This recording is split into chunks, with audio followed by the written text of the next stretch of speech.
If you receive this magazine on digital cartridge, please remember it must be returned. Magazine cartridges containing only weekly publications must be returned within 3 weeks of receiving them. All others must be returned within 7 weeks. Simply reverse the address card and mail the cartridge back in the red plastic container, which has magazine in print and braille on the top. Analog Science Fiction and Fact. Astounding. July-August 2020. Copyright 2020 by Dell Magazines, a division of Crosstown Publications. Read by Doug Tisdale, Jr. and Elizabeth Rose. This magazine contains 204 pages. Approximate reading time, 14 hours, 30 minutes. This magazine contains markers allowing direct access to, at Level 1, the table of contents and articles, and at Level 2, the sections. This recorded edition contains the entire text of the print edition, except for advertising.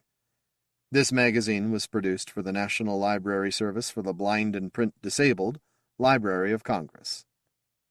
Contents. Analytical Laboratory Results. Page 3, 6 minutes. Editorial. Outliers. Emily Hockaday and Trevor Quattry. Page 5, 16 minutes. 90th Anniversary Retrospective Reprint of Mist and Grass and Sand. Vonda and McIntyre. Page 9, 50 minutes. In Times to Come. Page 20, 2 minutes. Novelette. Sticks and Stones. Tom Jolly. Page 21, 83 minutes. Science Fact. Alien Biochemistry. Rejecting the Carbon Chauvinist. J. Werkheiser. Page 41, 35 minutes. Poetry. Isotopical. Doors and Deja. Page 50, 1 minute. Novella. FLYBOYS. Stanley Schmidt. Page 51, 122 minutes. Short stories. The Mad Cabbage. Céline Malgen. Page 79, 22 minutes. Aboard the Mithridates. Sean Vivier. Page 84, 16 minutes. On the Changing Roles of Dock Workers. Marie Vibbert. Page 88, 19 minutes. Low-Life Orbit. Rich Larson. Page 92, 7 minutes. The Alternate View. John G. Kramer. Page 94, 13 minutes. Short stories. Rite of Passage. Jerry Oltion. Page 97, 3 minutes. Mars, the Dumping Ground of the Solar System. Andrew Kozma. Page 98, 23 minutes. Nanoscopic Nemesis. P.K. Torrens. Page 104, 7 minutes. Retention. Alec Nevala-Lee. Page 106, 16 minutes. Guest Alternate View. Richard A. Lovett. Page 111, 16 minutes. Short stories. Fuel Me Once. Alan Lang. Page 114, 7 minutes. Keeping the Peace. Elisabeth R. Adams. Page 116, 27 minutes. Poetry. Miriam Mirzakhani. Jesse Randall. Page 121, 1 minute. Short story. Ennui. Filip Wiltgren. Page 122, 35 minutes. Novelette. The Offending Eye. Robert R. Chase. Page 130, 74 minutes. Serial. The House of Styx, Part 3. Derek Künsken. Page 146, 222 minutes. The Reference Library. Don Sakers. Page 196, 31 minutes. Brass Tacks. Page 202, 6 minutes. Upcoming Events. Anthony Lewis.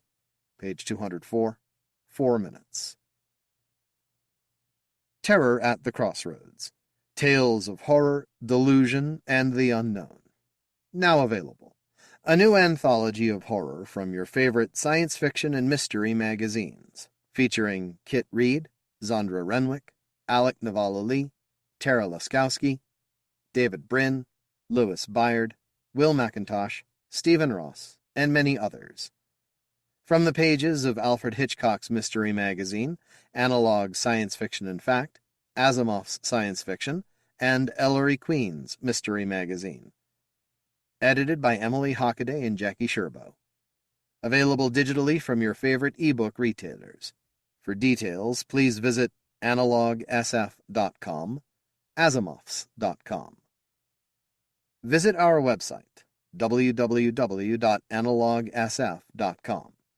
Don't miss out on our reviews, controversial and informative articles, and classic stories. Log on today. The Analytical Laboratory. Reading time 6 minutes. Once again, we'd like to thank everyone who voted in our annual poll on the previous year's issues. Your votes help your favorite writers and artists by rewarding them directly and concretely for outstanding work. They help you by giving us a better feel for what you like and don't like, which helps us know what to give you in the future. We have 6 categories: novellas, novelettes, short stories, fact articles, poems, and covers. In each category, we asked you to list your 3 favorite items in descending order of preference. Each first-place vote counts as 3 points, second place 2, and third place 1. The total number of points for each item is divided by the maximum it could have received if everyone had ranked at 1, and multiplied by 10. The result is the score listed below on a scale of 0, nobody voted for it, to 10, everybody ranked it first. In practice, scores run lower in categories with many entries than in those with only a few. For comparison, the number in parentheses at the head of each category is the average for that category. Novellas, 3.95. 1. The Gorilla in a Tutu Principle, or Pecan Pie at Minnie and Earl's. Adam Troy Castro, 4.36. 2. The Savannah Problem, Adam Troy Castro, 3.90. 3. You Must Remember This, J. O'Connell, 3.59. Novelettes, 0.54. 1. Bone Hunters, Harry Turtledove, 1.59. 2. The Slipway, Greg Egan, 1.18. 3. Ringwave, Tom Jolly, 1.03. 4. Tie. At the Fall, Alec Nevala-Lee, 0.97. A Mate, Not a Meal, Serena Dory, 0.97. Short Stories, 0.23. 1. All Tomorrow's Parties, Phoebe North, 0.77. 2. Portal, Robert Scherer, 0.72. 3. The Methuselah Generation, Stanley Schmidt, 0.52. 4. Tie. Sojourner, Craig Delancey, 0.51. A Place to Stand On, Marie Vibbert, 0.51. Fact Articles, 1.73. 1. The Venus Sweet Spot, Floating Home, John J. Vester, 2.36. 2. Do We Still Need NASA? C. Stuart Hardwick, 2.10. 3. Building a Gravitational Wave Transmitter, Albert Jackson and Gregory Benford, 1.95. Poetry, 0.93. 1. Sequoias and Other Myths, Stanley Schmidt, 1.79. 2. Continuum, G.O. Clark, 1.38. 3. At the Natural History Museum, Bruce Boston, 1.23. 4. We Carry, Marie Vibbert, 1.03. 5. Hertha Ayrton, Jesse Randall, 0.92. Cover, 1.73. 1. January-February, by Donato Giancola, 3.08. 2. May-June, by Tomislav Tikulin, 2.62. 3. September-October, by Kurt Huggins, 2.10. It's not uncommon for an author to wind up competing with themselves in a category, particularly in a category that tends to have fewer entries, like novella and fact, but it still attests to Adam Troy Castro's popularity nonetheless to have come in both first and second. The novelette category really shows the readership's broad tastes, in my opinion. A fun, alternate evolutionary history from Harry Turtledove tops the list, but it's closely followed by ultra-hard SF from Greg Egan and Tom Jolly, which of course makes sense. And I know I say it every year, but the short story category is always highly competitive, and seeing a new-to-analog author like Phoebe North do well right out of the gate is encouraging confirmation that readers are hungry for fresh ideas and voices. It will be gratifying to all that Dr. Stanley Schmidt, who is no stranger to our analog readers, won with his first ever poem for the magazine, Sequoias and Other Myths. The poetry finalists prove that readers enjoy a range of styles and voices, most with a kernel of science, be it biography, Jesse Randall's Hertha Ayrton, or scientific history, at the Natural History Museum by Bruce Boston.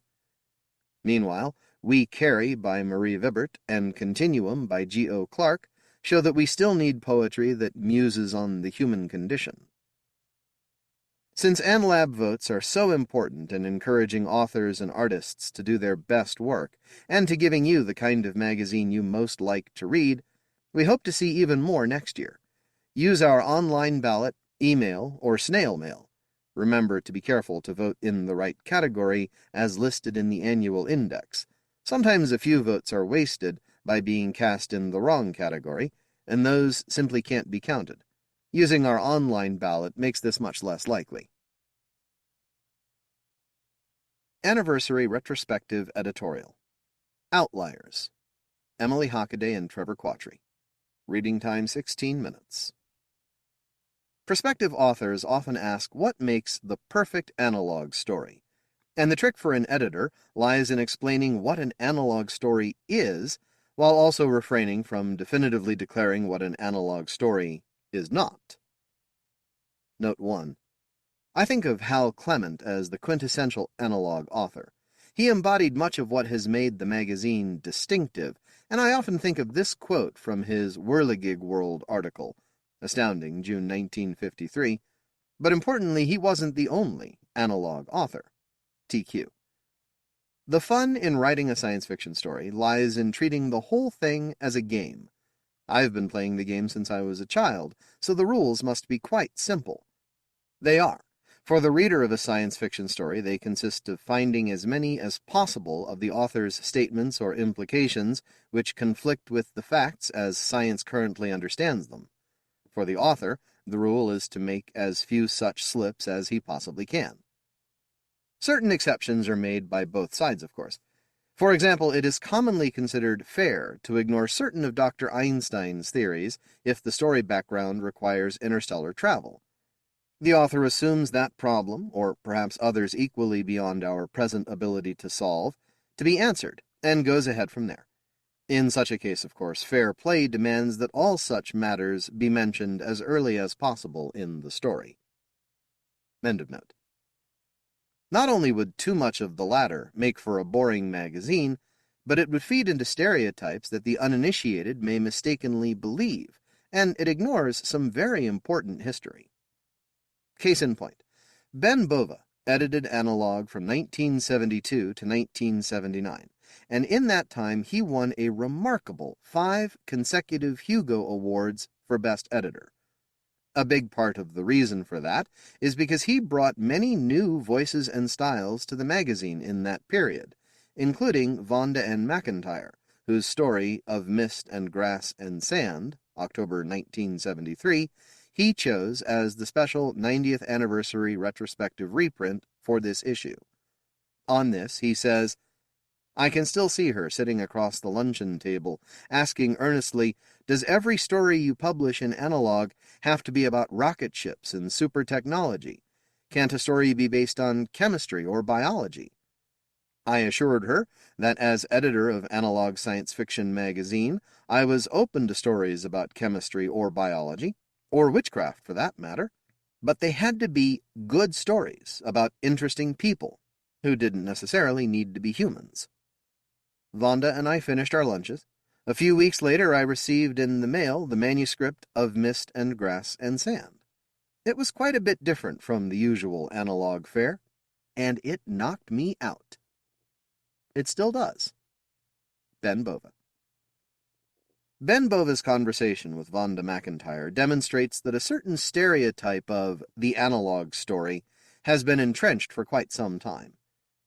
Imagine if Vonda hadn't spoken to Ben, and Analog missed the opportunity to publish a fine story such as the Nebula-winning piece, not to mention the follow-up stories The Serpent's Death, February 1978, and The Broken Dome, March 1978, all three later comprising the Hugo and Nebula-winning Dream Snake, that were so enjoyed by analog readers and science fiction fandom in general. As you are no doubt aware, Analog has had a long reputation for publishing works infused with the physical sciences, so much so that, as you can see from this anecdote, some readers and authors came to believe that that was all Analog would publish. And indeed we still delight in publishing innovative and exciting tales that delve into physics, astronomy, and the earth sciences. But inherent in science fiction, especially those stories or tales that deal with first contact, alien cultures, and a humanity that has extended far into or outside of the galaxy, are the softer sciences, including anthropology, sociology, psychology, and more. Dr. Stanley Schmidt, in fact, used his linguistics acumen to shepherd many stories in that vein while he was editor. Insights into human and societal interaction provide wonderful story fodder and offer opportunity for compelling interpersonal relationships and inventive conflict between characters. As you'll see in this issue's retrospective reprint, Vonda and McIntyre puts anthropology to work skillfully, but Of Mist and Grass and Sand also has a powerful chemistry and biology component that is surprising and vital to the story. And while biology and the study of medicine may not have had as strong a history in Analog at that point, no one can accuse these sciences of being soft. Note 2. Science was near synonymous with space in the popular imagination for much of the 20th century, because the space race was such a major part of our national pride for decades. So it also follows that as we've focused less on space exploration, so too has science fiction made room for an increasing amount of biology in SF, even beyond xenobiology, and not coincidentally in a period that coincides with the Human Genome Project from 1990 to 2003. End of note. Looking back on this story now, it feels right at home in the pages of Analog, and it's hard to believe that it once may have seemed an outlier. Ben's anecdote and our own examination of our retrospective reprint for this issue inspired us editors to dig into Analog's past, while keeping an eye on the future, to scrutinize some other stories that seemingly lay outside the typical Analog tale. There are any number of reasons why a story may be an Analog outlier, and a few outcomes for these outliers. Vonda and McIntyre's Of Mist and Grass and Sand was a sign of the changing SF discourse and Analog canon. Stories like this paved the way for more tales engaging with biology, chemistry, anthropology, and cultural political conflict, all now considered essential Analog material, and subjects that Dr. Stanley Schmidt published regularly. Other stories are outliers for good reasons, but the stories are so compelling that we had to publish them anyway, and these are likely destined to remain outliers, which we will continue to gleefully, knowingly publish from time to time. One subgenre with an interesting history in the magazine comes to mind: alternate history. It may surprise some that the story for which the biggest alternate history award is named, Sidewise in Time by Murray Leinster, was first published in this magazine. It appeared in the June 1934 Astounding Stories under F. Orland Tremaine. Because it's generally accepted that John Campbell set the tone for the magazine far more than his two predecessors, we mention this with the caveat that we would not consider it a typical Analog tale of Campbell's time. Our theory is further corroborated when we consider another early quintessential piece of alternate history. Lest Darkness Fall by L. Sprague de Camp was featured in 1939 in the 10th volume of Unknown. Unknown was Campbell's fantasy and horror venue, so it's no mystery that he would have considered this unsuited for Astounding. but still recognized the merit in publishing it. He just happened to also have a suitable alternate outlet in which to do it. Where is this history lesson going? In Ben Bova's second-year editing analog, he published Gene Wolfe's How I Lost the Second World War and Helped Turn Back the German Invasion. As the title indicates, the plot is decidedly alternate history, and was so well received that it was nominated for the Nebula Award. While analog will certainly remain primarily hard science fiction, this inclusion set precedent that allowed our January-February 2020 to feature two such stories as The Quest for the Great Grey Mossy, a Moby Dick pastiche by Harry Turtledove, and The Greatest Day, Eric Choi's look at another direction the Columbia tragedy could have gone. Alternate history, yes, but alt history from at least a scientific perspective. Note 3. Also note Harry Turtledove's Audubon in Atlantis from the December 2005 issue of Analog. Again, alternate science history, not to mention all the rest of the fantastic alt history that has appeared between 1958 and now, however rarely. End of note.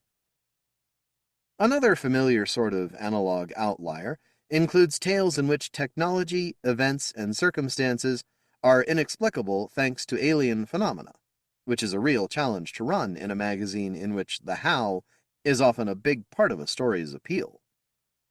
One example of this is Roger Zelazny's wacky and epic Doorways in the Sand, serialized in Analog, again under Ben Bova's editorship. Our managing editor recently revisited this novel and was mind-boggled yet delighted by talking wombats, telepathic donkeys, alien symbiotes, psychic stones, and whole-body reversals. Yes, it is as wild as it sounds. Note 4.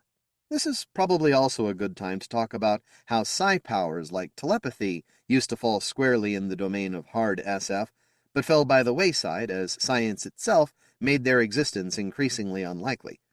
Once a dominant, nearly unquestioned trope, most forms of psi are now so rare in these pages as to qualify as outliers. End of note. Well worth a visit, and well deserving of our gratitude for helping to make Analog the right home for later pieces, like Adam Troy Castro's Sunday Night Yams at Minnie and Earl's, and the more recent Gorilla in a Tutu Principle, or Pecan Pie at Minnie and Earl's. The former of these was published by Dr. Stanley Schmidt in the June 2001 issue. When we reached out to Stan for some outlier inspiration, he responded with numerous examples, including Yams, and his thoughts on the matter. Quite a few outliers are such because they involve what are commonly regarded as fantasy elements, but treated from a scientific and/or engineering point of view, which I might describe as applying scientific principles that haven't yet been discovered, and probably won't, but could be, and/or learning to use something in a pragmatic way, whether it's fully understood or not. Often they have a significant element of tongue-in-cheek humor. I think it's safe to say that both of these Adam Troy Castro stories, as well as the Zelazny novel, fall squarely within these parameters. And they were hits with readers. In fact, both of Adam Troy Castro's novellas, as you've learned in this very issue, won first place in their AnLab category. Another tale that Dr. Schmidt mentioned was Elemental by Jeffrey A. Landis, which appeared in the December 1984 issue. He describes this as a not-too-distant future in which scientific and magical technologies are in use side by side. It was Jeff's first story, written when he was a grad student, and I expected some resistance to the magical component, but it was so much fun I bought it anyway, gave it the cover, and it was generally well received, and launched a successful SF career for Jeff, who was also a NASA physicist with projects on Mars. Though resistance was expected, this kind of story is not entirely unheard of in the magazine's history. There is another, much older cover story that could be described similarly. The July 1958 Astounding Science Fiction featured an illustration for Jack Vance's novella The Miracle Workers, purchased by John Campbell, in which a human colony on an alien planet uses sympathetic magic in parallel with future technology that's still in use from the original settlers and on the verge of breaking down. Another outlier worth revisiting. It certainly wasn't just editors who came after Campbell who expanded the definition of an analog story, either. Perhaps Analog's most famous serial is itself a significant departure from the stereotype. Dune is probably better categorized as space opera, its focus on far-distant culture, politics, and ecology, with quite a bit of those psi powers yet again. Few would confuse nootropic drugs unlock latent psi powers that allow humans, mutants, to use a fictional Holtzman effect to fold space with their minds for hard SF. But that's not what Herbert was aiming for, and Campbell understood that. And Dune wasn't simply a one-off either. Campbell published other stories, like Gordon R. Dixon's Call Him Lord, Analog, May 1966, which had only the faintest whiff of science to it, but was directly concerned about what certain aspects of future interstellar civilization might be like, and what they can tell us about our current terrestrial one.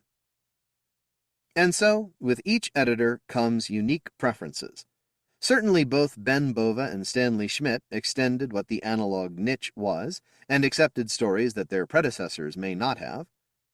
An expanding and inclusive view of what could be showcased in the magazine is the way ever forward. It is important to recognize that there is no one Analog story, just as there is no one field of science.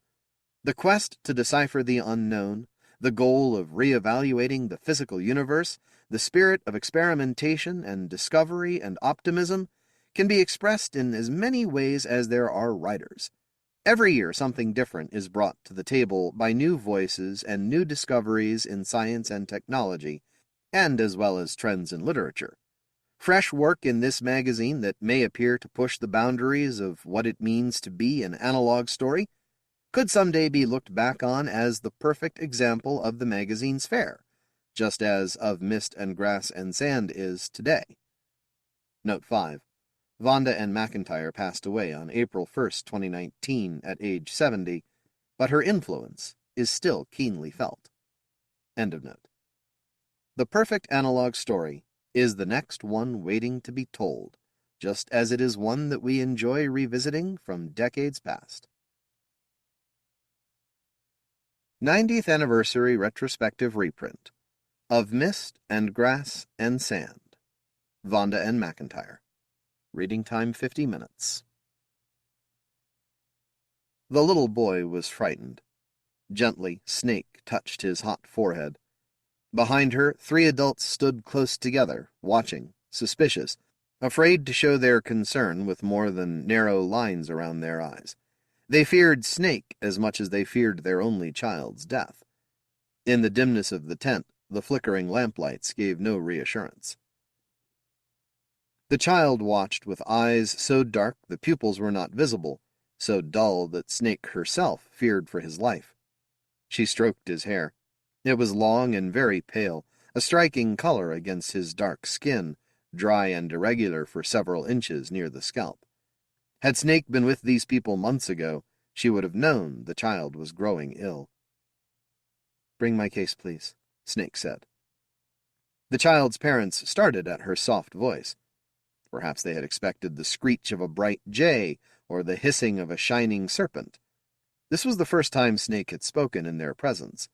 She had only watched when the 3 of them had come to observe her from a distance and whisper about her occupation and her youth. She had only listened and then nodded when finally they came to ask her help. Perhaps they had thought she was mute. The fair-haired younger man lifted her leather case from the felt floor. He held the satchel away from his body, leaning to hand it to her, breathing shallowly with nostrils flared against the faint smell of musk in the dry desert air. Snake had almost accustomed herself to the kind of uneasiness he showed. She had already seen it often. When Snake reached out, the young man jerked back and dropped the case. Snake lunged and barely caught it, set it gently down, and glanced at him with reproach. His husband and his wife came forward and touched him to ease his fear. "He was bitten once," the dark and handsome woman said. "He almost died." Her tone was not of apology, but of justification. "I'm sorry," the younger man said. "It's—" He gestured toward her. He was trembling and trying visibly to control the reactions of his fear. Snake glanced down to her shoulder, where she had been unconsciously aware of the slight weight and movement. A tiny serpent, thin as the finger of a baby, slid himself around behind her neck to show his narrow head below her short black curls. He probed the air with his trident tongue in a leisurely manner, out, up and down, in, to savor the taste of the smells. "It's only grass," Snake said. "He cannot harm you." If he were bigger, he might frighten. His color was pale green, but the scales around his mouth were red, as if he had just feasted as a mammal eats, by tearing. He was, in fact, much neater. The child whimpered. He cut off the sound of pain. Perhaps he had been told that Snake, too, would be offended by crying. She only felt sorry that his people refused themselves such a simple way of easing fear. She turned from the adults, regretting their terror of her, but unwilling to spend the time it would take to convince them their reactions were unjustified.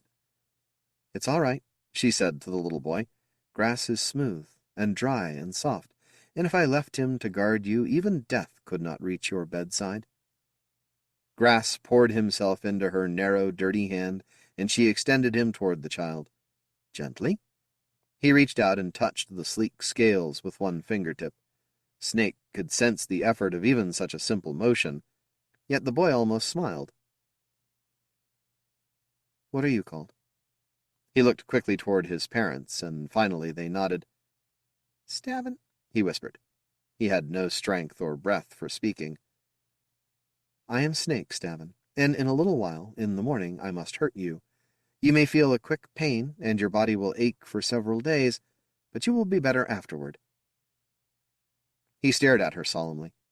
Snake saw that though he understood and feared what she might do, he was less afraid than if she had lied to him.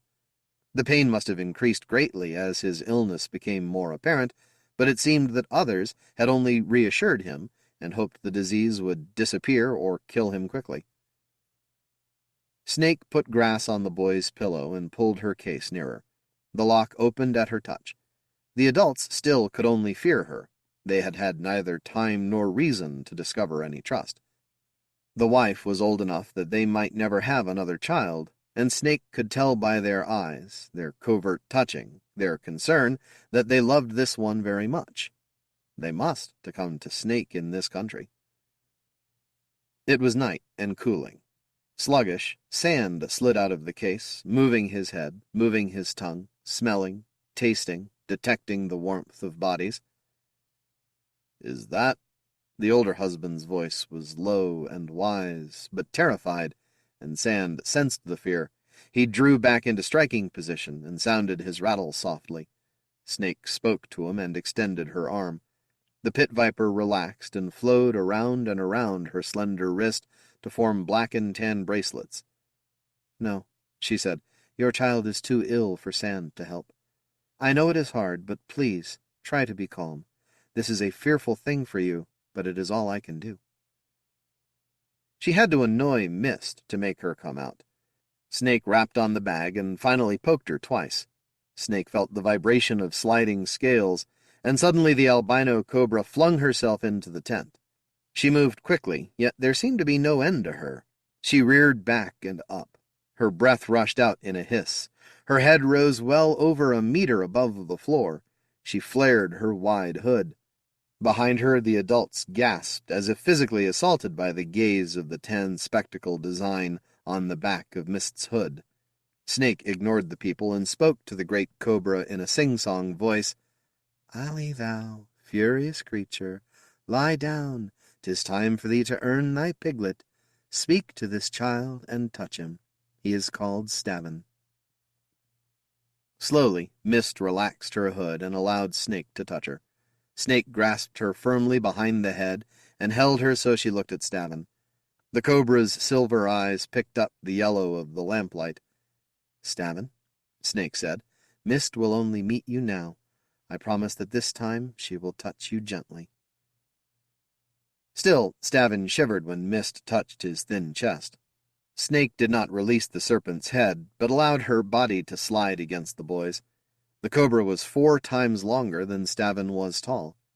She curved herself in stark white loops across Stavin's swollen abdomen, extending herself, forcing her head toward the boy's face, straining against Snake's hands. Mist met Stavin's frightened stare with the gaze of lidless eyes. Snake allowed her a little closer. Mist flicked out her tongue to taste the child. The younger husband made a small, cut-off, frightened sound. Stavin flinched at it, and Mist drew back, opening her mouth, exposing her fangs, audibly thrusting her breath through her throat. Snake sat back on her heels, letting out her own breath. Sometimes, in the other places, the kinfolk could stay while she worked. "You must leave," she said gently. "It's dangerous to frighten Mist." "I won't, I'm sorry. You must wait outside." Perhaps the younger husband, perhaps even the wife, would have made the indefensible objections and asked the answerable questions, but the older man turned them and took their hands and led them away. "I need a small animal," Snake said as the man lifted the tent flap. "It must have fur, and it must be alive." "One will be found," he said, and the three parents went into the glowing night. Snake could hear their footsteps in the sand outside. Snake supported Mist in her lap and soothed her. The cobra wrapped herself around Snake's narrow waist, taking in her warmth. Hunger made her even more nervous than usual, and she was hungry, as was Snake. Coming across the black sand desert, they had found sufficient water, but Snake's traps were unsuccessful. The season was summer, the weather was hot, and many of the furry tidbits Sand and Mist preferred were estivating. When the serpents missed their regular meal, Snake began a fast as well. She saw with regret that Stavin was more frightened now. "I am sorry to send your parents away," she said. "They can come back soon." His eyes glistened, but he held back the tears. "They said to do what you told me." "I would have you cry if you are able," Snake said. "It isn't such a terrible thing." But Stavin seemed not to understand, and Snake did not press him. She knew that his people taught themselves to resist a difficult land by refusing to cry, refusing to mourn, refusing to laugh. They denied themselves grief and allowed themselves little joy, but they survived. Mist had calmed to sullenness. Snake unwrapped her from her waist and placed her on the pallet next to Stavin. As the cobra moved, Snake guided her head, feeling the tension of the striking muscles. "She will touch you with her tongue," she told Stavin. "It might tickle, but it will not hurt. She smells with it, as you do with your nose." "With her tongue?" Snake nodded, smiling, and Mist flicked out her tongue to caress Stavin's cheek. Stavin did not flinch. He watched, his child's delight in knowledge briefly overcoming pain. He lay perfectly still as Mist's long tongue brushed his cheeks, his eyes, his mouth. "She tastes the sickness," Snake said. Mist stopped fighting the restraint of her grasp and drew back her head. Snake sat on her heels and released the cobra, who spiraled up her arm and laid herself across her shoulders. "Go to sleep, Stavin," Snake said. "Try to trust me, and try not to fear the morning." Stavin gazed at her for a few seconds, searching for the truth in Snake's pale eyes. "Will grass watch?" The question startled her, or rather the acceptance behind the question. She brushed his hair from his forehead and smiled a smile that was tears just beneath the surface. "Of course." She picked grass up. "Thou wilt watch this child and guard him." The snake lay quiet in her hand, and his eyes glittered black. She laid him gently on Stavin's pillow. "Now sleep." Stavin closed his eyes, and the life seemed to flow out of him. The alteration was so great that Snake reached out to touch him, then saw that he was breathing, slowly, shallowly. She tucked a blanket around him and stood up. The abrupt change in position dizzied her. She staggered and caught herself. Across her shoulders, Mist tensed. Snake's eyes stung, and her vision was over-sharp, fever-clear. The sound she imagined she heard swooped in closer. She steadied herself against hunger and exhaustion, bent slowly, and picked up the leather case. Mist touched her cheek with the tip of her tongue. She pushed aside the tent flap and felt relief that it was still night. She could stand the heat, but the brightness of the sun curled through her, burning. The moon must be full, though the clouds obscured everything. They diffused the light so the sky appeared gray from horizon to horizon. Beyond the tents, groups of formless shadows projected from the ground. Here, near the edge of the desert, enough water existed so clumps and patches of bush grew, providing shelter and sustenance for all manner of creatures. The black sand, which sparkled and blinded in the sunlight, at night was like a layer of soft soot. Snake stepped out of the tent, and the illusion of softness disappeared. Her boots slid crunching into the sharp, hard grains. Stavin's family waited, sitting close together between the dark tents that clustered in a patch of sand from which the bushes had been ripped and burned. They looked at her silently, hoping with their eyes, showing no expression in their faces. A woman, somewhat younger than Stavin's mother, sat with them. She was dressed as they were in a long, loose robe, but she wore the only adornment Snake had seen among these people, a leader's circle hanging around her neck on a leather thong.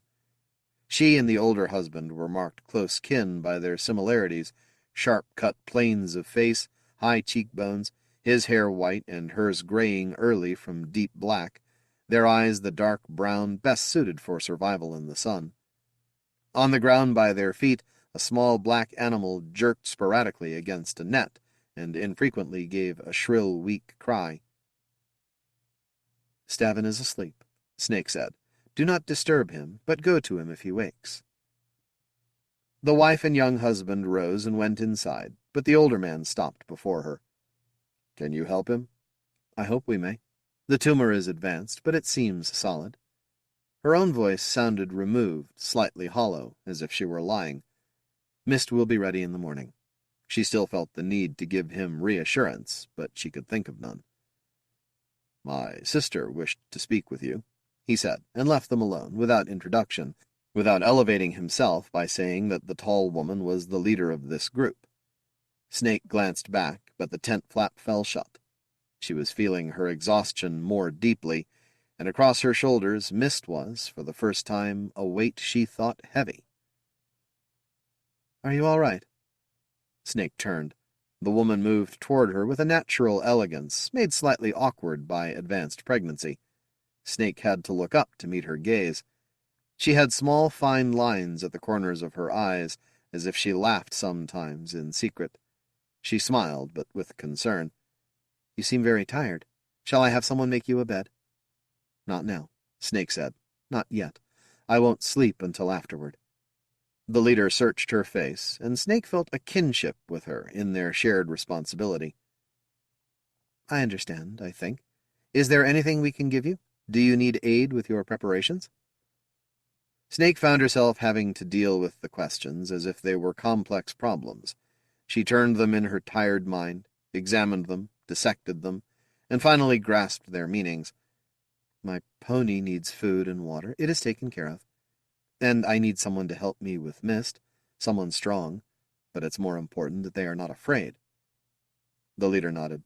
"I would help you," she said, and smiled again, a little, "but I am a bit clumsy of late.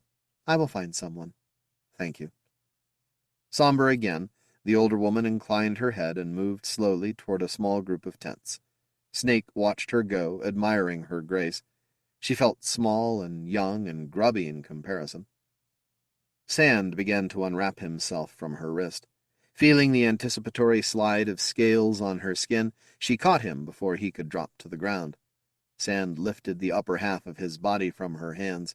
He flicked out his tongue, peering toward the little animal, feeling its body heat, smelling its fear. "I know thou art hungry," Snake said, "but that creature is not for thee." She put Sand in the case, lifted Mist from her shoulder, and let her coil herself in her dark compartment. The small animal shrieked and struggled again when Snake's diffuse shadow passed over it. She bent and picked it up. The rapid series of terrified cries slowed and diminished, and finally stopped as she stroked it. Finally it lay still, breathing hard, exhausted, staring up at her with yellow eyes. It had long hind legs and wide pointed ears, and its nose twitched at the serpent smell. Its soft black fur was marked off in skewed squares by the cords of the net. "I am sorry to take your life," Snake told it, "but there will be no more fear. and I will not hurt you."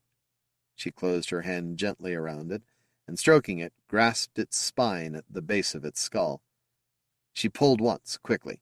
It seemed to struggle briefly, but it was already dead. It convulsed. Its legs drew up against its body, and its toes curled and quivered. It seemed to stare up at her even now. She freed its body from the net.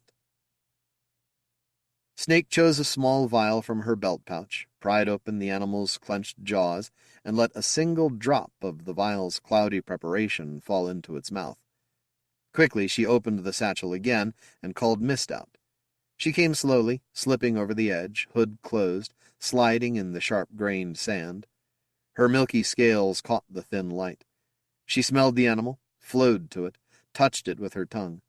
For a moment Snake was afraid she would refuse dead meat, but the body was still warm, still twitching reflexively, and she was very hungry. "A tidbit for thee," Snake said, "to whet thy appetite." Mist nosed it, reared back, and struck, sinking her short, fixed fangs into the tiny body, biting again, pumping out her store of poison. She released it, took a better grip, and began to work her jaws around it, that would hardly distend her throat. When Mist lay quiet, digesting the small meal, Snake sat beside her and held her, waiting. She heard footsteps in the coarse sand. "I'm sent to help you?" He was a young man, despite a scatter of white in his dark hair. He was taller than Snake, and not unattractive. His eyes were dark, and the sharp planes of his face were further hardened because his hair was pulled straight back and tied. His expression was neutral. "Are you afraid? I will do as you tell me." Though his body was obscured by his robe, his long, fine hands showed strength. "Then hold her body and don't let her surprise you." Mist was beginning to twitch from the effects of the drugs Snake had put in the small animal's body. The cobra's eyes stared unseeing. "If it bites, hold, quickly!" The young man reached, but he had hesitated too long. Mist writhed, lashing out, striking him in the face with her tail. He staggered back, at least as surprised as hurt. Snake kept a close grip behind Mist's jaws, and struggled to catch the rest of her as well. Mist was no constrictor, but she was smooth and strong and fast. Thrashing, she forced out her breath in a long hiss. She would have bitten anything she could reach. As Snake fought with her, she managed to squeeze the poison glands and force out the last drops of venom. They hung from Mist's fangs for a moment, catching light as jewels would. The force of the serpent's convulsions flung them away into the darkness. Snake struggled with the cobra, speaking softly, aided for once by the sand on which Mist could get no purchase. Snake felt the young man behind her, grabbing for Mist's body and tail. The seizure stopped abruptly, and Mist lay limp in their hands. "I am sorry, hold her," Snake said. "We have the night to go." During Mist's second convulsion, the young man held her firmly and was of some real help. Afterward, Snake answered his interrupted question. "If she were making poison and she bit you, you would probably die. Even now her bite would make you ill. But unless you do something foolish, if she manages to bite, she will bite me." "You would benefit my cousin little if you were dead or dying. You misunderstand. Mist cannot kill me." She held out her hand so he could see the white scars of slashes and punctures.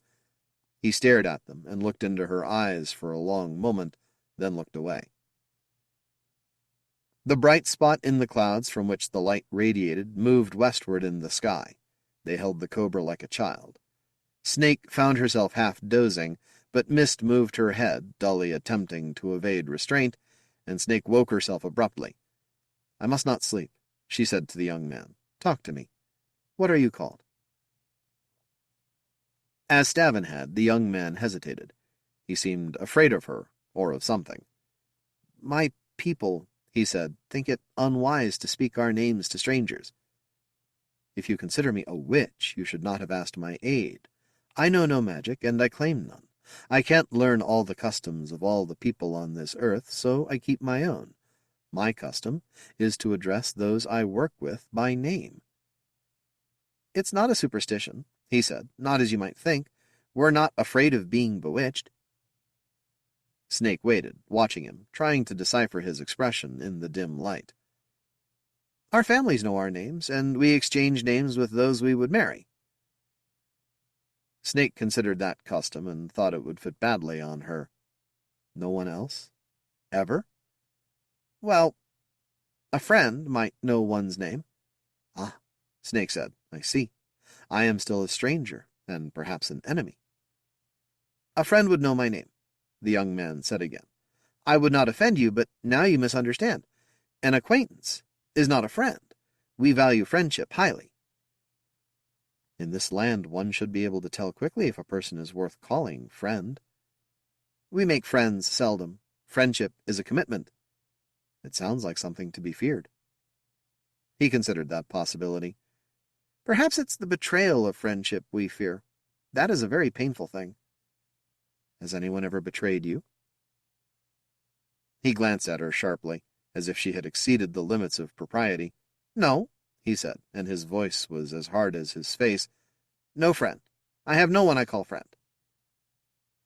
His reaction startled Snake. That's very sad, she said, and grew silent, trying to comprehend the deep stresses that could close people off so far, comparing her loneliness of necessity and theirs of choice. Call me Snake, she said finally, if you can bring yourself to pronounce it. Speaking my name binds you to nothing.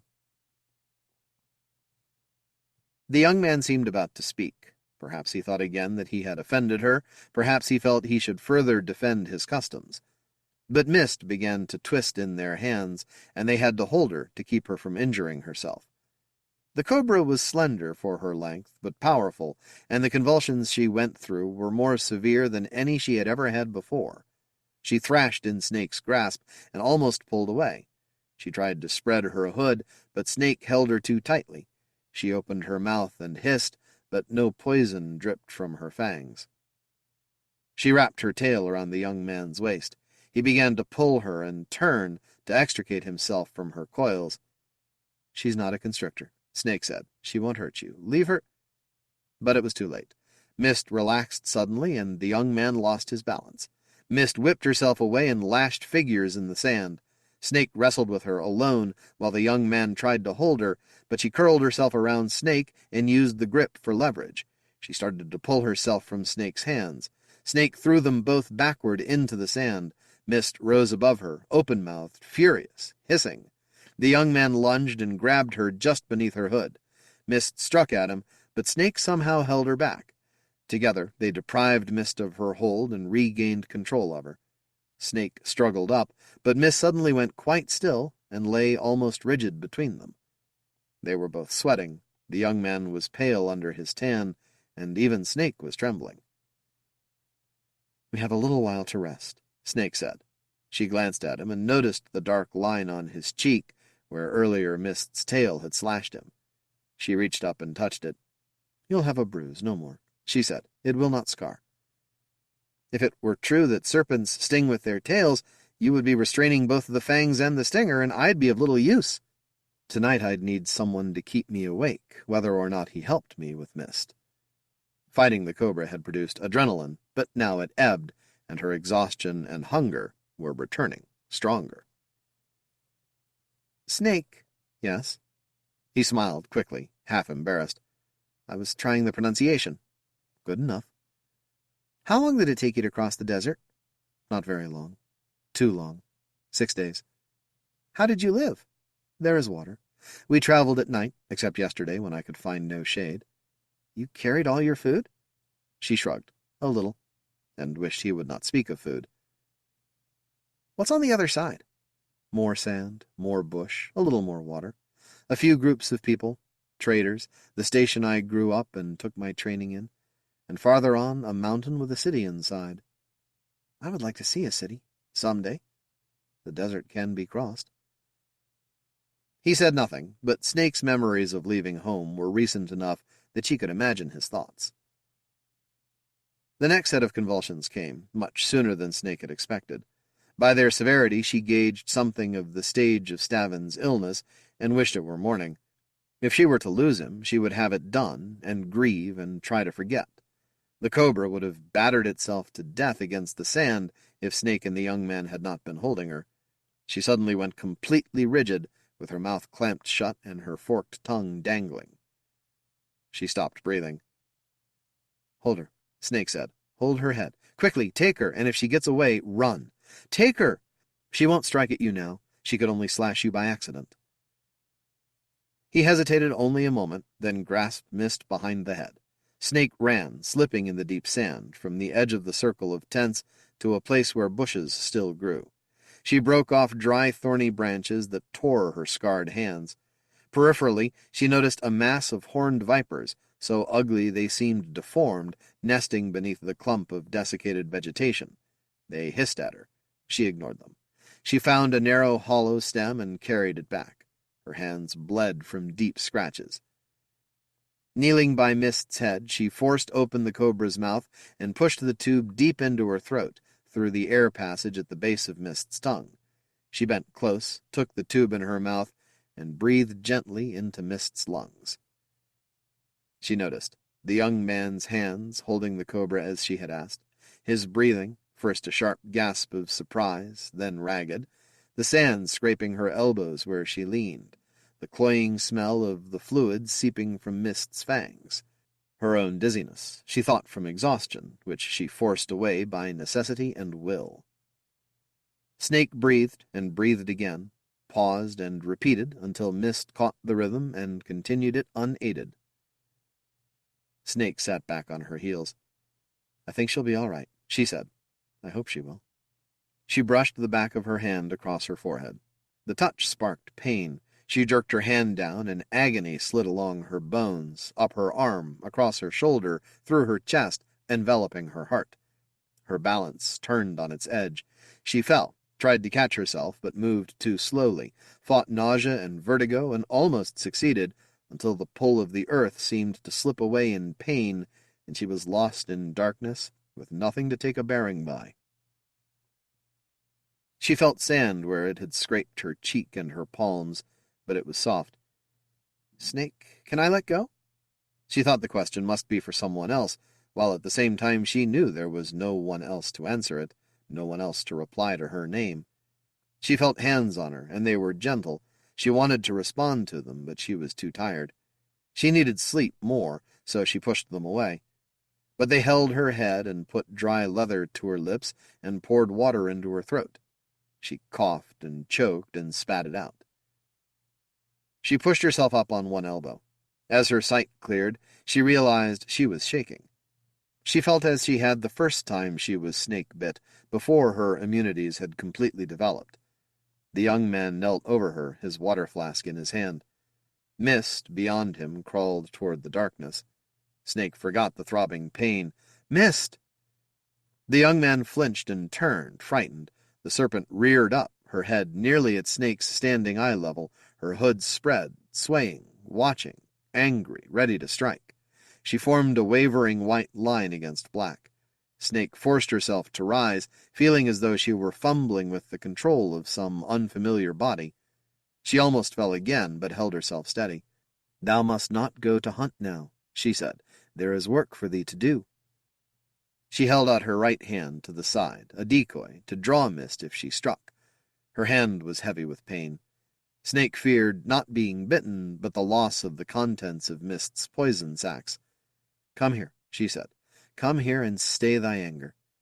She noticed blood flowing down between her fingers, and the fear she felt for Stavin was intensified. "Didst thou bite me, creature?" But the pain was wrong. Poison would numb her, and the new serum only sting. "No," the young man whispered from behind her. Mist struck. The reflexes of long training took over. Snake's right hand jerked away. Her left grabbed Mist as she brought her head back. The cobra writhed a moment and relaxed. "Devious beast," Snake said. "For shame." She turned and let Mist crawl up her arm and over her shoulder, where she lay like the outline of an invisible cape and dragged her tail like the edge of a train. "She did not bite me." "No," the young man said. His contained voice was touched with awe. "You should be dying. You should be curled around the agony and your arms swollen purple. When you came back—" He gestured toward her hand. "It must have been a bush viper." Snake remembered the coil of reptiles beneath the branches and touched the blood on her hand. She wiped it away, revealing the double puncture of a snake bite among the scratches of the thorns. The wound was slightly swollen. "It needs cleaning," she said. "I shamed myself by falling to it." The pain of it washed in gentle waves up her arm, burning no longer. She stood looking at the young man, looking around her, watching the landscape shift and change as her tired eyes tried to cope with the low light of setting moon and false dawn. "You held Mist well and bravely," she said to the young man. "Thank you." He lowered his gaze, almost bowing to her. He rose and approached her. Snake put her hand gently on Mist's neck so she would not be alarmed. "I would be honored," the young man said, "if you would call me Erevan." "I would be pleased to." Snake knelt down and held the winding white loops as Mist crawled slowly into her compartment. In a little while, when Mist had stabilized, by dawn they could go to Stavin. The tip of Mist's white tail slid out of sight. Snake closed the case and would have risen, but she could not stand. She had not yet quite shaken off the effects of the new venom. The flesh around the wound was red and tender, but the hemorrhaging would not spread. She stayed where she was, slumped, staring at her hand, creeping slowly in her mind toward what she needed to do, this time for herself. "Let me help you, please." He touched her shoulder and helped her stand. "I'm sorry," she said. "I'm so in need of rest." "Let me wash your hand," Erevan said, "and then you can sleep. Tell me when to waken you." "No, I can't sleep yet." She pulled together the skeins of her nerves, collected herself, straightened, tossed the damp curls of her short hair off her forehead. "I'm all right now. Have you any water?" Erevan loosened his outer robe. Beneath it he wore a loincloth and a leather belt that carried several leather flasks and pouches. The color of his skin was slightly lighter than the sun-darkened brown of his face. He brought out his water flask, closed his robe around his lean body, and reached for Snake's hand. "No, Erevan. If the poison gets in any small scratch you might have, it could infect." She sat down and sluiced lukewarm water over her hand. The water dripped pink to the ground and disappeared, leaving not even a damp spot visible. The wound bled a little more, but now it only ached. The poison was almost inactivated. "I don't understand," Erevan said, "how it is that you're unhurt. My younger sister was bitten by a bush viper." He could not speak as uncaringly as he might have wished. "We could do nothing to save her. Nothing we had would even lessen her pain." Snake gave him his flask and rubbed salve from a vial in her belt pouch across the closing punctures. "It's part of our preparation," she said. "We work with many kinds of serpents, so we must be immune to as many as possible." She shrugged. "The process is tedious and somewhat painful." She clenched her fist. The film held, and she was steady. She leaned toward Erevan and touched his abraded cheek again. "Yes." She spread a thin layer of the salve across it. "That will help it heal." "If you cannot sleep," Erevan said, "can you at least rest?" "Yes," she said, "for a little while." Snake sat next to Erevan, leaning against him, and they watched the sun turn the clouds to gold and flame and amber. The simple physical contact with another human being gave Snake pleasure, though she found it unsatisfying. Another time, another place, she might do something more, but not here. Not now. When the lower edge of the sun's bright smear rose above the horizon, Snake rose and teased Mist out of the case. She came slowly, weakly, and crawled across Snake's shoulders.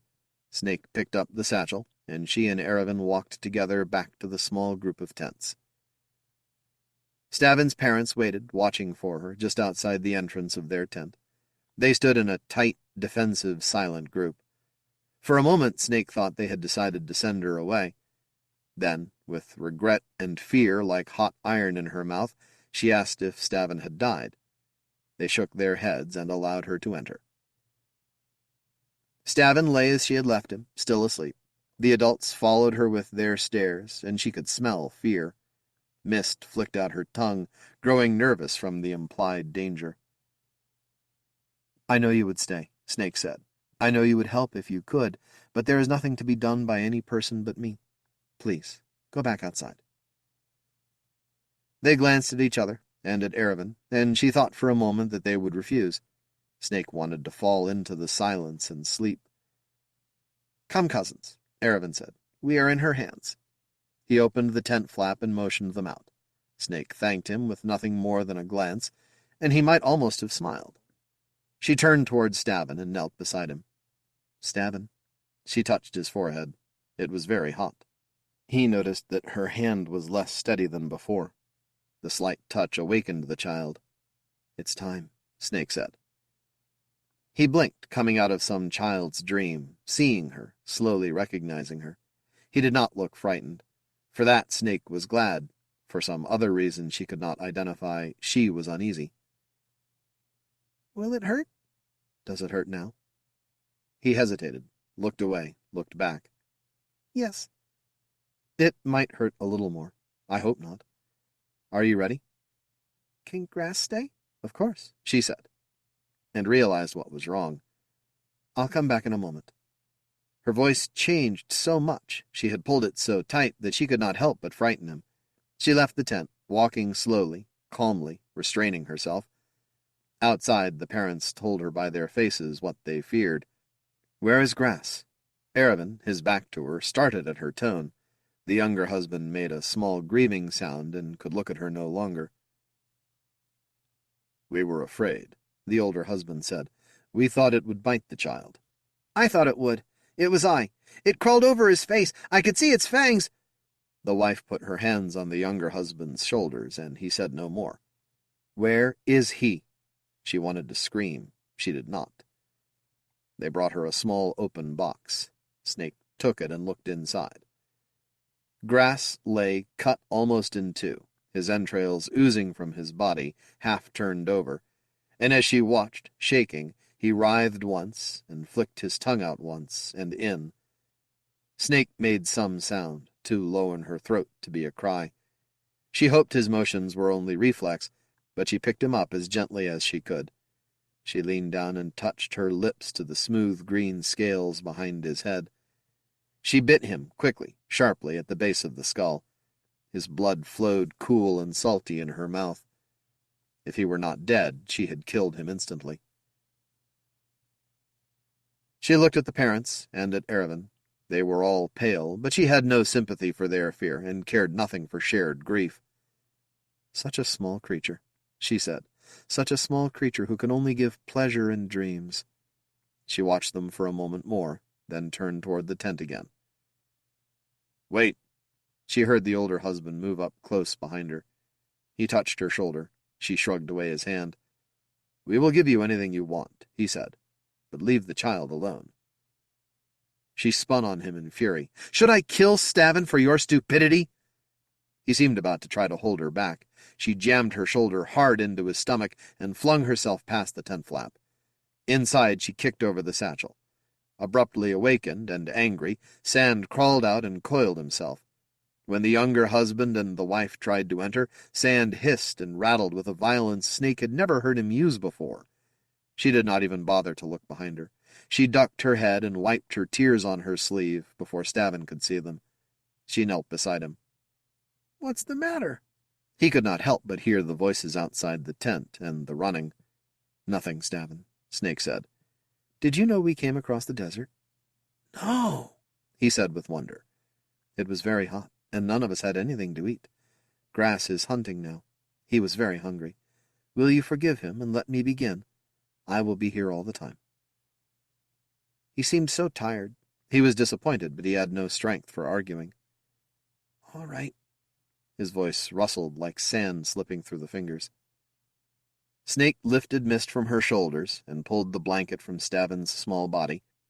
The tumor pressed up beneath his ribcage, distorting his form, squeezing his vital organs, sucking nourishment from him for its own growth. Holding Mist's head, Snake let her flow across him, touching and tasting him. She had to restrain the cobra to keep her from striking. The excitement had agitated her. When Sand used his rattle, she flinched. Snake spoke to her softly, soothing her. Trained and bred-in responses began to return, overcoming the natural instincts. Mist paused when her tongue flicked the skin above the tumor, and Snake released her. The cobra reared and struck and bit as cobras bite, sinking her fangs their short length once, releasing, instantly biting again for a better purchase, holding on, chewing at her prey. Stavin cried out, but he did not move against Snake's restraining hands. Mist expended the contents of her venom sacs into the child and released him. She reared up, peered around, folded her hood, and slid across the mats in a perfectly straight line toward her dark, close compartment. It is all finished, Stavin. Will I die now? No, Snake said. Not now. Not for many years, I hope. She took a vial of powder from her belt pouch.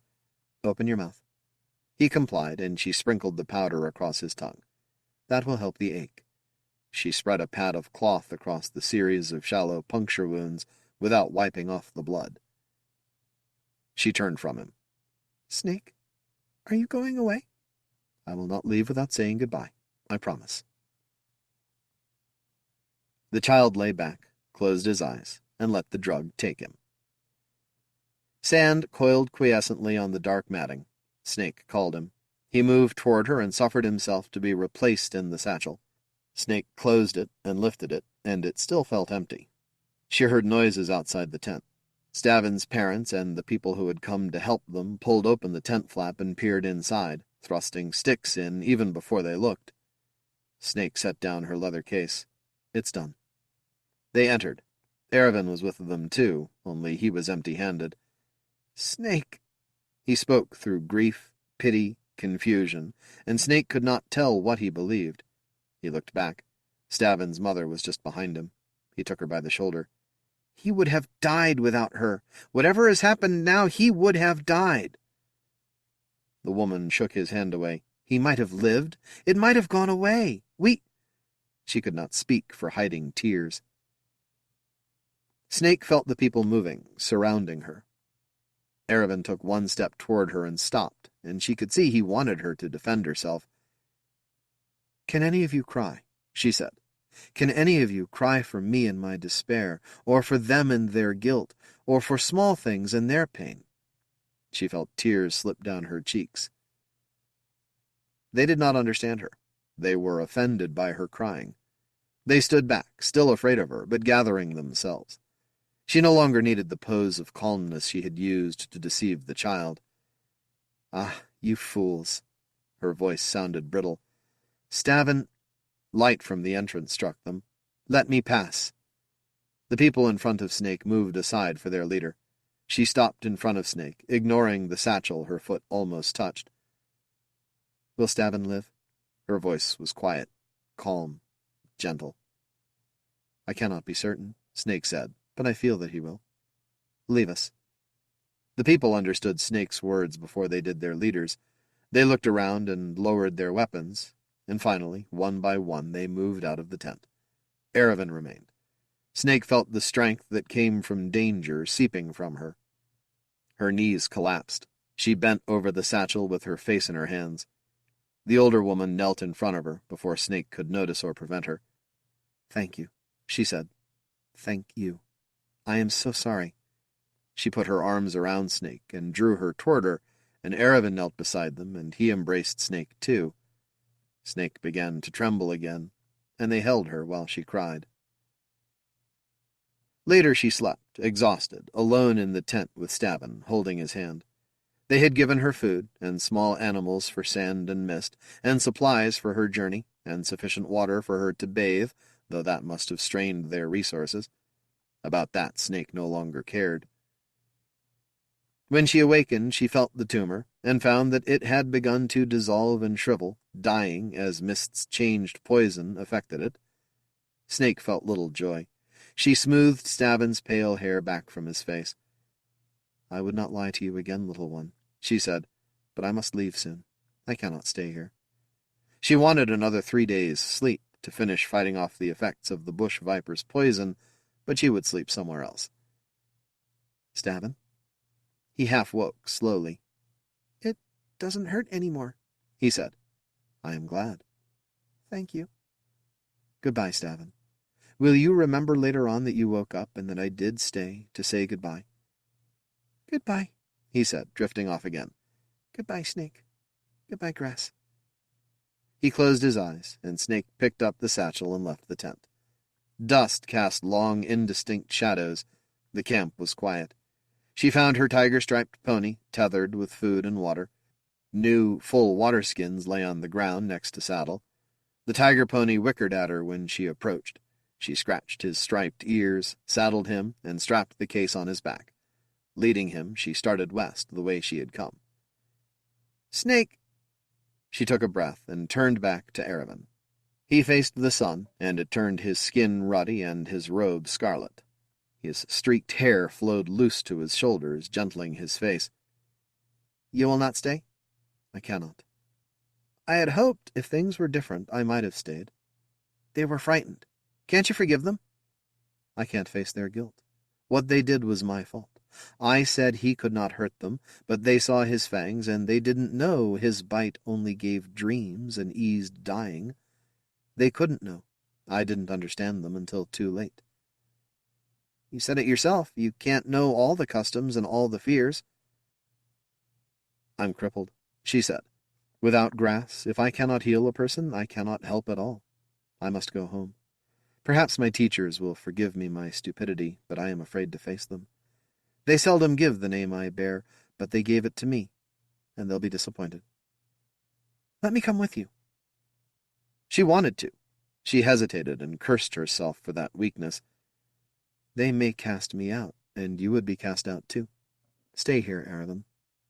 It wouldn't matter. It would. After a while, we would hate each other. I don't know you, and you don't know me. We need calmness and quiet and time to understand each other. He came toward her and put his arms around her, and they stood together for a moment. When he raised his head, he was crying. Please come back, he said. Whatever happens, please come back. I will try, Snake said. Next spring, when the winds stop, look for me. And the spring after that, if I do not come, forget me. Wherever I am, if I live, I will forget you. I will look for you, Erebin said, and he would promise no more. Snake picked up the pony's lead and started across the desert. In Times to Come. Reading time 2 minutes. And the anniversary year rolls on. We have a new novella from Adam Troy Castro, the provocatively titled Draken Dies, but you'll actually find that anchoring the issue. Our cover story is a bit shorter, but no less worthy. It's a tale of a trio of tween girls with a knack for science and an eye for adventure in the style of the best Heinlein juveniles. It's James Van Pelt's Minerva Girls. Derek Künsken's House of Styx serial may have wrapped up, but we haven't seen the last of the setting just yet, as Derek takes us behind the scenes to look at the science behind the House of Styx, our fact article for the issue.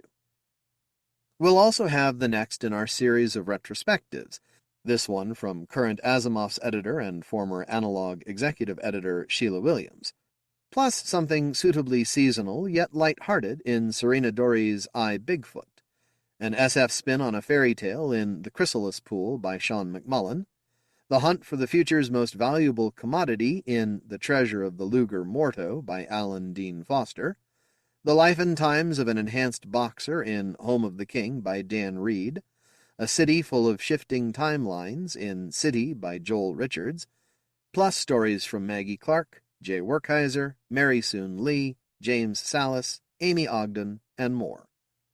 See you back here then. Sticks and Stones. Tom Jolly. Reading time 83 minutes. Chapter 1. Captain Jennifer Kelly still called it a burial, even though the body was just getting ejected into space. Some of the crew had collected a variety of flowers from the plants growing everywhere on the Beagle 4 and placed them on Mary Cott's chest before they wrapped her in a vented bag. There was no torpedo tube or fancy coffin involved. They just took the corpse to an airlock, manhandled it through in 0G, and awkwardly pushed it out. Chief Scientist Anita Blackthorne heard one of the techs, Bob Lowenstein, talking about it earlier. We're just polluting space. You think just tossing out one body won't make any difference, but it's like beer cans. After 100 years, you can't walk down a road without stepping on a few." One of his friends laughed. Anita tried to ignore them and thought about this latest suicide, the corpse drifting slowly away from the ship, and the idea that she might be spending the rest of her life confined to an exploratory vessel with the likes of Bob. Mary Cott might have made the better choice, but now they were down by one biotech engineer cook, and Earth wasn't about to provide them with another. What Bob said wasn't true anyway. They were coasting along at near light speed. When the body drifted outside their radiation shielding, interstellar gas, even as tenuous as it was, would start eating away at the corpse, turning it into a tiny gamma-ray source. In a year or two, there would be nothing to see. "Haversham is taking it pretty hard," Anita confided to the captain.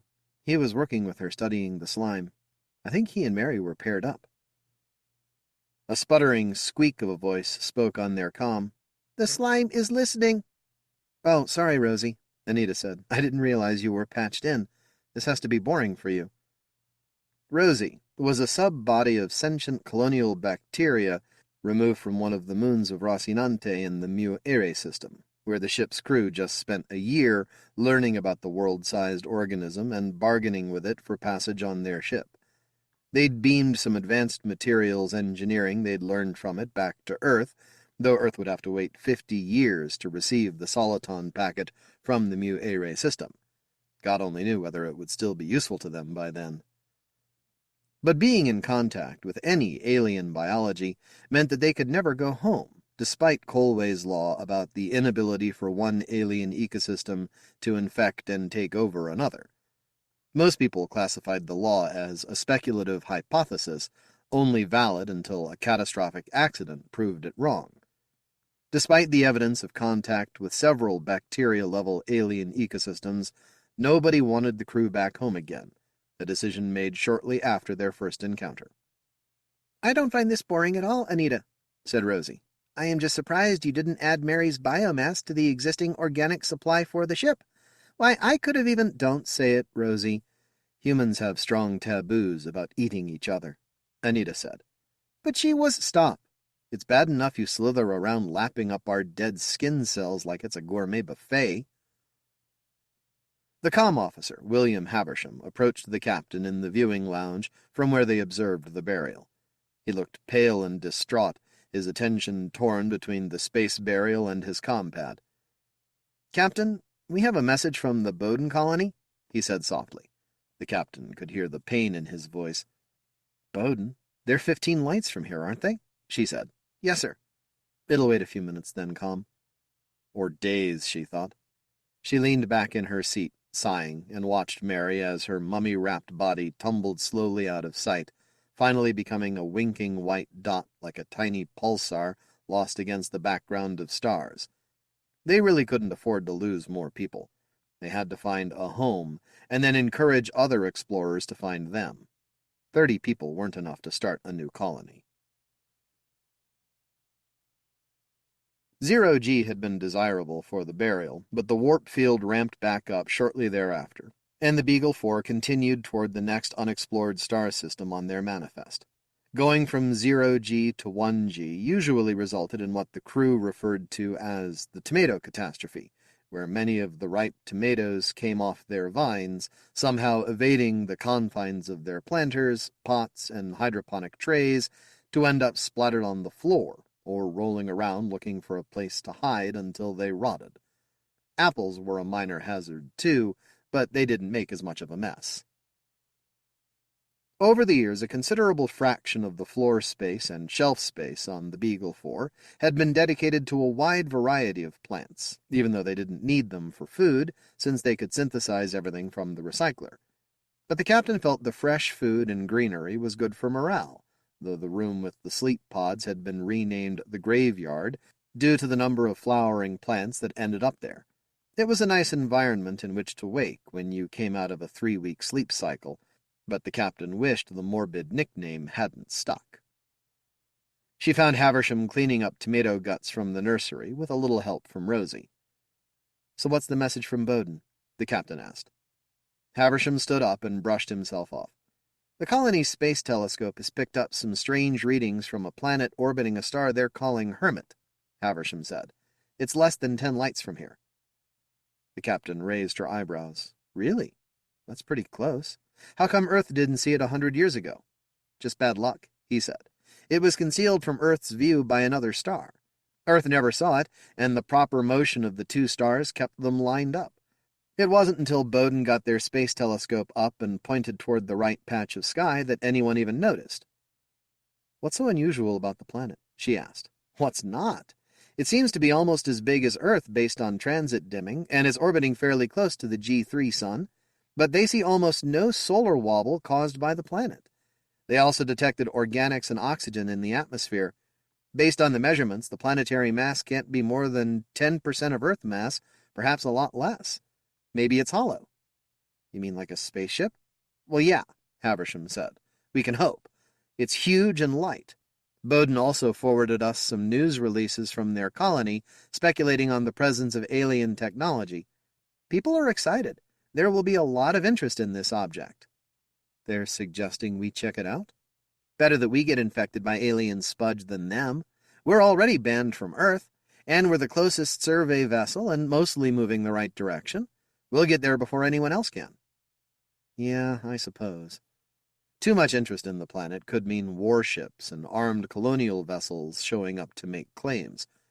Worst case, the Beagle 4 could do their job and just get out of the way of anyone willing to fight for it. If it's an alien spaceship, we wouldn't be seeing any atmospheric measurements. Maybe it's leaking? The captain rolled her eyes, making sure Haversham noticed.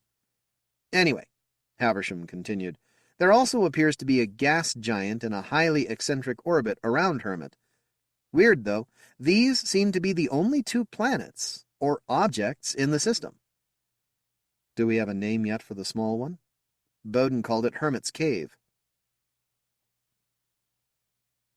Even with relativistic time dilation and continuous acceleration and deceleration, it would take them over 1 ship year to reach the new target. When Captain Kelly had been training for the mission, the trainers explained how the ship's engines achieved this. We create a flat, dense G-field sheet in front of us. The ship free falls into the G-field at 10 Gs, but we don't feel it because, well, we're free-falling. And the G-field is accelerating away from us at 10 Gs, so we never catch up. It's a delicate balance of forces that we control. We add an extra G to produce Earth-like conditions inside the ship, and have a boom from the engine to the main ship so it doesn't pull us in. That must take a lot of energy, someone mentioned. The trainer nodded and said that's what the hydrogen antimatter scoops are for. Ultimately, it meant they could go 8 light years in about a year of ship's time. 8 real years on Earth would pass for 1 ship year, and most of that year was spent in cryosleep. She'd try to fill in some propulsion details from Rafael Mendez, one of their engineers, during their long flight, like understanding the Beagle's radiation shields, but Rafael wasn't the most patient teacher. Truth be told, as captain, she didn't need to know a lot of the technical details of the ship, though it helped. Her job was more management than anything else. Keeping the crew in line and sane after years in close contact wasn't an easy task. The new destination was a cause for celebration, which the captain encouraged, as they expected Hermit to be 6 months closer than their previous target, and they were fairly confident, based on the unusual measurements they'd received, that it wasn't going to be another slime-covered world like the previous 6. The conjecture kept them sane, in addition to drug-induced cryosleep cycles that let them sleep 20 days out of 25.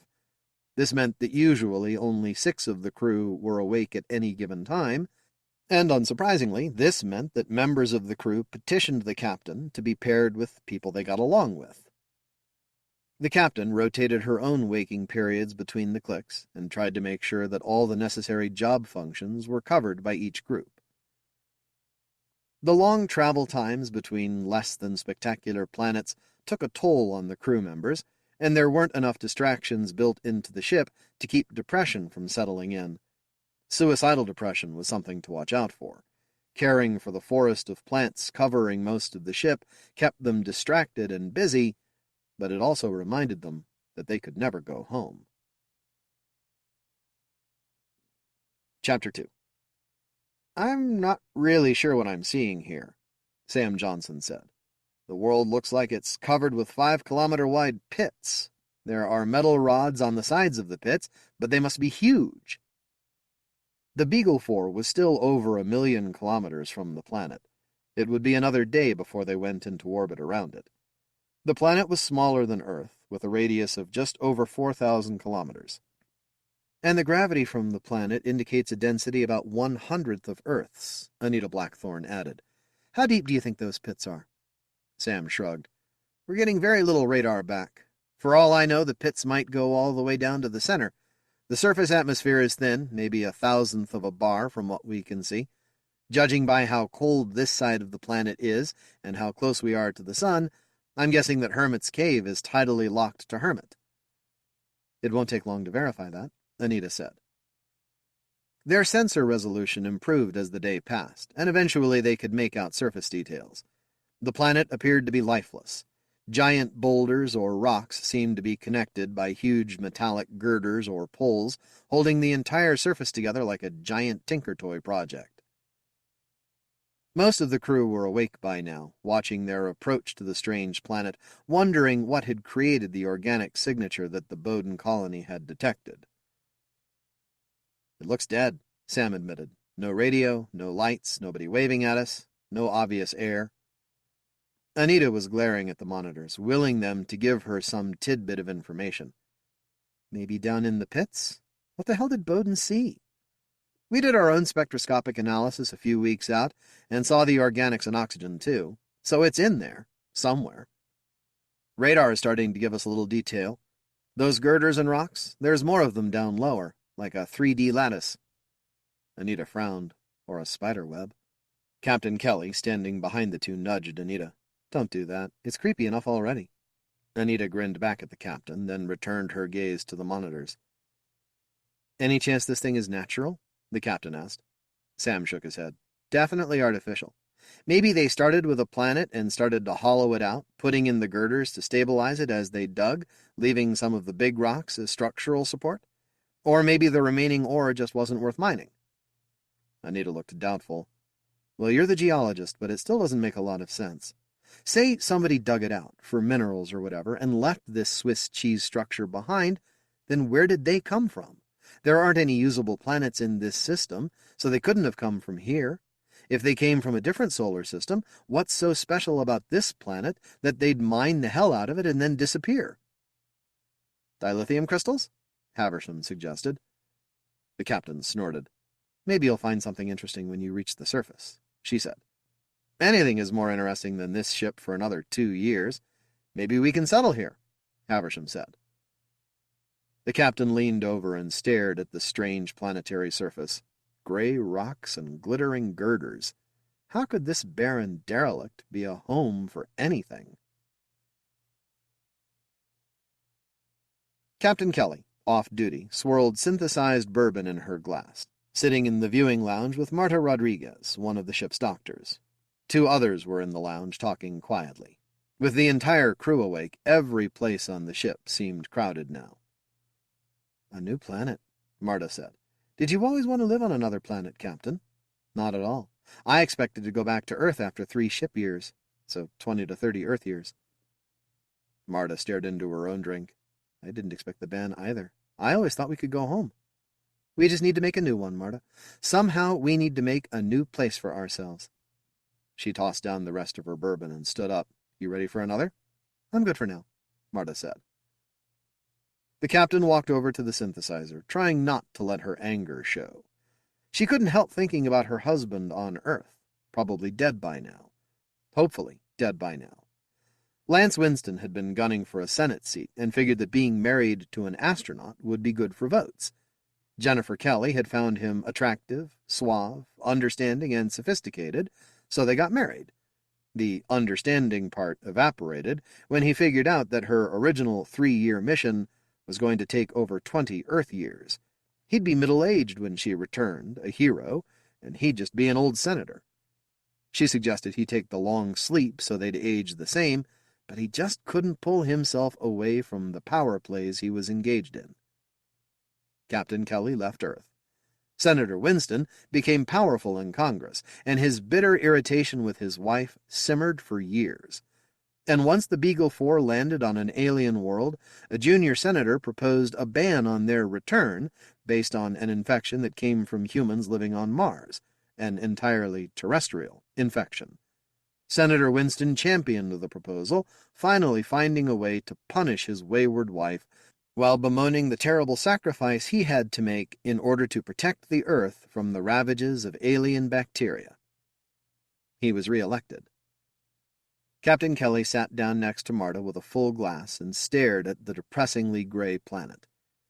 If I get morose and start talking about my asshole husband again, just take my drink away and walk me to my room, will you? After orbital insertion, they were finally rewarded with a view of the sunlit side of the small planet. In the center, facing the sun, was a grand pit nearly 3,000 kilometers wide, extending far into the body of Hermit's Cave, though high clouds and haze obscured the bottom. Surrounding the main pit were 6 other pits, each measuring over 1,000 kilometers wide at the top, tapering like 6 cups surrounding a deep bowl, also facing the sun. As with the central bowl, the clouds hid the bottoms of the cups. The inside surfaces were covered with more of the huge rocks, connected by straight metallic rods. Higher resolution yielded images of kilometer-wide boulders attached together with triangular trusses averaging 5 kilometers in length. Air filled the huge gaps between the rocks and trusses. Above the clouds, like a dirty ring inside the cups, they could see shades of red and green. "Dear God, look at the scale of this," the captain said. "This isn't a mining project. It's a home." Our new home, she thought. She felt giddy.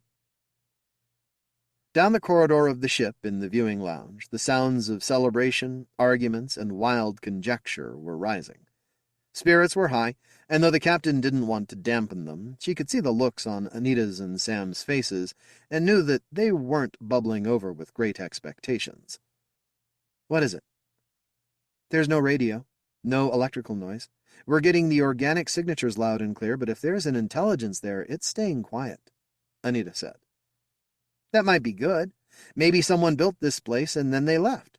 We could just move in," Sam suggested. "Free rent." The captain squeezed her lips in a tight line and stared at Sam until he felt uncomfortable. "Or the ecosystem they created was unstable and they all died horribly," she said. "This place could be toxic." "Worse than this ship?" Anita said. "We're already killing ourselves." "Let's go check it out," a voice burbled behind them. They all turned to see Rosie, 4 extruded appendages waving in the air excitedly. "You aren't supposed to be on the bridge, Rosie." The appendages deflated into the main body. "But I heard—" And then the voice faded away. "You heard? Did you leave one of your buds in here?" the captain asked. "I think I'll go check the kitchen for crumbs." "Wait." The captain dipped her head under the control panel, felt around for a moment, then pulled a snotty glob from the undersurface and tossed it at Rosie, who absorbed it as it hit. "No more buds on my ship. You understand?" The bacterial colony slouched. "Yes, Captain."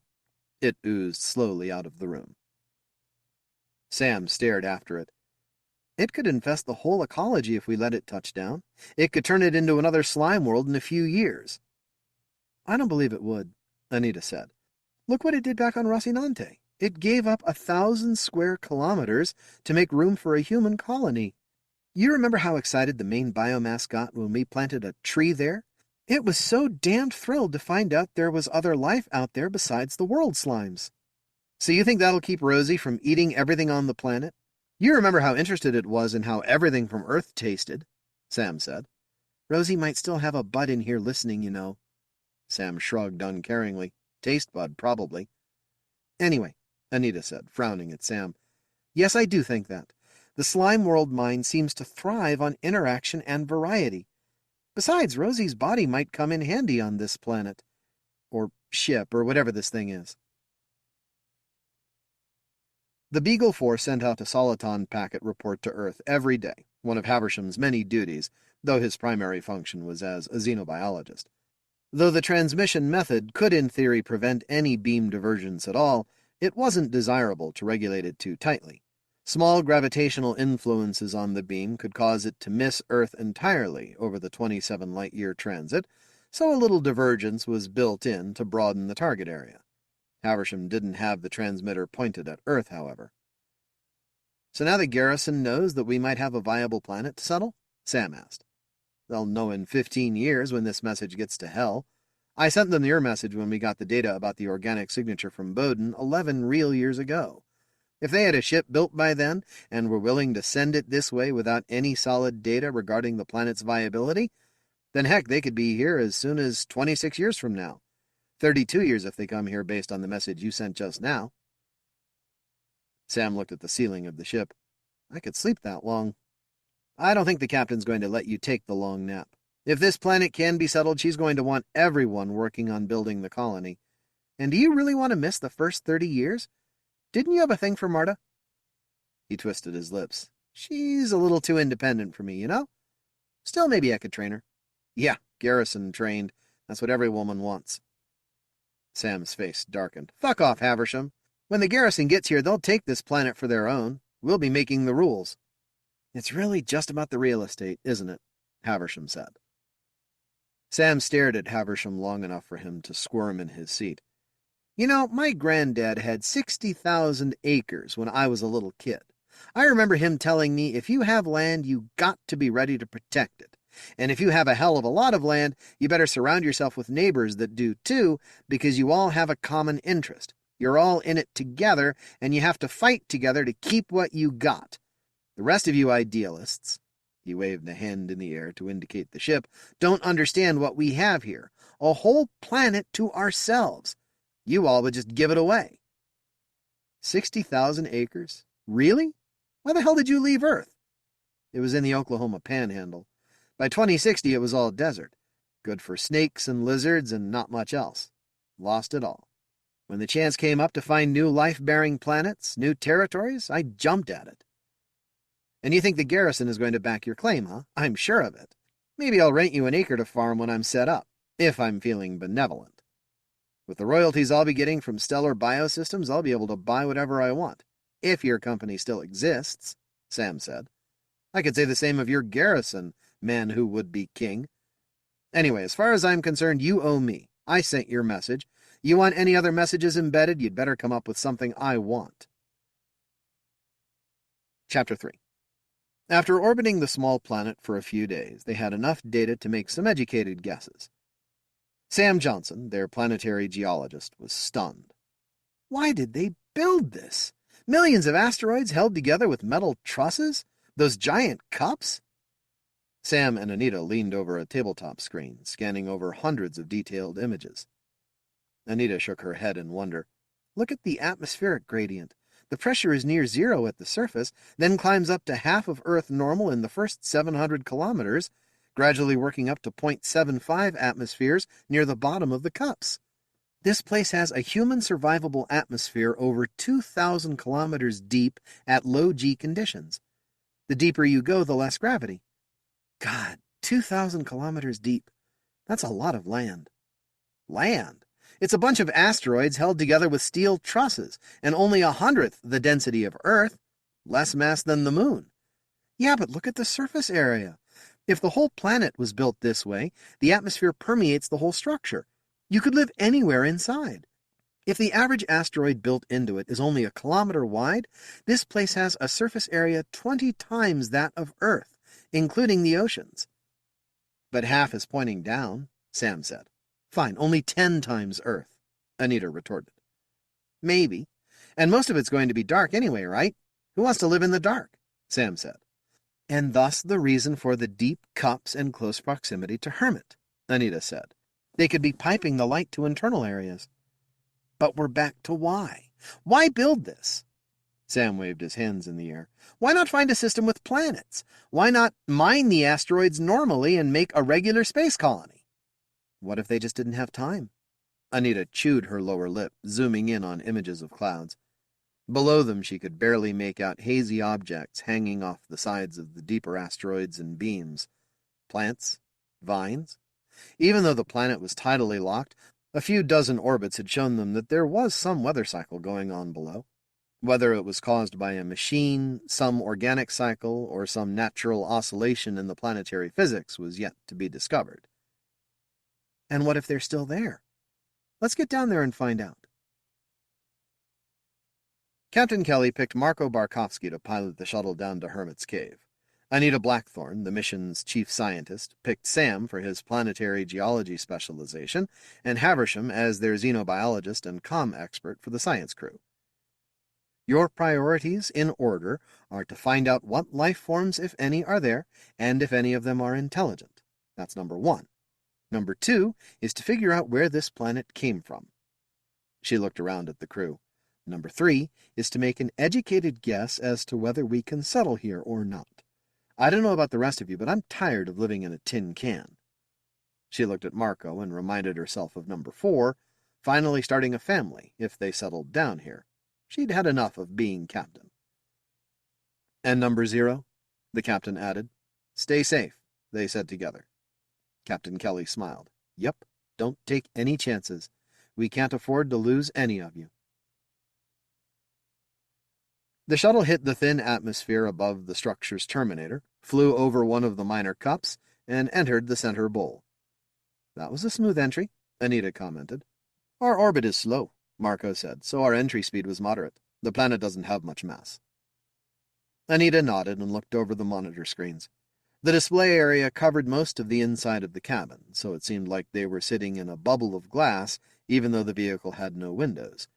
Below, multiple levels of pastel clouds blocked much of their view.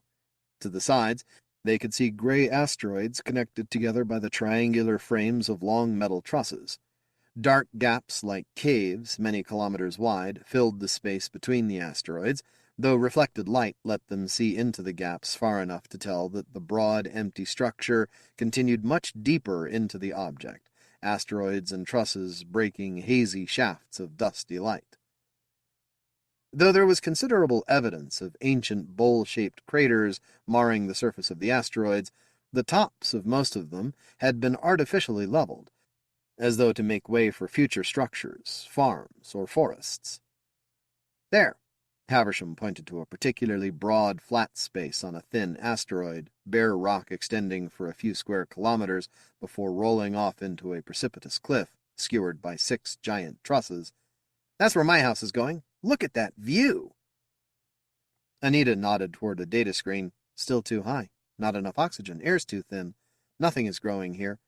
Can we get closer to the perimeter as we descend? Anita said. You bet, Marco said.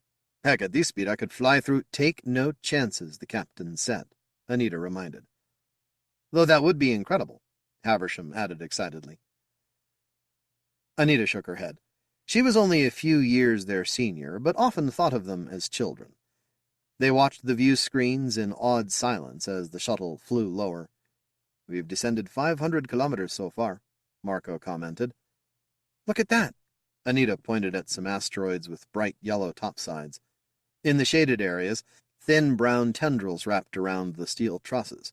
The roots of the gnarled plant grew out of the surface of an asteroid, climbing over 100 meters down the truss. Anita thought a trellis and smiled.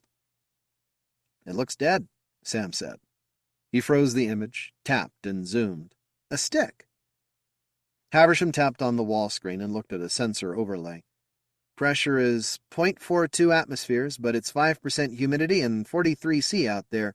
Hot and dry. Oxygen is about 13%. I'm surprised there's anything growing at all. Marco slowed to a hover. You want to get closer? What are those? Anita pointed towards some spherical nodules on the vine. This scale is confusing. They must be the size of basketballs. As they hovered, some of the nodules broke off and started drifting. Either there's a little breeze or they're self-propelled, Haversham commented. We're hovering, Marco said. The breeze is us. The pods aren't falling, so there's something inside making them buoyant. A couple of the pods burst open, spewing yellow clouds, swirling in the currents of air. Spores? Haversham said. "I'm taking a sample." He tapped on the wall to bring up the external air sampler and encapsulated some of the drifting powder. "Shall we continue descending into the unknown depths?" Marco said dramatically. "Yeah," Anita said. "Let's see where the real party is." They picked up some speed and flew along the perimeter of the bowl, heading steadily downward.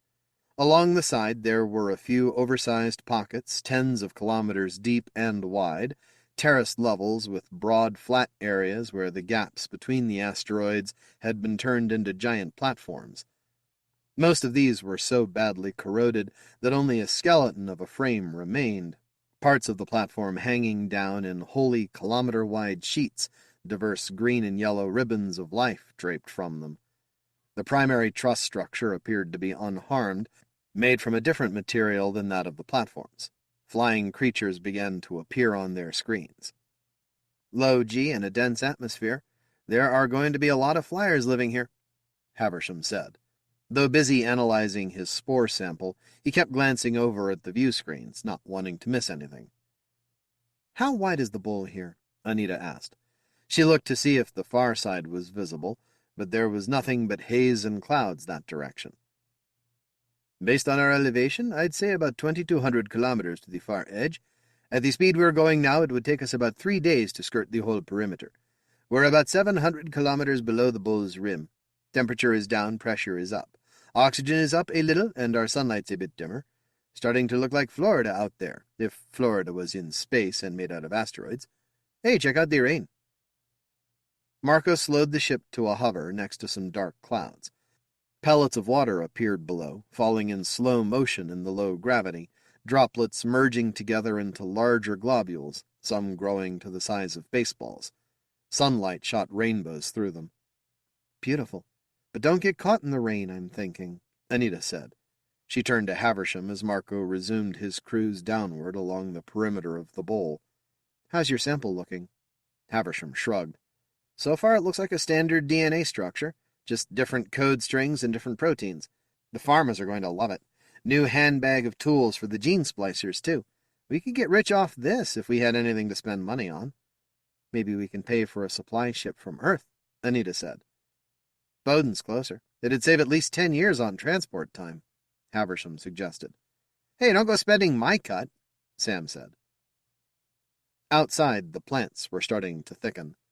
Marco slowed the ship again so they could observe the area in more detail.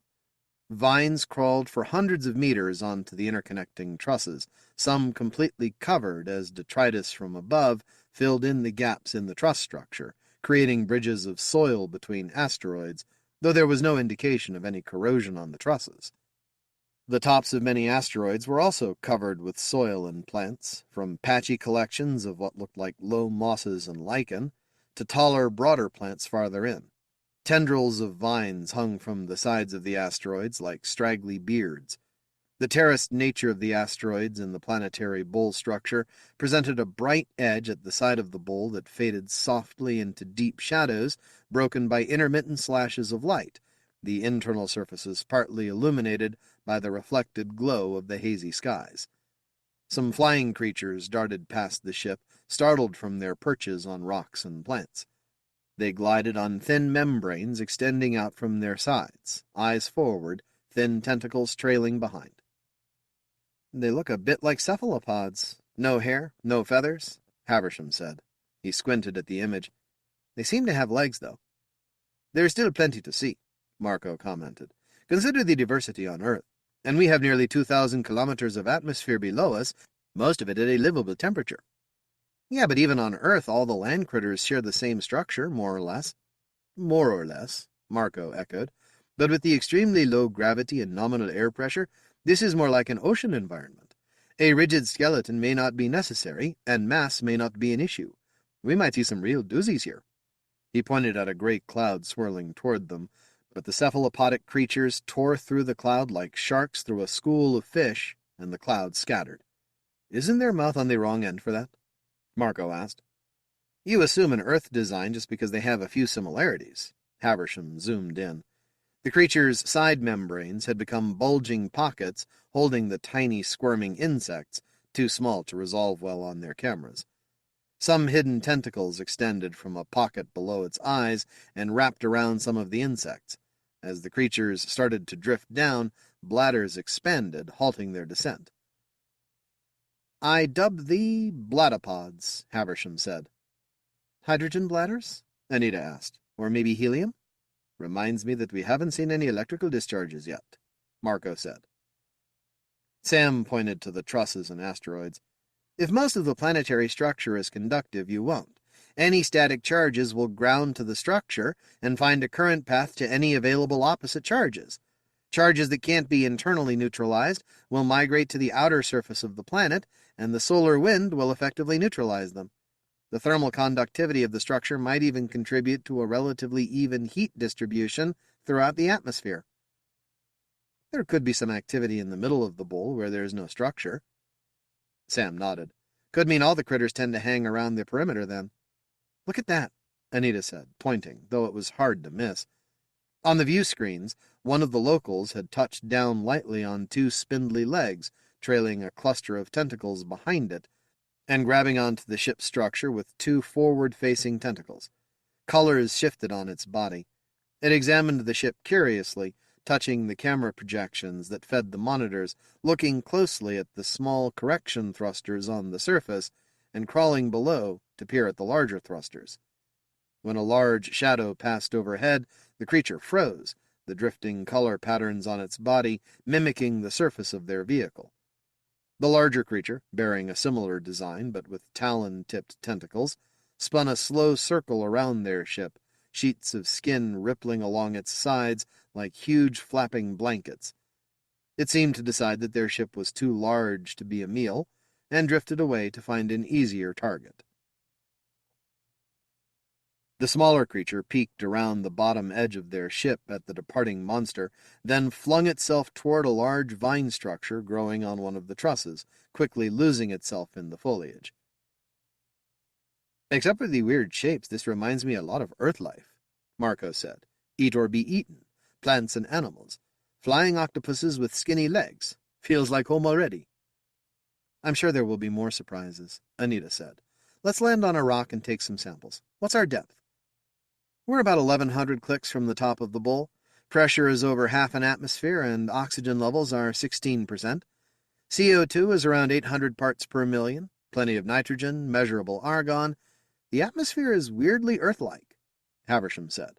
"Assuming there are no organic toxins in the air, this stuff should be breathable. Damn lucky break." "I guess if you call spending billions of dollars on spectroscopic analysis of millions of exoplanets for 100 years lucky." "Sure, let's go with that," Anita said. She pointed at a flattened butte with short brown-yellow plants. "Let's land there." The ship drifted in toward the bright edge of the suspended asteroid, near the deep, soft shadows cast by the trusses and asteroids kilometers above them. They startled a herd of low-grazing creatures with striped patterns arcing across their smooth backs. The creatures scrambled for the edge of the rock as a pack, leaping into the hazy air, the shadow of a truss sweeping over them as they flew upward. "Beautiful," Marco murmured. "Until you meet the insects," Anita said. "I hope we taste like crap to them. Bugs love crap. You know what I mean." Bringing the shuttle down to land on the rock was relatively easy. The gravity was less than a 20th of Earth gravity at this elevation, and the thrusters didn't have to work hard. They settled gently onto the short growth covering the artificially flat surface. Marco gathered up a sampling kit while Haversham tried and failed to contact Beagle 4 with their current status. "Too much rock, or too much metal, or too much atmosphere," he said. "Or all three," Anita said. She looked straight up at the top of the shuttle, where the view screens shone with the circle of light that represented the top of the bowl. The sun, Hermit, looked like a bright eyeball staring down at them, the pupil offset from center due to their position in the bowl. The levels of connected asteroids with their shadowed depths framed the eye in a circle of darkness, spotted with cataracts of drifting clouds. She tried to shake the image from her mind. The four of them suited up, though the atmosphere appeared to be breathable. Instead of air tanks, they wore breathing filters connected to the necks of their suits. The suits were tough. If anything small tried to eat them, they were going to be chewing a while. Marcus hoisted a flamethrower that they'd used to ward off attacks on other worlds. What do you think? I bet most of this stuff has never seen a fire, Anita said, but I wouldn't want to be around when it does. You remember the blattapods? Maybe hydrogen? Leave it here. Marco grunted and put the flamethrower down. They still had energy weapons that could punch a hole through most anything without igniting it, but their wide beam effect wasn't much more useful than a bright flashlight, worthless against a large group. He shoved his weapon into his belt, clearly irritated. The ship's door opened, a ramp was extended, and they stepped from the airlock onto a new world. We're home, Marco breathed. He adjusted his pack on his shoulders. Not on the inside of a damned ship, at least, Havisham added. Anita glanced back at their shuttle, reluctant to close the outer airlock door in case they needed a fast retreat, but hesitant to leave it open in case the local fauna decided to crawl inside. The ramp wasn't quite touching the ground, but then there were a lot of flyers out there.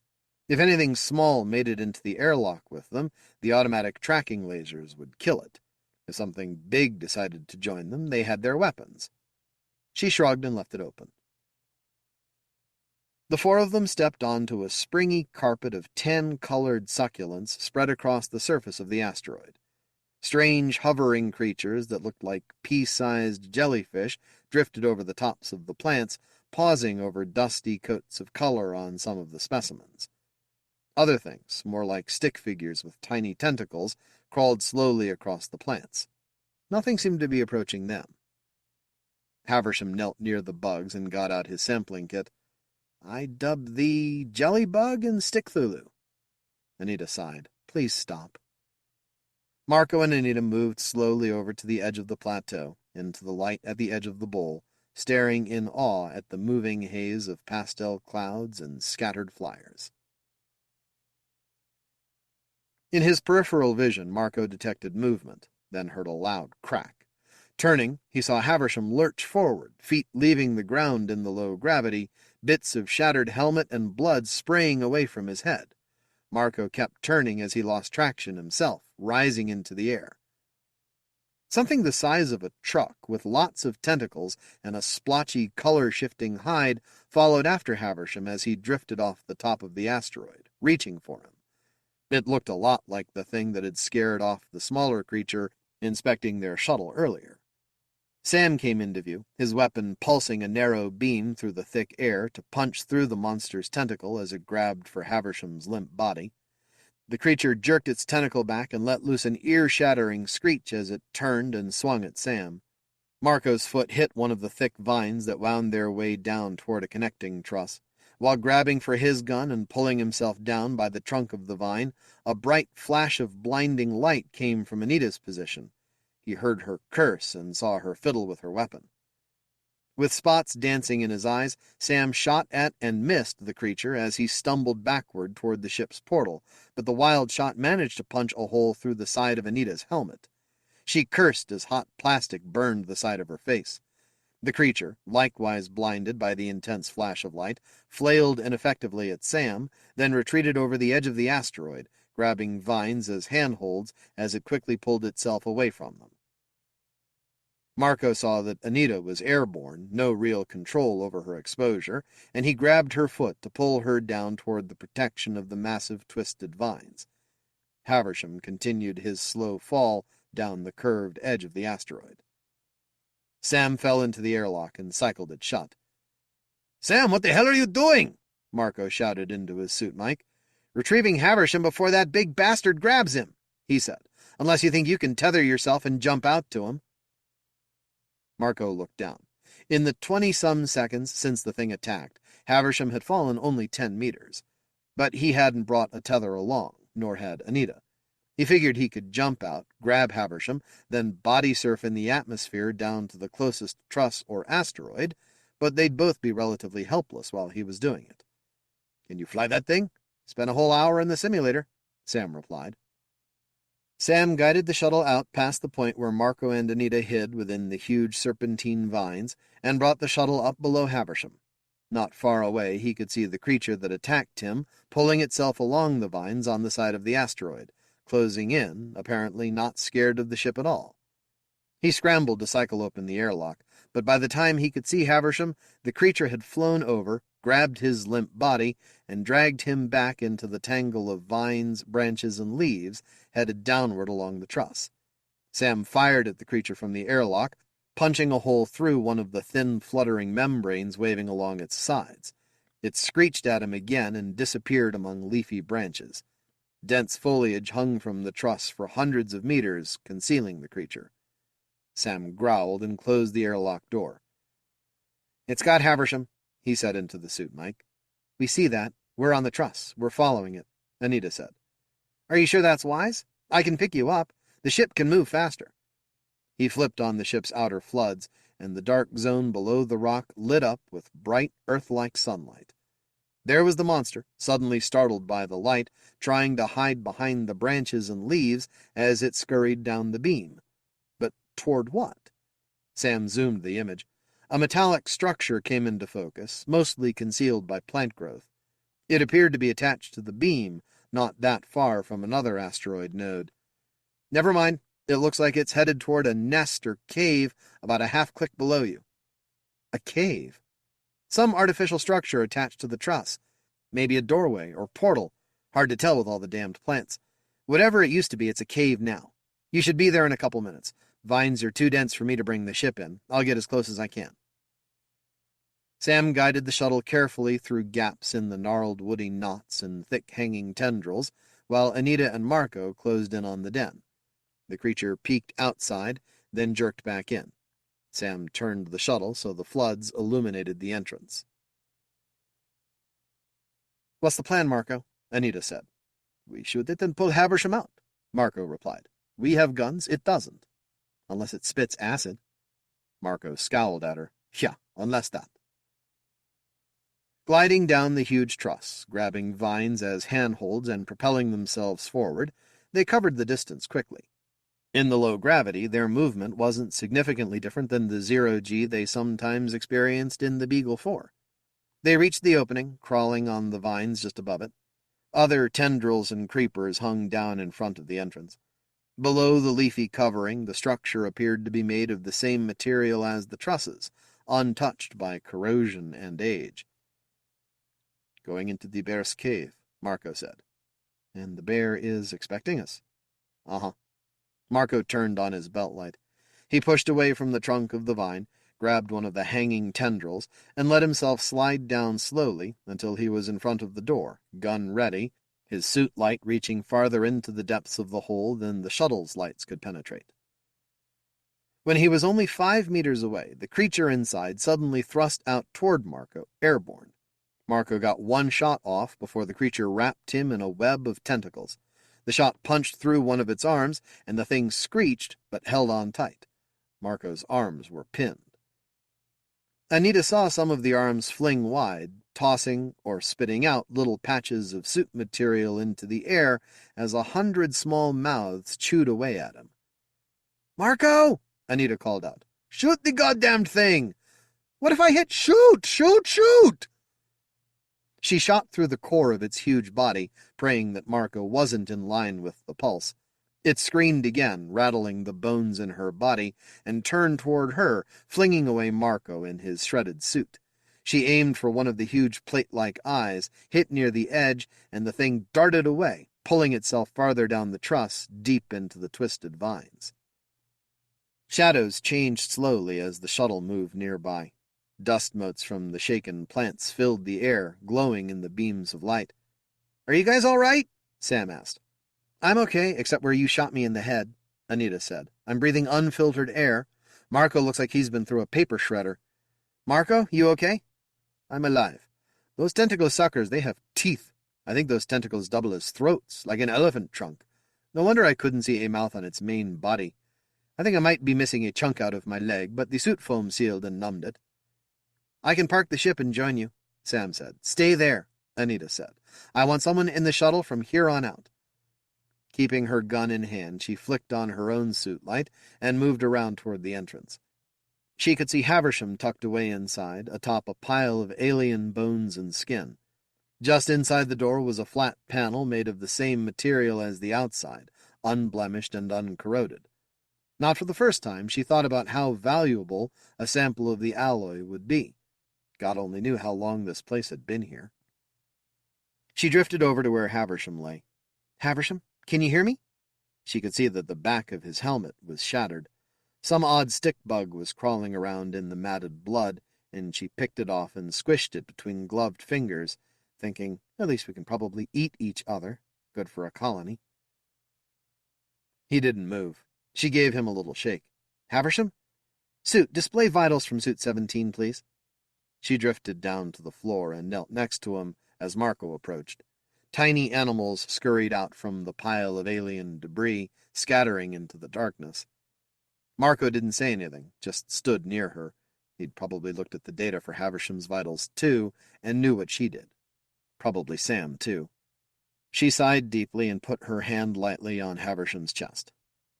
"Let's move him back to the shuttle, then come back and explore this place. We might find out something about the builders," Marco said after a minute. "Okay," Anita said.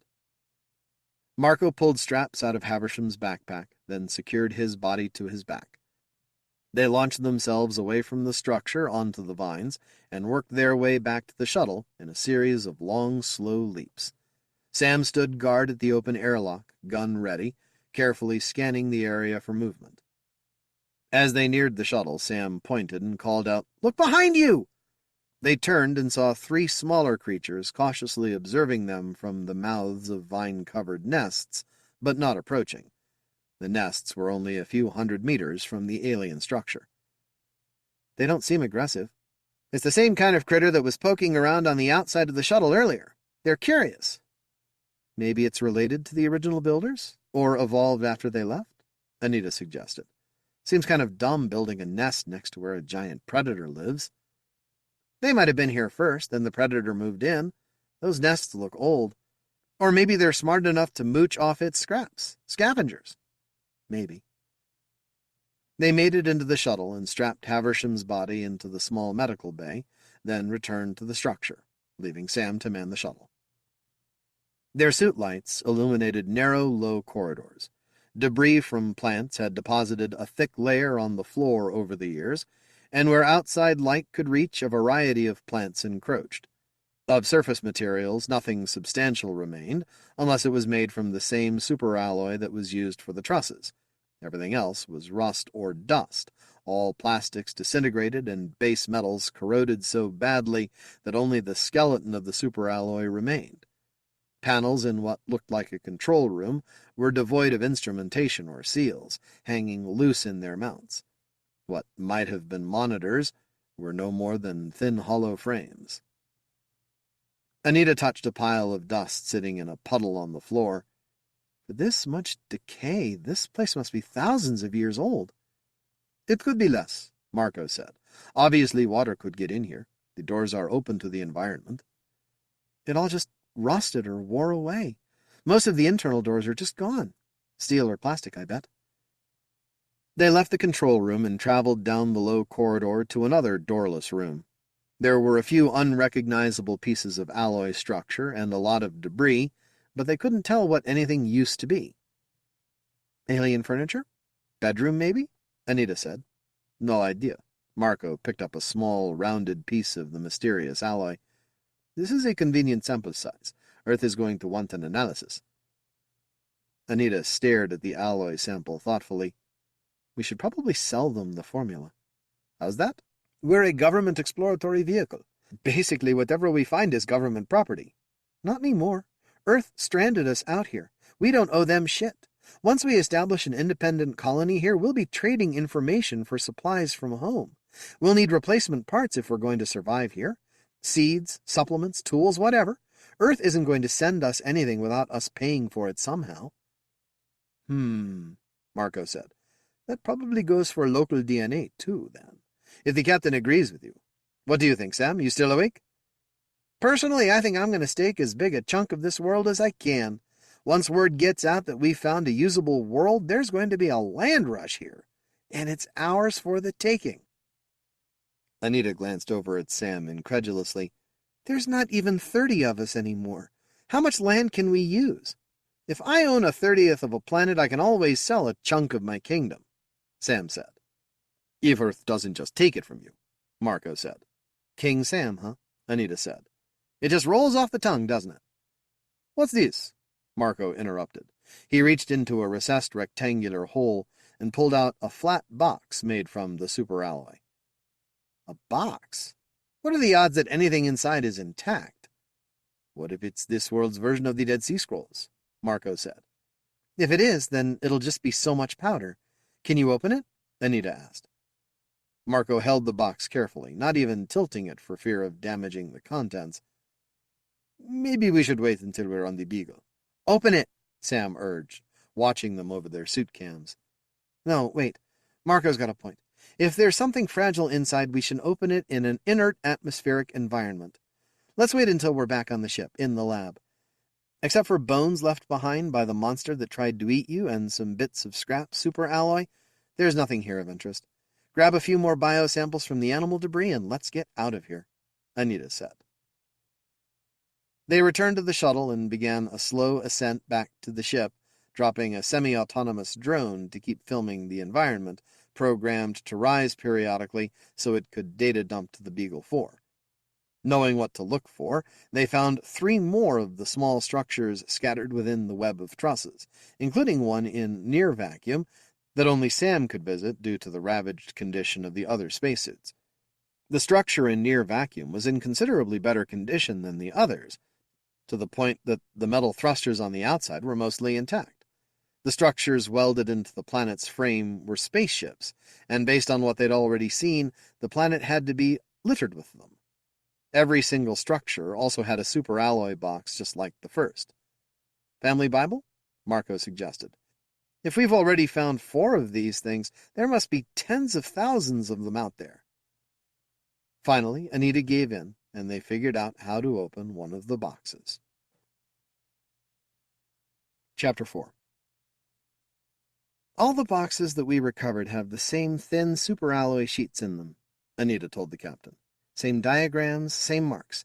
So the builders have, or rather had, a written language, and they apparently mass-produced these packages, either for themselves to recover later on, or maybe left here for someone like us to find. Maybe they just wanted to leave a permanent record behind if they thought they were dying off. We think we might know what happened to their home planet, Marco said, handing the stack of thin metal plates to Captain Kelly. He tapped the top etching. There are 2 pictures showing a side view of their solar system with 6 planets and a top view. A long time ago, a stellar-sized object passed through the system and either tore apart the inner planets or flung them out of the system. One of the planets, the remaining gas giant, survived, but acquired a highly elliptical orbit. They knew it was coming and couldn't do anything about it. They built ships and left their home planet and waited for the star to pass. The captain thumbed through the other metal sheets. Diagrams, lots of tiny symbols, all printed with machine detail. I'm guessing they lacked the technology to survive going to another star and tried to rebuild here using the sources available. Marco and Anita nodded. That's what we figure. Not enough mass for a small moon even, so they gathered up all of the residue from the shredded planets and built this structure, large enough for billions to live on, big enough and deep enough to retain an atmosphere even with so little gravity. Then why did they leave? Or how? They didn't, Anita said. They're still there. They went from a home planet that had gravity to one that had very little, and it's likely that they started to die off. Perhaps the surviving members weren't a large enough population to prevent inbreeding or to maintain an industrial base. We think that we may have encountered some of the descendants of the originals. They're curious, but they don't seem to be smart enough to communicate with or able to use their own ancient technology. A few more trips down, maybe to the other cups, and we could nail the facts down. There's still a lot to explore. Captain Kelly shook her head sadly. So nobody really owns the planet at all. No indigenous intelligence by any Earth legal standards. If anyone comes by to stake a claim, there will only be us to defend whatever we've claimed for ourselves. They could just take it from us. Anyone might have intercepted the signals we've been sending, Marco said. We could end up in the middle of a real estate war. She sighed and put the metal plates down on the console, studying them quietly, then tapped slowly on the top plate. Their home planet. Was it torn apart? Based on the diagrams, we think it may have survived intact, It was probably outside the Roche limit when the star passed through, but was tossed out of the system anyway. But it's frozen solid for sure. One of the dark worlds in between stars. Do you think we can find it? Marco and Anita looked at each other, eyebrows raised. It's possible, Anita said. Depending on the mass of the rogue star and the planet, plus those plate diagrams, we can create a family of possible trajectories and estimate a velocity. Even after 1,000,000 years, their home planet should still be radiating at about 20 to 40 kelvins from the core heat, so we should be able to see it against the background radiation. The Dark Planet Survey taught us that much. 1,000,000 years? Anita shrugged. Just a wild guess. We don't know how old Hermit's Cave is yet, but the effect of the solar wind on the sun-facing asteroid surfaces might give us a rough date of construction. There are other things we can date. At 20 kelvins, would DNA last 1,000,000 years? Haversham would have known, Anita said, her voice subdued. I suspect degradation would be minimal. What are you thinking? Let's find that planet first, the captain said. I have an idea. It took a week to locate the wayward planet. It was within half a light year, moving away from them at less than a kilometer per second. Based on the planet's velocity, they calculated that Hermit's Cave had been built a mere 160,000 years before. The captain left a well-equipped crew of 20 to start building a colony on Hermit's Cave. One of their first tasks was to bury Haversham on one of the asteroids. The remaining crew prepared to chase after the cold, dark sphere they'd named Hermit's Home. Chapter 5. We're going to Hermit's Home to retrieve DNA from the original builders, the captain explained to her core crew. There should be a lot of it, and it should be in pretty good shape, since it's been stored at 20 kelvins all this time.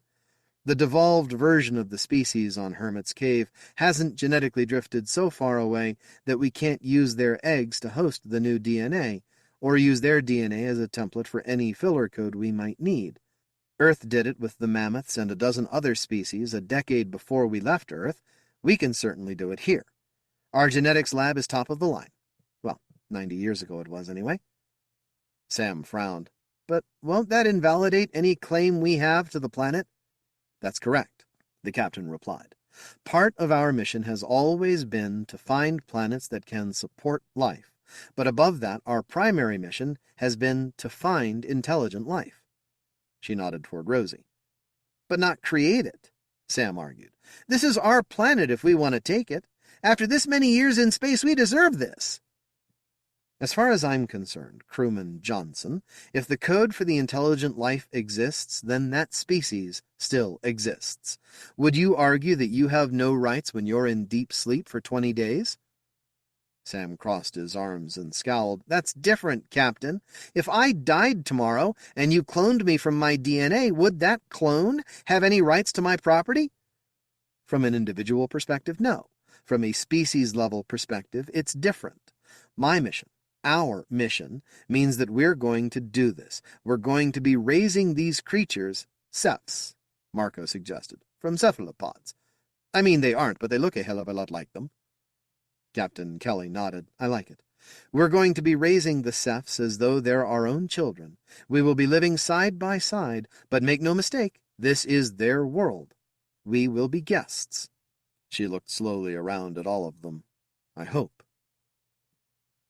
The Beagle 4 had been accelerating for a week before Rosie approached the captain. Captain Kelly, first let me apologize. It started.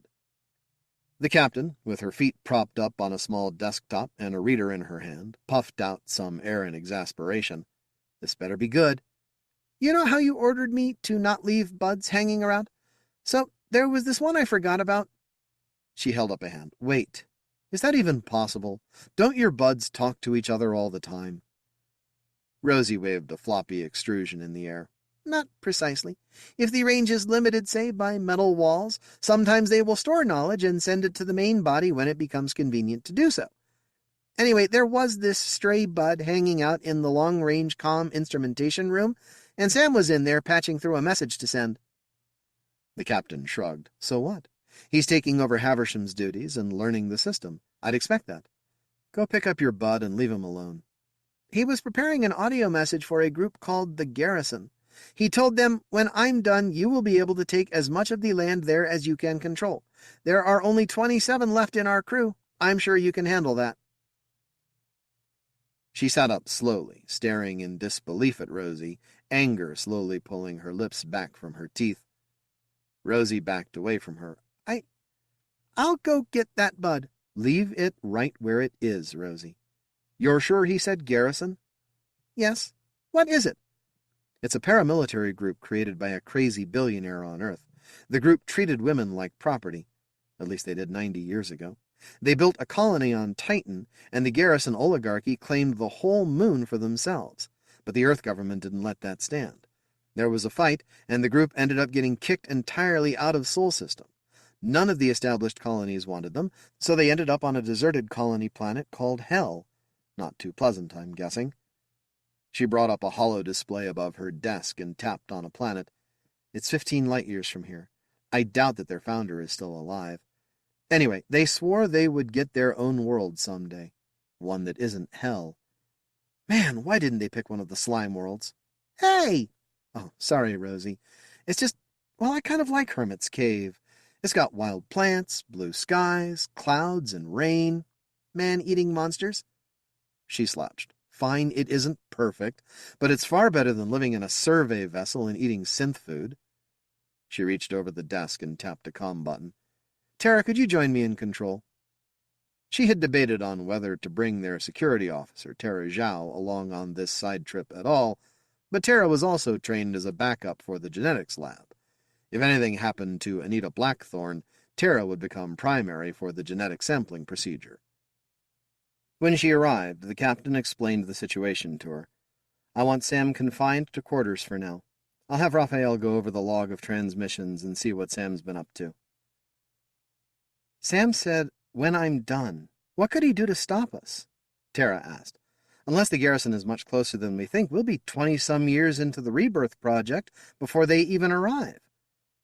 He could damage our ship's engines, stranding us, but it sounds like the self-serving bastard wants to stay alive to reap his rewards from the garrison. He could destroy our samples or damage the genetics lab." She drummed her fingers on the desktop. "After you lock him up, you and Pomeroy go through the lab with a fine-toothed comb and see if anything looks out of place. She's good with tech troubleshooting. Check the sampling equipment for contamination, check the coolers for signs of sabotage. In fact, take a sample off the damaged spacesuits and run a full simulation of gene sample recovery and gene modification, just like we intended to do with the devolved Cephs. See where the simulation fails. If it succeeds, check out the shuttles. It could be that they're set to fail, although that seems less likely. It'd be tricky to set both the remaining shuttles to fail without the sabotage being discovered." She chewed on a knuckle, looking thoughtful, while Rosie and Tara waited, then glared at the two of them. "Well, get on it." Sam didn't resist Tara Zhao. He'd seen her fight before, and even if he got very lucky and was able to get the gun out of her hand, he knew he wouldn't be conscious long enough to find the trigger. Despite the proof of his complicity with the garrison, he refused to say anything about what he'd done or intended to do, and eventually Captain Kelly put him in deep sleep for the rest of the mission, just so she didn't have to worry about him pulling some new stunt. Inside the genetics lab, even before they ran a simulation, they discovered a circuit bypass that would have turned the cooling system for their samples into a heater. The bypass was neatly set up to destroy itself, and no one would have been the wiser if it had been activated. It would have appeared to be a natural equipment failure, and Sam would have walked away hands clean.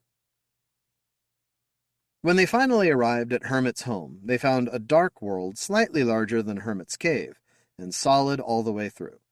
It didn't take long to find thousands of Ceph bodies closed inside huge structures buried in the thick snow of a frozen atmosphere. They acquired samples from sites all over the world to assure that they could create a minimum viable population and avoid inbreeding. It was easy to take the samples. Often a gentle hammer tap on the end of a tentacle provided what they needed. Everything was remarkably well preserved on the planet. The crew spent over a week cramming as much of the Ceph's ancient heritage into their cargo hold as they could fit. Someday the Ceph descendants would come back here for more, But for now, this load would be all they owned to learn what their civilization once was. The value of the location of the planet was not lost on the crew. It might later become a bargaining chip if they needed it. Beagle 4, fully loaded, headed back to Hermit's Cave. 3 months into the return trip, Beagle 4 received a message. Captain Kelly of the Beagle 4, this is Rafael Mendez reporting from the Alpha Cup colony on Hermit's Cave. We recently acquired a contingent from Dorian's moon, about 100 colonists in a lightly armed colony vessel. Apparently their colony intercepted Bowden's message to Earth and decided they wanted a piece of the action here. Their biotech lab is more up-to-date than our own, and they could certainly help with our little project. Anyway, we're discussing arrangements with them to join our own colony in Alpha Cup. They seem okay with what we're trying to do here, more interested in the biotech than the property, I think, but they're all pretty excited about the place. Just thought you'd want to know. It could start to get crowded around here. We've located a cluster of about 200 Ceph ships fairly high in the cup. The air is still breathable here, and the big critters don't seem anxious to come this high. Anyway, we're clearing out the ships and cutting into some of the large vines to see if the wood is usable for construction. Should be nice and cozy by the time you get back. We're still living off the recycler, but starting to sample some of the local flora and fauna. We're being cautious, and it hasn't killed anyone yet. Raphael continued with the colony report, describing how the rain at lower elevations collected into large spheres of water drifting on the wind, and the dark clouds of organic sludge even lower down that had their own class of scavengers. But Captain Kelly wasn't paying much attention to it, distracted by thoughts about the new colonists. The first time they were directed to Hermit's Cave, with little more than a nod of the head to oxygen and organics, the signal had been in space from Bowden for 15 years, and it was another 11 years before the Beagle 4 reached Hermit. That was a 26-year window in which other colonies and ships might have intercepted Bowden's report and sent ships their direction, anxious for land, for research, or for profit. It would be a toss of a coin whether new arrivals would want to share the world or not, and be willing to work with Beagle 4's crew in returning control of the planet to a reconstituted population of Cephs. This time they got lucky. It would be a good 25 years before the garrison ships arrived, assuming they left Hell the same year that Sam first sent them a message. The more guns they had on their side before the garrison arrived, the better. Chapter 6. We were given the distinct impression that Hermit's Cave had no intelligent life, Captain Magnus Obermann stated. Captain Kelly smiled, pushing back gray hair from her face. I'm afraid your information is out of date, Captain, she said. Sam Johnson was still on ice, so the last information he transmitted to them was likely the last thing they'd learned about the planet, habitable but empty. He'd also told them about their plans to bring the Cephs back to life, so they knew that already. What they didn't know was that the project had been a success. 2 other survey ships, banned from a return to Earth much like her own, looking for a place to settle down since Earth was off limits, appeared and settled their own crews on Hermit's Cave, while the Native Rebirth Project was in its first 5 years. But they had no interest in broadcasting to Earth or anyone else that they'd abandoned their primary mission to take up asteroid farming. Likewise, the crew from Dorian's moon didn't have any reason to announce to the universe that there was a new planet to settle. Captain Kelly pointed over her shoulder at Millie, who waved one of her several suckered tentacles at Magnus.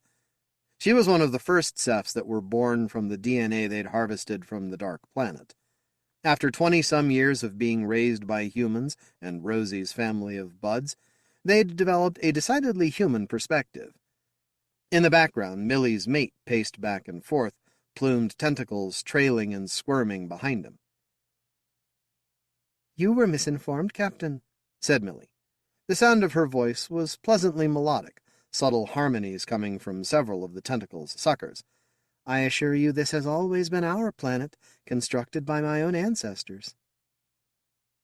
The garrison had arrived yesterday with 3 ships carrying nearly 200 colonists each. There were obvious weapons mounted on the ships, but the garrison hadn't expected local space to be so crowded. so well protected. 10 of the Ceph's construction robots, with their massive welders, had been refurbished and reactivated and separated from the outside surface of Hermit's Cave and orbited the planet like giant sentinels. 28 of the smaller Ceph ships, piloted by young but earnest Cephs, had also been reactivated, selected from the near vacuum of the outer edges of Hermit's Cave, where they were least exposed to the erosive effects of life and water. A lot of rebuilding was required anyway after 160,000 years of cold storage, but they had had over 20 years in which to do it. In addition to the obvious alien presence, 3 local colonies had sent their own crews to claim a piece of the pie, but like every other human there, their colonial aspirations were limited to zones dictated by the native Cephs. "We sent you a message over a year ago," Captain Kelly said. Captain Obermann of the Herald frowned at her. "Yes, we received that, but assumed you were lying to keep everything to yourself. We weren't about to turn around." Wow, she thought. Blunt. What a sphincter. As you can see, the Cephs are alive and well, even if there are only 300 adults so far, but they don't need to know that. Millie added, "We've set aside an area in Gamma Cup that should be to your liking if you expect to stay. We aren't monsters, after all." Here she made a face at Captain Kelly, who could easily read the humor and sarcasm written there. When Millie first came on camera, Captain Obermann had visibly cringed, and Captain Kelly knew the spot in Gamma Cup that Millie had in mind. It was one of their earlier attempts at a settlement. It was too hot, too wet, and a seasonal host to swarms of odd disc-shaped flying suckers that more than made up for the lack of biting flies and mosquitoes, but which didn't seem to exist in the main bowl or the other cups. Gamma Cup had evolved some voraciously nasty stuff in 160,000 years. "We assumed we would be living in whatever colony you'd already started," Captain Obermann said. "After you killed or subjugated everyone there," Captain Kelly thought. "That isn't going to happen, Captain. The garrison's misogynistic social structure isn't exactly in line with any other human, Ceph, or slime culture on this planet. In fact, the first chance I get, I will personally offer asylum to every woman in your colony who's tired of your bullshit." Try that for blunt, asshole. "There is a small moon we found orbiting the gas giant you could colonize, if Gamma Cup isn't to your liking. Or, of course, you can turn around and go back to hell where you came from." Obermann turned a deep red, glanced over to his left, looked back at Captain Kelly and Millie, then terminated the connection. Millie said, "Was that wise? He has weapons. You have no idea how creepy and dangerous the Ceph construction robots look to humans. The garrison won't attack. And besides, your robots are made out of that hermitium you guys use for everything. The garrison would lose that fight. Technically, our construction robots wouldn't try to fight them. They would try to gather them up and weld them into Hermit's Cave as raw materials. Anyway, the garrison knows that you recreated us from ancient DNA. They could argue that we aren't native at all." Captain Kelly laughed. "It doesn't matter. They're outnumbered and outgunned. The planet already has 3 intelligent species living on it that all have a better legal claim to it than they do, since we were here first. That's the important part." "True, but the current population of intelligent organisms here is barely double the number of garrison's colonists, if we don't include pregnancies or Rosie's buds. They could still cause trouble," Millie said. The captain glanced over at Rosie, who'd gotten into the habit of adopting a vaguely human shape over the years. Rosie shrugged. "My buds are autonomous once they reach a certain mass. If it's bodies you need, I'll make more." Something to keep in mind. We might need to do that. "Captain, the Herald is calling us again." On-screen comm. A new smiling face appeared. "Ah, Miss Kelly. I'm Gerald Eberly, the garrison liaison." "That's Captain Liaison Eberly." His smile faltered. "Oh, of course, Captain Kelly. My apologies. But to the point. The Beagle 4 left Earth some 90 years ago, with rare contact from Earth, while the garrison's colony on Hell is only 17 light-years from Earth, and we try to keep up with the latest tech there. Technology did not come to a standstill on Earth during that period, as rough as it was. We have biological and nanotech solutions to physical degradation in zero-G that we brought with us. Medications you can take that don't require a spinning environment to simulate gravity, like the ones you presently have in orbit. On this world, of all worlds, these drugs would be infinitely valuable to you. If you give us what we want, you can have access to the products of our drug manufacturing capabilities. Or you can beam an order for a batch from Earth. She ran a hand across her chin, thinking about the 100-year round trip that order would require, or if Earth would even talk to them. It's decent trade material, I'll have to admit. Trade? What do you have to trade? Captain Kelly leaned back in her seat. Information on how to survive on Hermit's Cave, how to raise crops, what will and won't kill you, everything we've learned in our 20-some years here, local beer and whiskey. Heck, we might even be able to overlook your attempt to sabotage the Native Rebirth Project 25 years ago. Gerald Eberly gaped for a moment, closed his mouth abruptly, then said, "We'll get back to you," and disconnected. She drummed her fingers on the desk, lips tight, then glanced over at Millie. "This is going to take a long time, I can see." "Do you really want them on Hermit's Cave?" Millie asked. She shrugged and stood up. "As despicable as they may seem, I want their ships on our side when Earth forces get here in 18 years. Thanks to Bowden's original broadcast, Earth is expecting a gold mine of patentable alien technology, no natives, and possibly a tiny colony of hungry, rebellious crew members from Beagle 4, whose stolen ship is still technically Earth property. I expect they intend to lock us up as thieves, pirates, or mutineers, just so they'll have an excuse to take over. They aren't going to give up unless there's a lot of firepower staged against them, and the garrison has 3 armed ships to add to our own hodgepodge fleet, to say nothing of having their own bone to pick with Earth. If we all have to live in one community, perhaps we can retrain the garrison people to be civil again." She looked around the room. "We have a planet with 3 cooperative, intelligent species on it. That's worth fighting for." She headed for the door. "Let's get back to the nursery. Deirdre's litter of cephalings is due, and Marco and the kids are down there waiting to see them." She stepped out of the Ceph ship that she'd claimed as a headquarters for operations, one of the large cluster that they'd discovered in the first year of exploration, then strapped on her wings and jumped off the deck. Millie and her mate rippled with colors and followed. Science fact: Alien biochemistry. Rejecting the Carbon Chauvinist. J. Werkheiser. Reading time 35 minutes. J. Werkheiser teaches chemistry and physics. Pretty much all the time. His stories are sneaky devices to allow him to talk about science in a sort of socially acceptable way. Much to his surprise, the editors of Analog and various other magazines, e-zines, and anthologies have found a few of his stories worth publishing. Many of those story ideas came from nerdy discussions with his daughter or his students. He really should keep an updated blog and author page, but he mostly wastes his online time on Facebook, MeWe, or Twitter, at JAYWERKHEISER.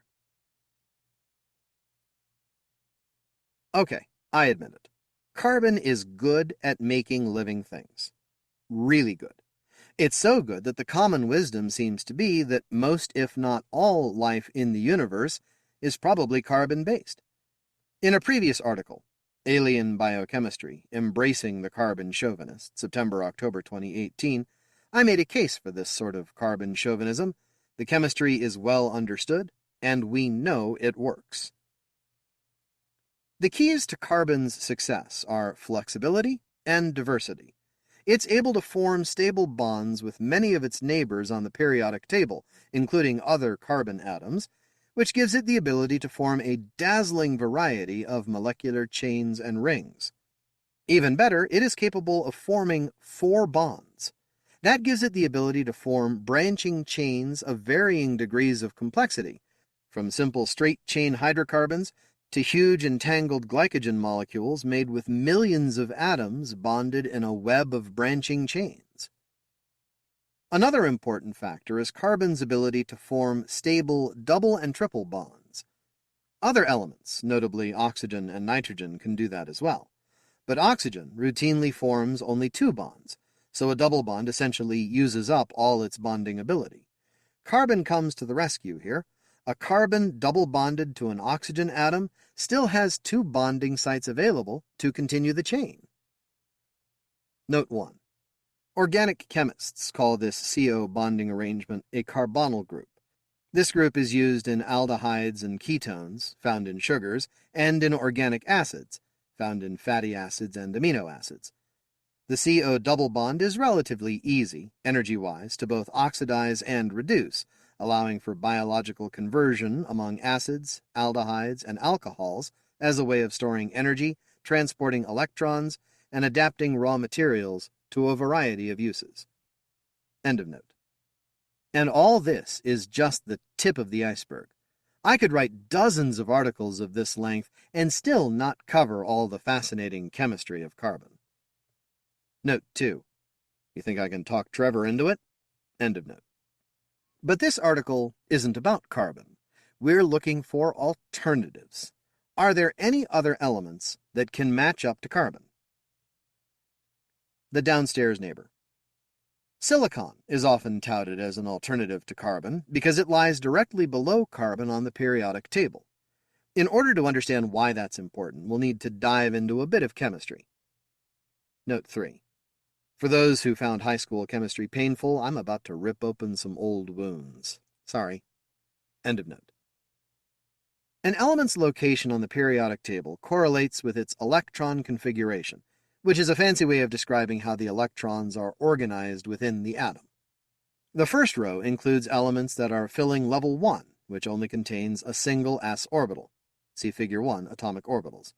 Hydrogen has a 1s1 configuration, red 1s1, meaning that sublevel 1 has 1 electron in it, and helium is 1s2.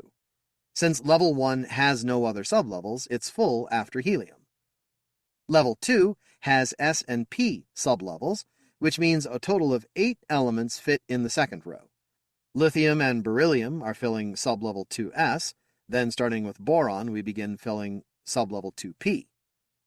Note that carbon is the second element to place electrons in the p sublevel, giving it an outer shell configuration of 2s2, 2p2. Those 4 electrons are what give it the ability to form 4 bonds. Each can pair up with an electron from another element to create a bond. This occurs when the electron clouds of 2 atoms overlap. Picture 2 atoms approaching along the x-axis closely enough that their s orbitals overlap. Note that the overlap occurs directly between the 2 nuclei. This type of bond, the most common kind, is called a sigma bond. Note 4. Actual bond formation is a bit more complex than this, often involving the formation of hybrid orbitals, don't ask, during the process.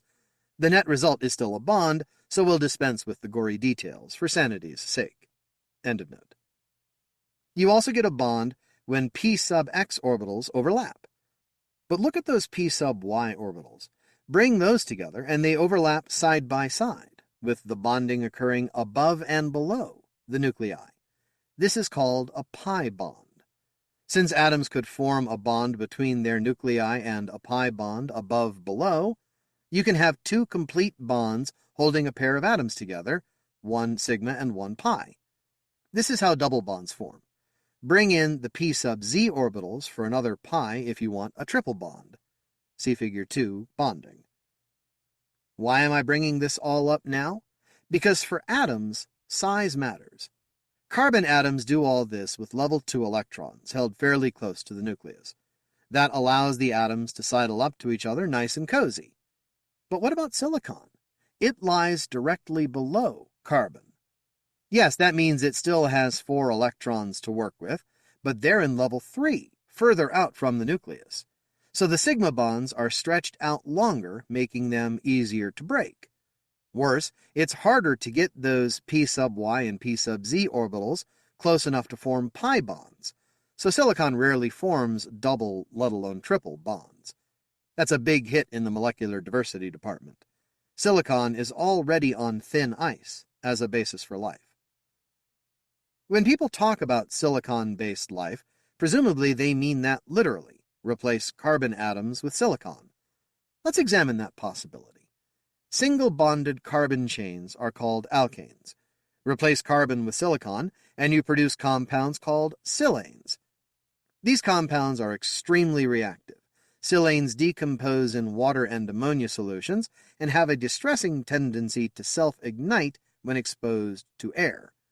Right off the bat, that limits silicon-based life to planets that lack some of our favorite gases and solvents. Not necessarily a deal-breaker, but it sure makes things difficult. To add insult to injury, UV radiation readily breaks up silane chains, so we'll need a thick atmosphere to block it out. Another issue that often rears its head in discussions about silicon is cosmic abundance. The universe contains more than 10 times more carbon than silicon, and the interstellar medium contains a great variety of carbon compounds and very few silicon compounds. But here's the twist. Life evolving on the surface of a planet uses the materials present on the surface, not scattered throughout the universe. And on the surface of the Earth, silicon is 100 times more abundant than carbon. There's plenty of the stuff available to form biomolecules. Twist on the twist, it didn't happen on Earth. Even with the huge abundance of silicon, life on Earth went with the less available carbon. It's hard to extrapolate from a sample size of 1, but it sure looks like carbon beat silicon, fair and square. Why doesn't all that silicon on Earth get used for anything? That's an interesting story that ties all this together and is ultimately devastating to silicon's chances at being a basis for life. Oxygen is everywhere, and that's not likely to change no matter where you go in the universe. When carbon bonds with oxygen, it forms double bonds and creates carbon dioxide gas.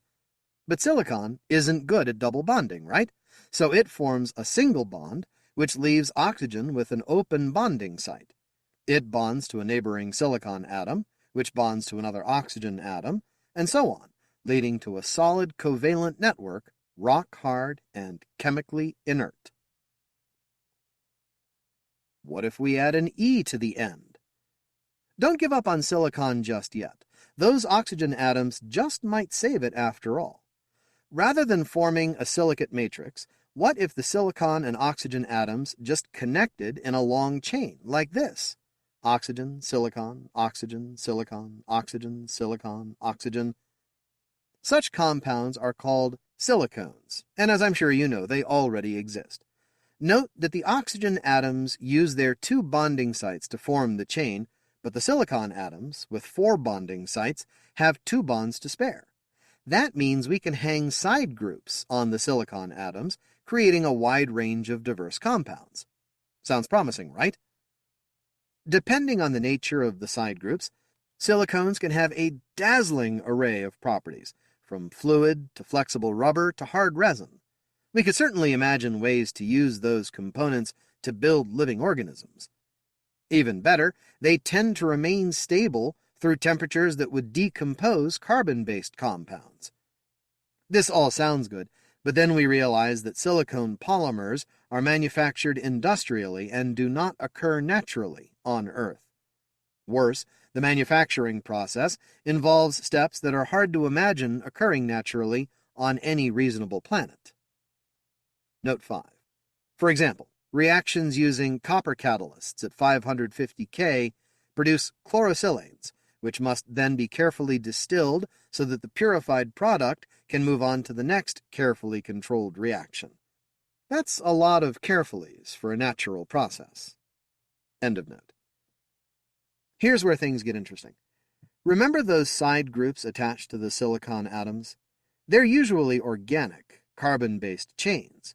So, while we could certainly imagine completely silicon-based alien life that attaches silane side chains, we can now also consider a hybrid biochemistry using both silicon and carbon.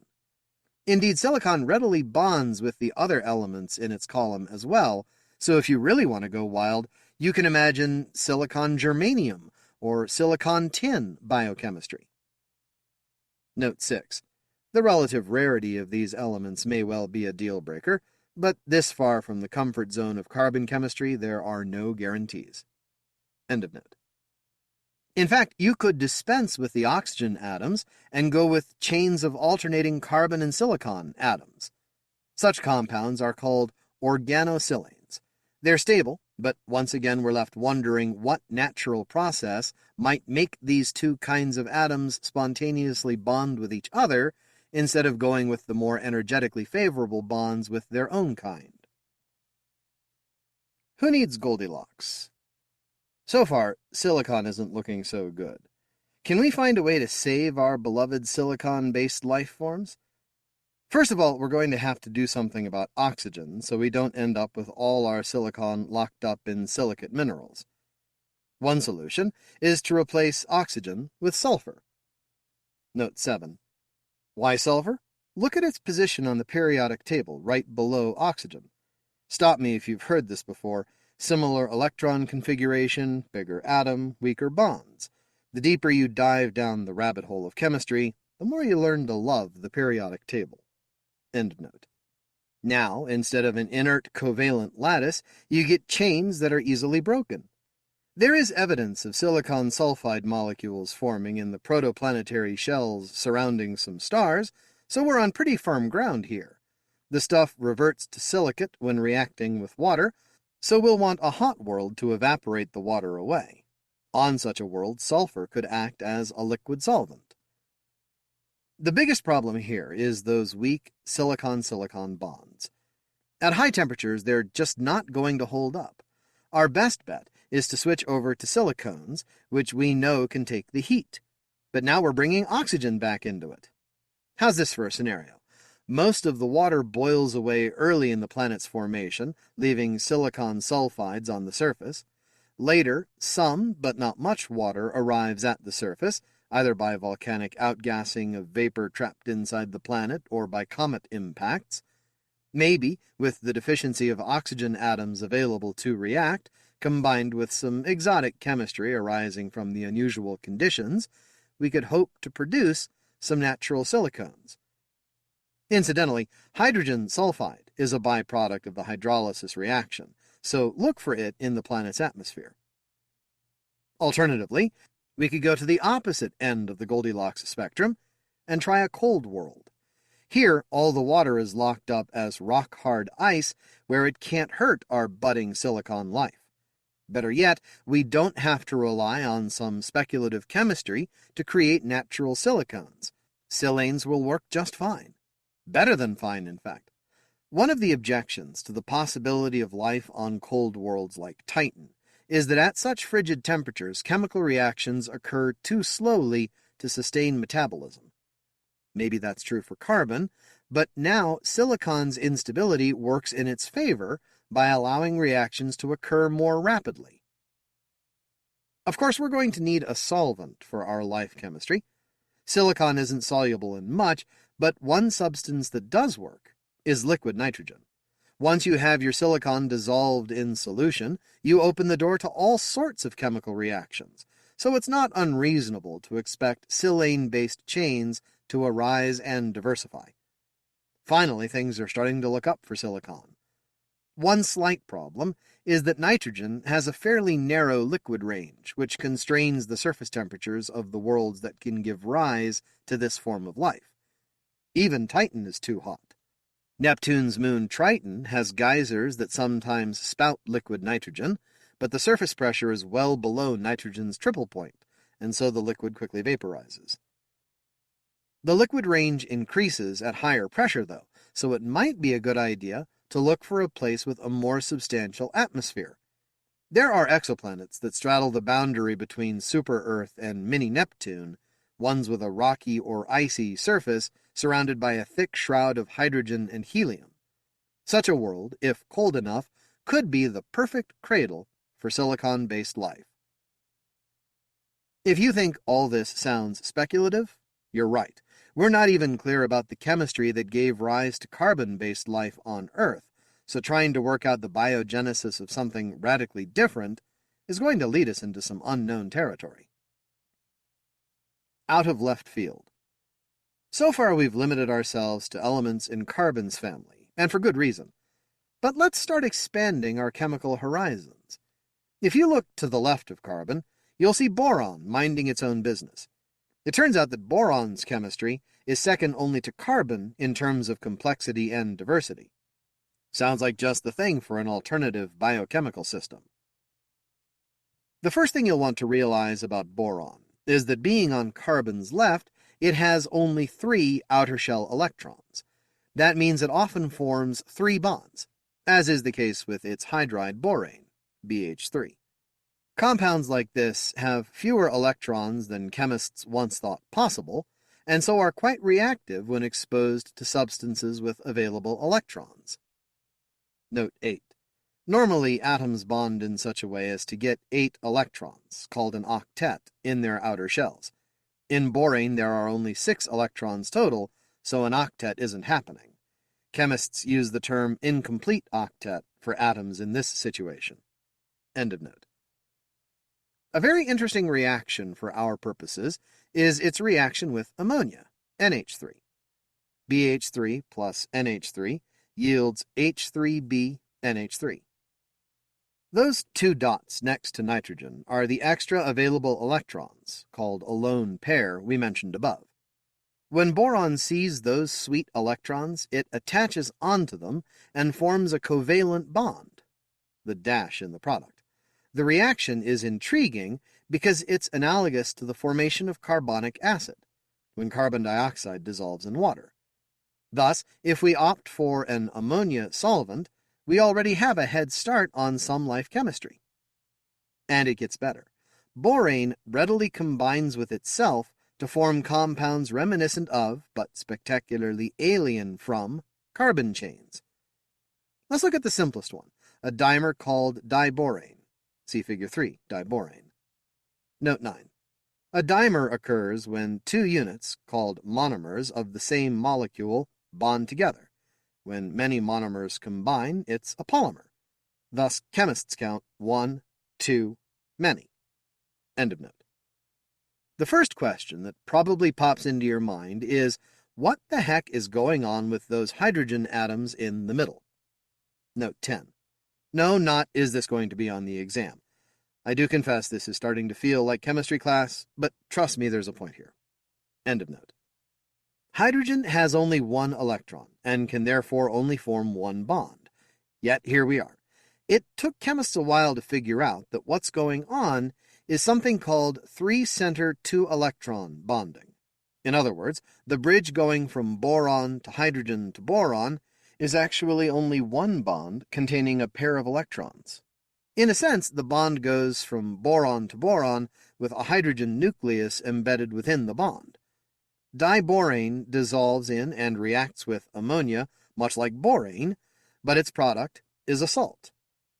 Note 11. A salt is an ionic compound composed of a positively charged ion and a negatively charged ion. In this case, we get H2B, the quantity NH3, that quantity 2 superscript plus, BH4 superscript minus. End of note. Since dissolved salts are crucial to earthly biochemistry, this is rather intriguing. Beyond the dimer, things get really interesting. Rather than forming long chains, boranes form 3-dimensional clusters of various polyhedral shapes. They can get quite large and complex, form branched and conjoined clusters, and even form ions in solution. They even exhibit their own form of acid-base chemistry, another critical element of life as we know it. It's not a big jump to imagine large, complex borane clusters that take on roles analogous to proteins in carbon-based life. The only real drawback to boron, and it's a big one, is the element's pitifully low cosmic abundance.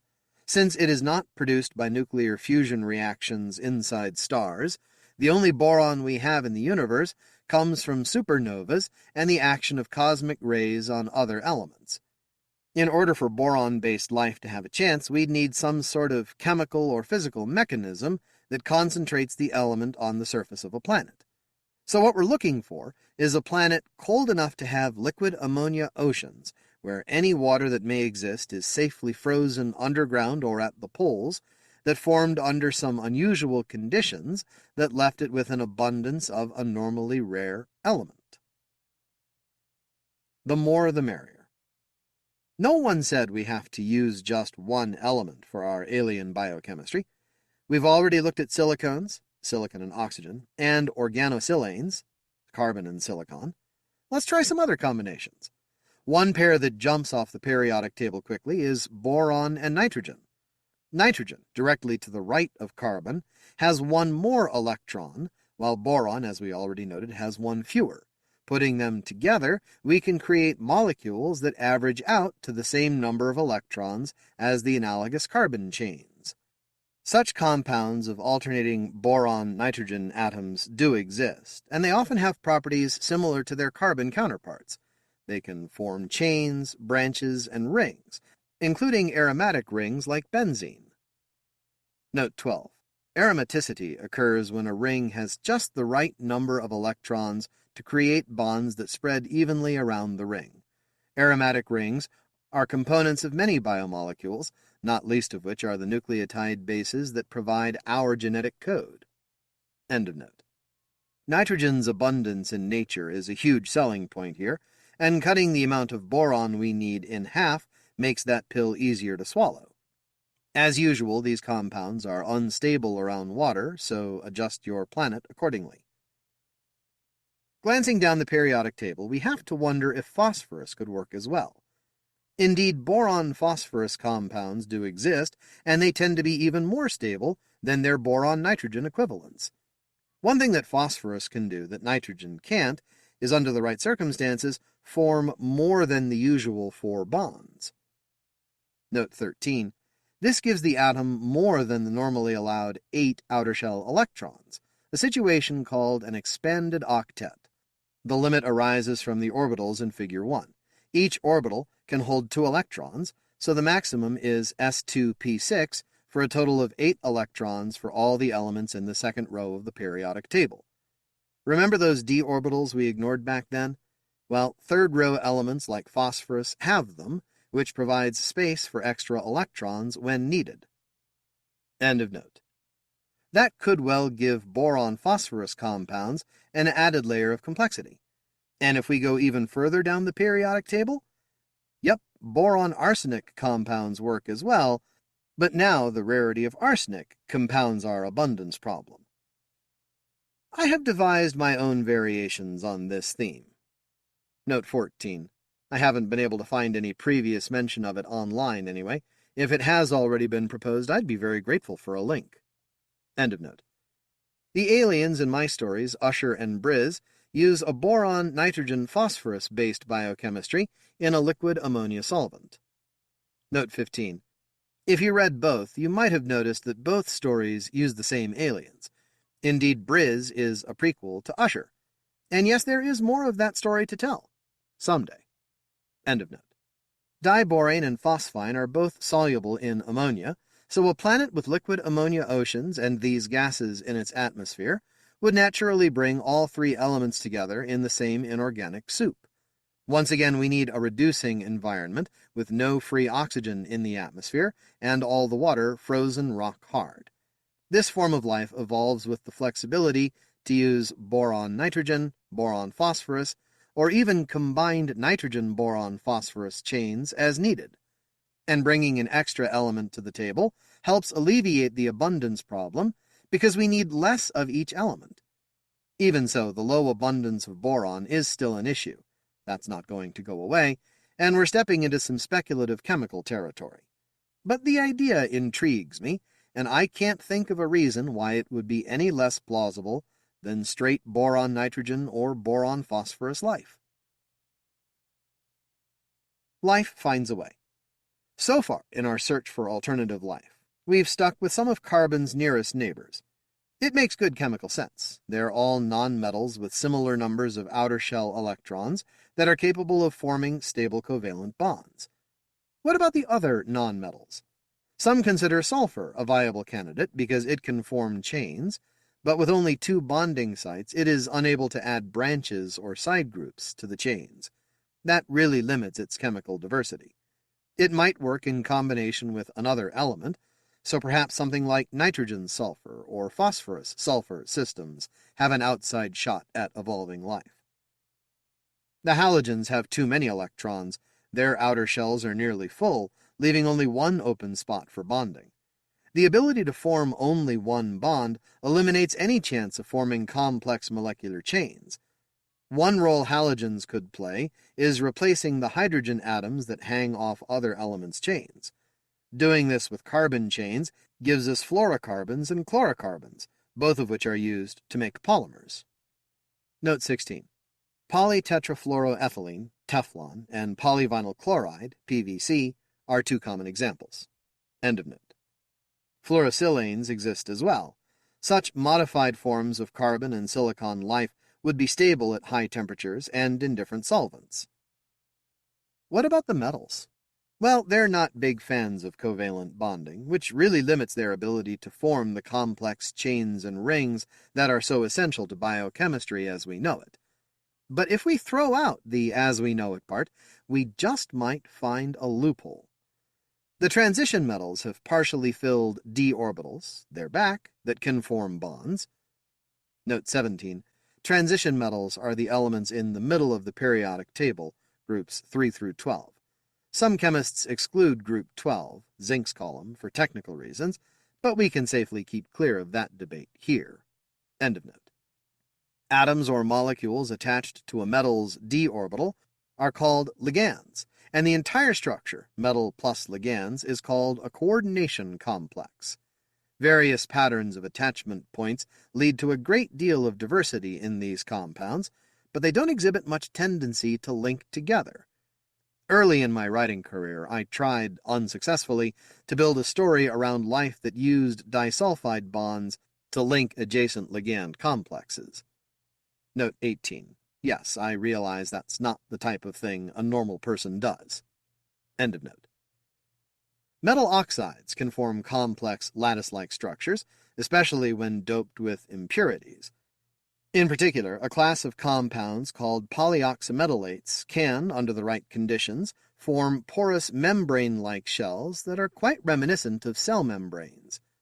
We can imagine such membranes naturally forming in some distant planet's oceans, their selective permeability bringing the right combination of atoms and molecules together inside the metal cell to jumpstart an alien metabolism. Are there other possibilities? An unspoken assumption that we've used so far is that life chemistry involves molecular chains dissolved in some liquid solvent. We could go further. Indeed, science fiction has, with varying levels of scientific rigor, explored the possibility of gas or plasma life. To go even further, we can leave chemistry behind, gasp, and consider life based on nuclear reactions instead of the chemical kind. Or we could postulate exotic forms of matter and imagine life evolving from that. But now we're getting into territory that is so speculative that it's hard to discuss with any degree of rigor. Besides, I can't bring myself to abandon the world of chemistry. I may no longer be a carbon chauvinist, but I guess I'm still a chemo-chauvinist. References: L. A. Onkwardokwe and S. M. Weber, 2019. Upper Limit on the Fraction of Alien Civilizations that Develop Communication Technology. Archive reprint, https://arxiv.org/pdf/1908.01335.pdf. Center for Industry Education Collaboration, August 2019. Silicones, Department of Chemistry, University of York, United Kingdom. http://www.essentialchemicalindustry.org/polymers/silicones.html. H. DiFrancesco, J. Dudley, and A. Coca, 2016. Boron Chemistry, an Overview. ACS Symposium Series. https://pubs.acs.org/doi/bk-2016-1236.ch001. M. A. Fox and K. Wade, 2003. Evolving Patterns in Boron Cluster Chemistry. Pure and Applied Chemistry, 75, 9, 1315 to 1323. R. A. Freitas, Jr., 1979. Xenology, An Introduction to the Scientific Study of Extraterrestrial Life, Intelligence, and Civilization. First edition. Xenology Research Institute, Sacramento, California. http://www.xenology.info/xeno.htm. J. H. Goebel, 1993. SIS-2 in Circumstellar Shells. Astronomy and Astrophysics, 278, 226 to 230. http://articles.adsabs.harvard.edu/cgi-bin/nph-i article_query $1993A %26A .278 .226G &data_type =PDF _HIGH &WHOLE _paper =yes &type =printer &file type =.pdf. Case Anderson, 2011. Life-like cells are made of metal. New Scientist. https://www.newscientist.com/article/DN2096-life-like-cells-made-of-metal/ V. Semyonov, 2016. Alkanes and Silanes, Similarities and Differences. Herald of the Russian Academy of Sciences, 86, 6, 466 to 472. G. L. Vituski, 1993. A Silane Primer, Chemistry and Applications of Alkoxysilanes. Journal of Coatings Technology, 65, 822, 57 to 60. http://citerest.ist.psu.edu/view-doc/download?DOI =10.1.1.125.2667 &REP =REP1 &type =PDF. Isotopical. Doors and Deja.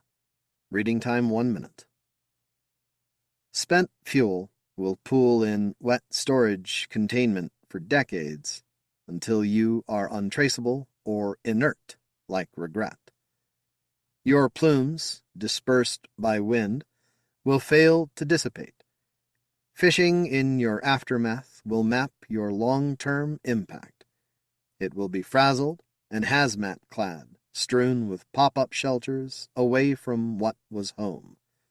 Your fallout, like salt, may flush from the body quickly or settle into bone. Your half-life spans generations. You have nowhere to go. FLYBOYS.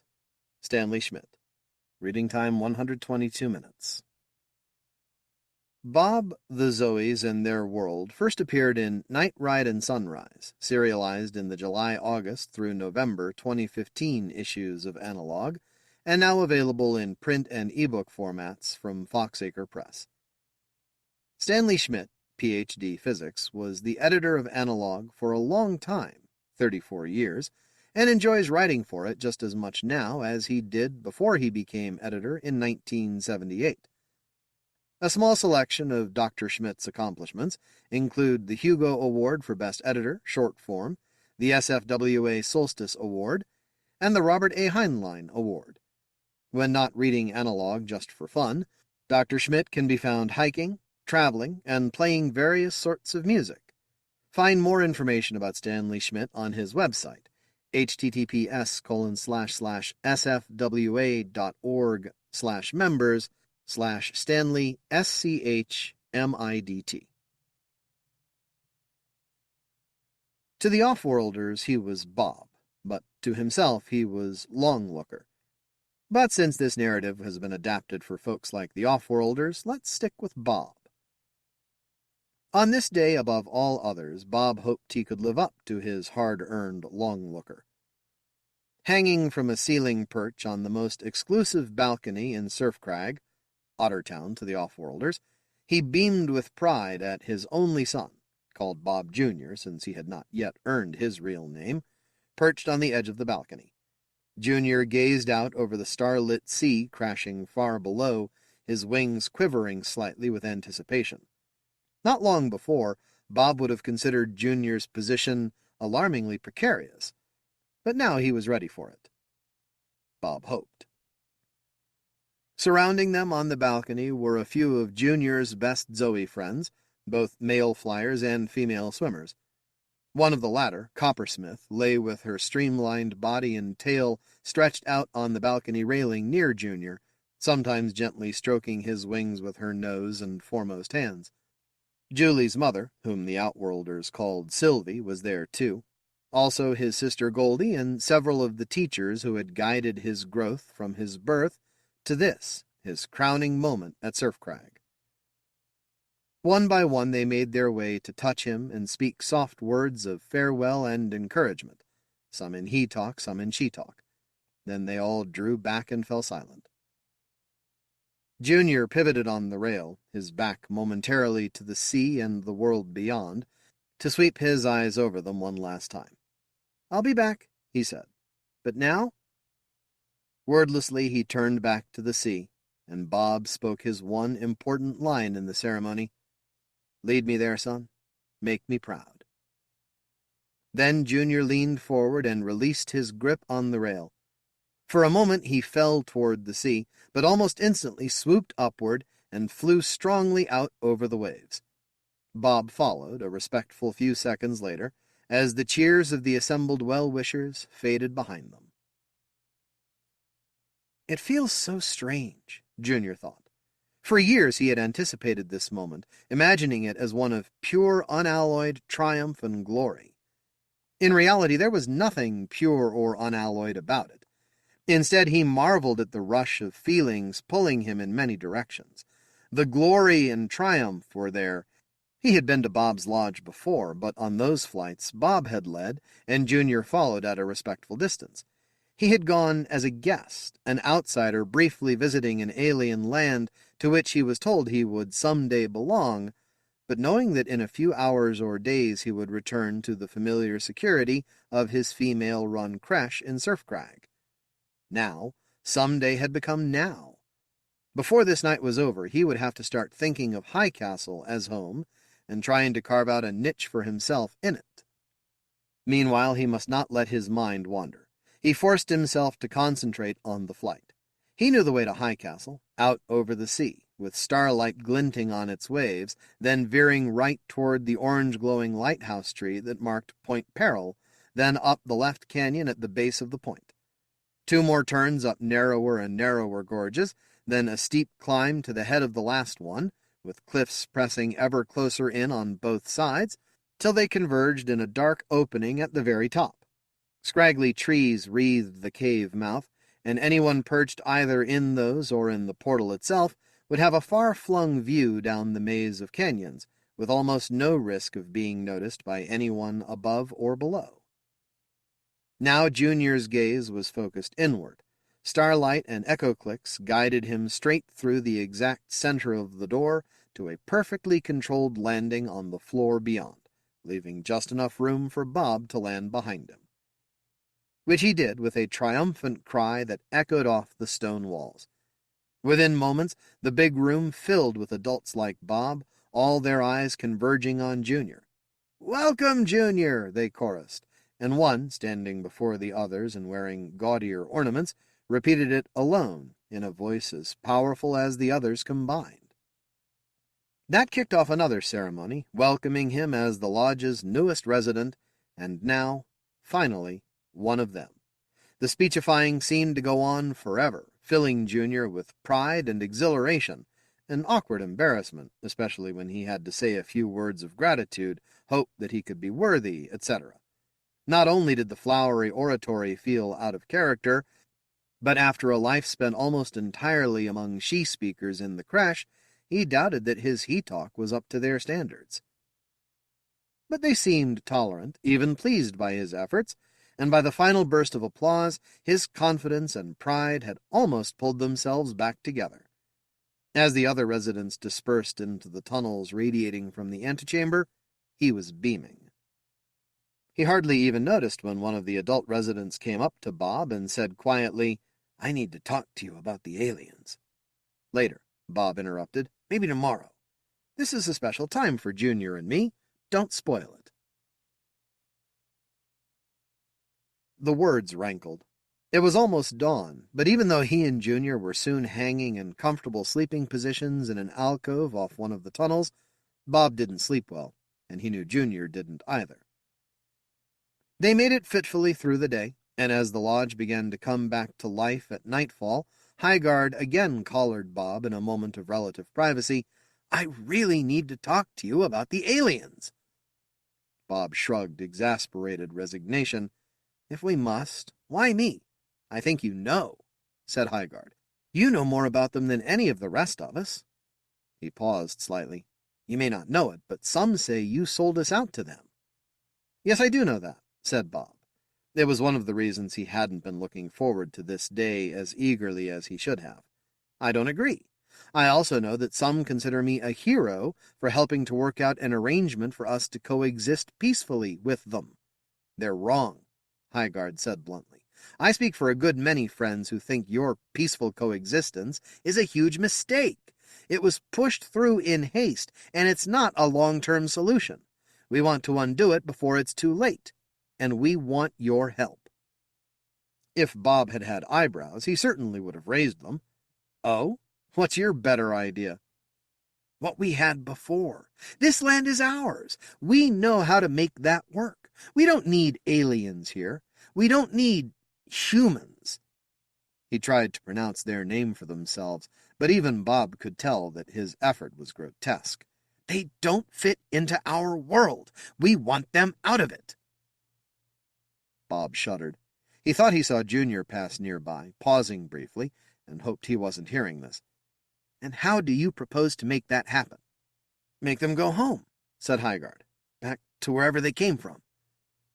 His voice lacked conviction, and Bob suspected even Highguard knew how untenable his suggestion was. "They can't," said Bob. "They came from a different world, somewhere out there." He gestured toward the cave ceiling and the sky beyond. "They can no longer use the means they used to come here. Since they can't go home, they have to try to make a home here. We can help them, and they can help us." Highguard spat contempt. "What a pile of dung! Do you actually believe that?" "I do," Bob said quietly. "I've come to know some of them. I believe they're telling the truth, and I sympathize with their position." "Suppose," said Highguard, "I accept their story about another world, and the idea that they could use some magic to come here, but not to go back. I've heard the stories, too. I know they didn't come directly here from their so-called world. They went first to another part of this world, far beyond anywhere we've been. Why can't they go back there?" "Because," Bob explained with forced patience, "another group of their kind with very different ideas came after them and overran their original settlement. That's why they came here." "Their problem, not ours. If they can't go there, let them go to some other part of this world." "That's not a long-term solution either. The other group is growing very rapidly. Eventually, they may take over their whole continent." "And then the world?" Highguard sneered. "Far-fetched, but suppose it's true. If that group can do it, why not the ones here? That's why the only real solution is the one we're proposing, and why we need your help to pull it off." Bob stared at him in disbelief. Finally, he said, "Are you suggesting that we wipe out their colony?" "It's the only way, and we need your help because you know them better than any other male." "Some of the females in Surf Crag know them, too," Bob pointed out. "Sylvie and Goldie, for instance, and Smith, and—" "Not the same," Highguard interrupted. "Females live safe in their towns. They seldom get out where the humans are doing their damage as we do. I suppose their knowledge could help, but you're the one we need the most. You know their strengths and weaknesses. You're in the best position to help us defend against the one and exploit the other. Not going to happen. Some of them wanted to do the same thing to us. It's no better if we do it to them. I won't be a party to it. Hygard glared. I'm disappointed in you. You don't seem to take your name seriously. I'd think a longlooker would have more vision. He paused, then looked pointedly at Bob.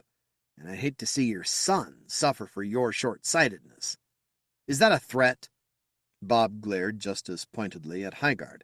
You and I can agree to disagree, but leave my son out of it. This conversation is over.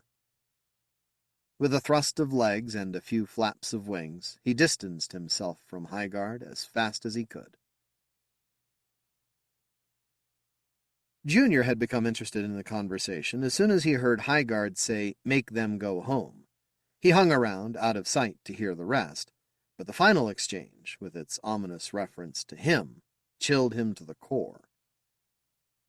Bob shot out of the alcove in such agitated haste that he almost careened into Junior without noticing him, and kept going.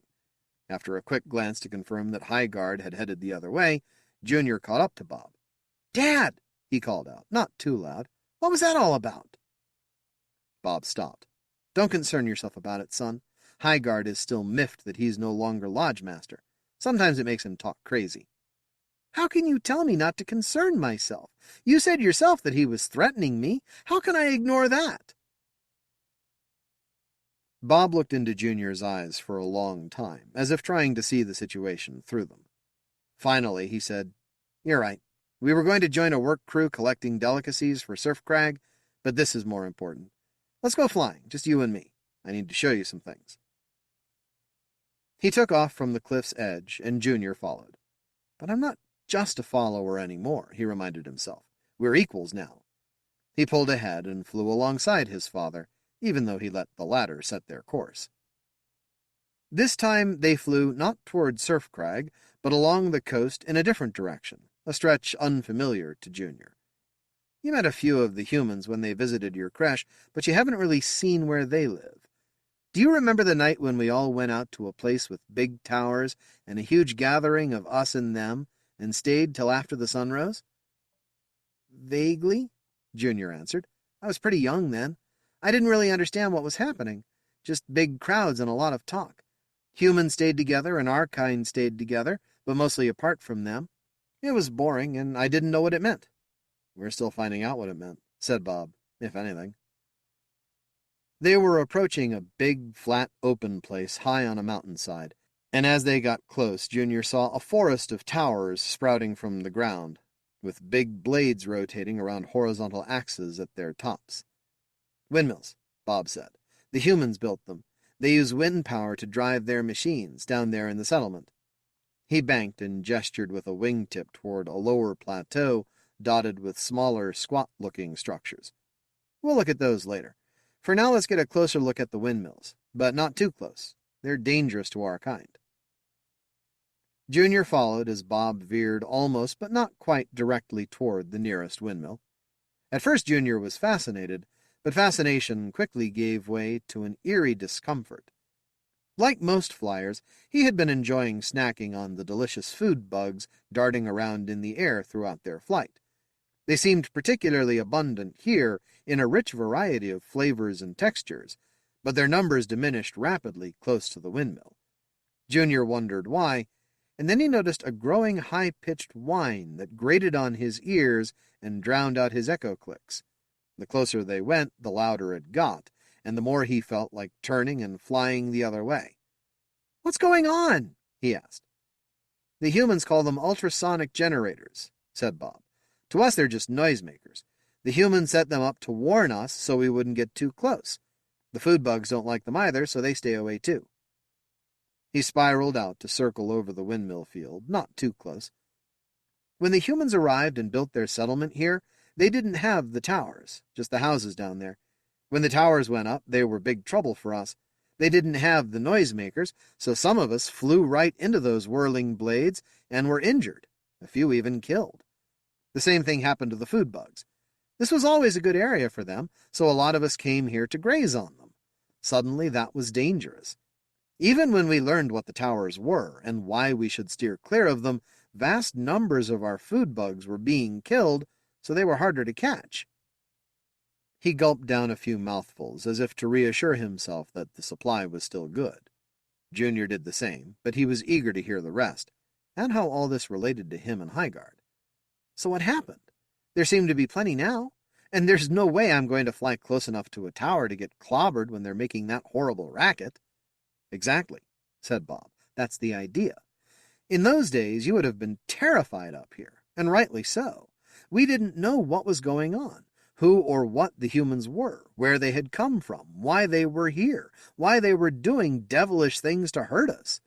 We wanted to get rid of them, but had little idea how to do it. Highguard wanted to destroy them and their settlement. Most of us thought that was too drastic and not necessary. We almost never saw them. Whenever we flew up here or into their settlement, we saw their works, but not them. If we didn't see them, we figured maybe they didn't see us either, so maybe we could scare them off without revealing ourselves.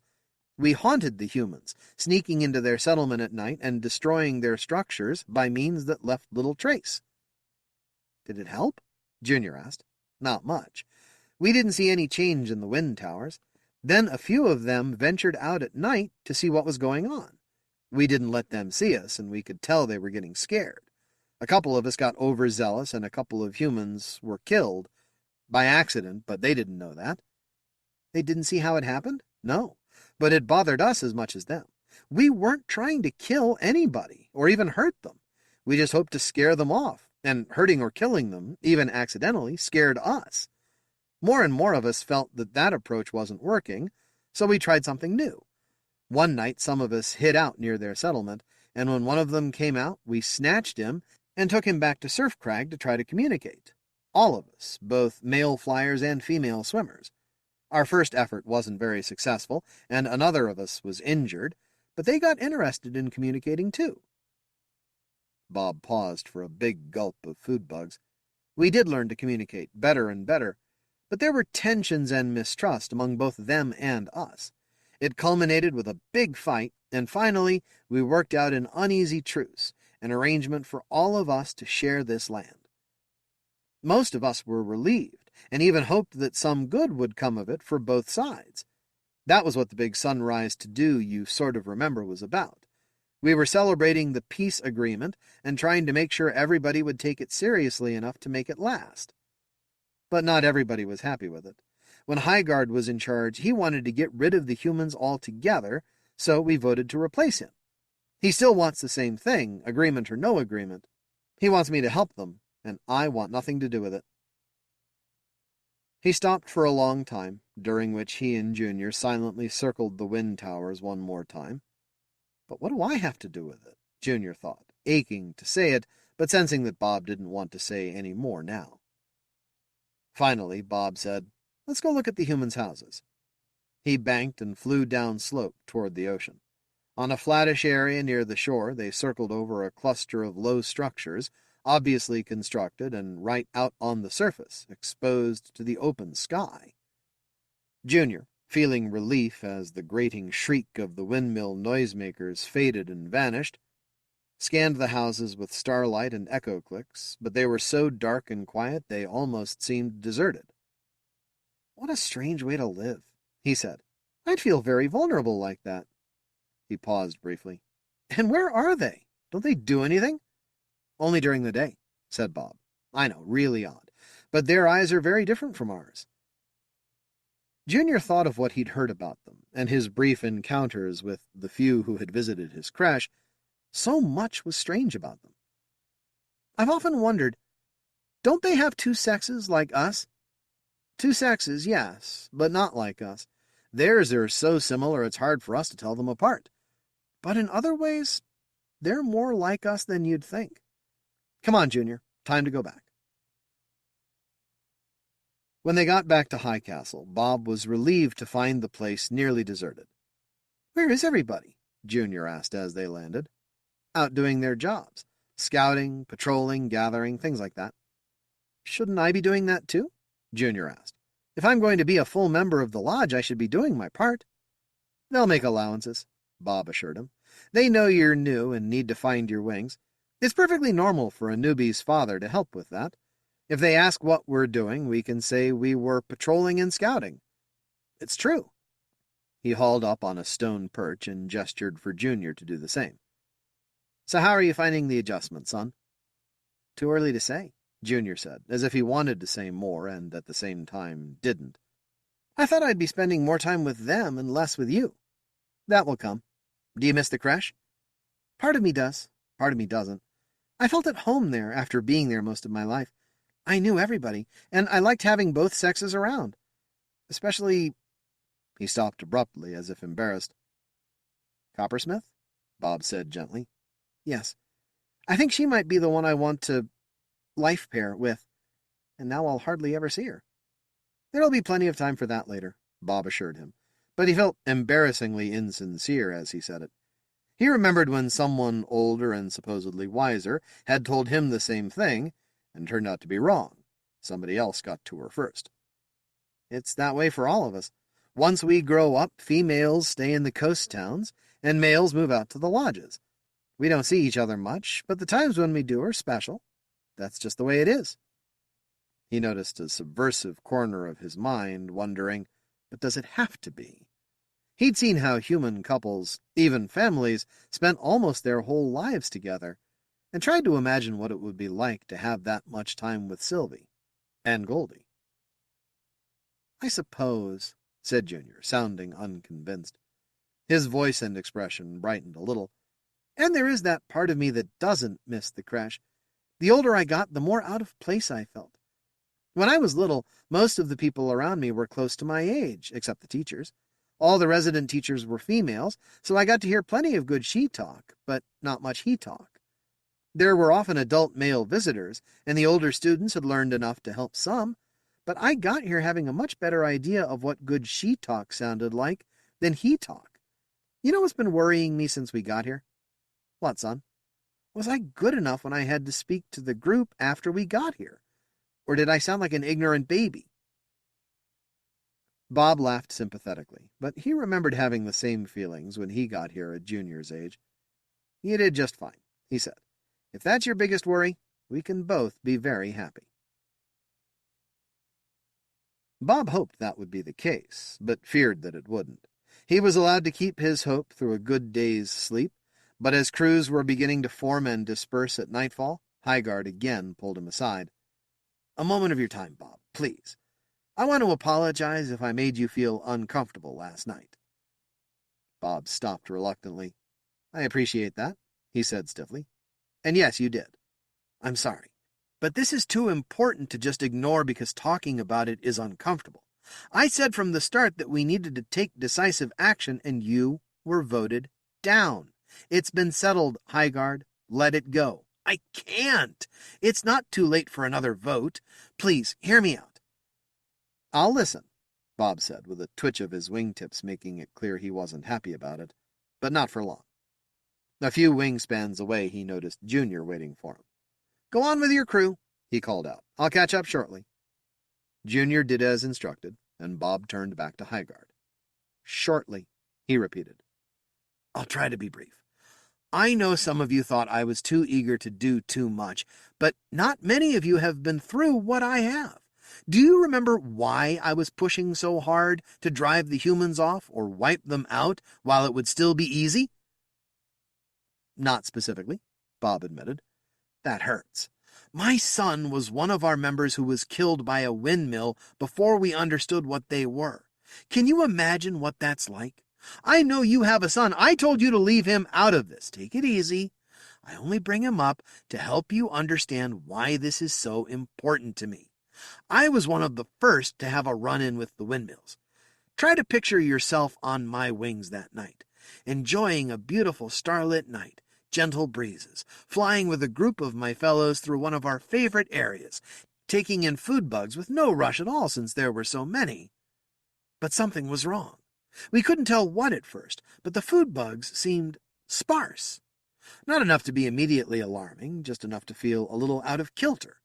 Then there was an unfamiliar noise, a sort of whirring hum, Not terribly loud, but subtly uncomfortable. My echo clicks were odd, too. There was something out there that didn't belong, something fixed in one spot, yet moving. How could that be? Gradually it came to me that it was spinning, and there were others like it all over the high plain. The windmills? Bob asked. Yes, but none of us knew that then. To us, they were just something unknown, but big enough to make us very uncomfortable. Then, suddenly, I found myself too close to one. The echo clicks off those moving blades were so different from anything we'd experienced before that we didn't know how to interpret or react to them. Before I knew what was happening, the clicks grew frighteningly loud and distorted, and something was glinting and flashing at the edge of my sight. Then something whacked me on the tail and sent me spinning out of control, whirling toward the ground.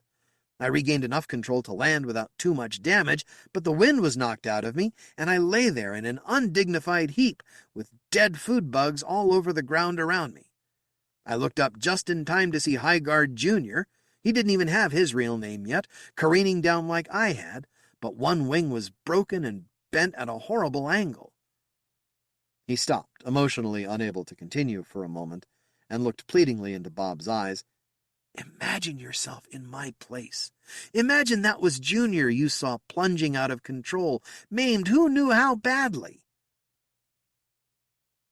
Bob couldn't help doing that, and the thought made him shudder almost uncontrollably. I'm so sorry, he said, softly and inadequately. I really can't say how much. I could tell you I know how it must have felt, but I doubt that I do. He paused long, searching. I would have felt it just as badly. Likewise your own injury and your loss of your mate when they bombed the way in. Highguard looked hard at Bob. You do? Good.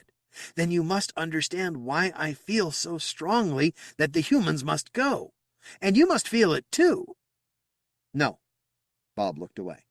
I can agree that what happened to you and Highguard Jr. was a terrible thing that nobody should have to go through. He looked directly into Highguard's eyes. But it was an accident. It wasn't all of them, and it wasn't all of us.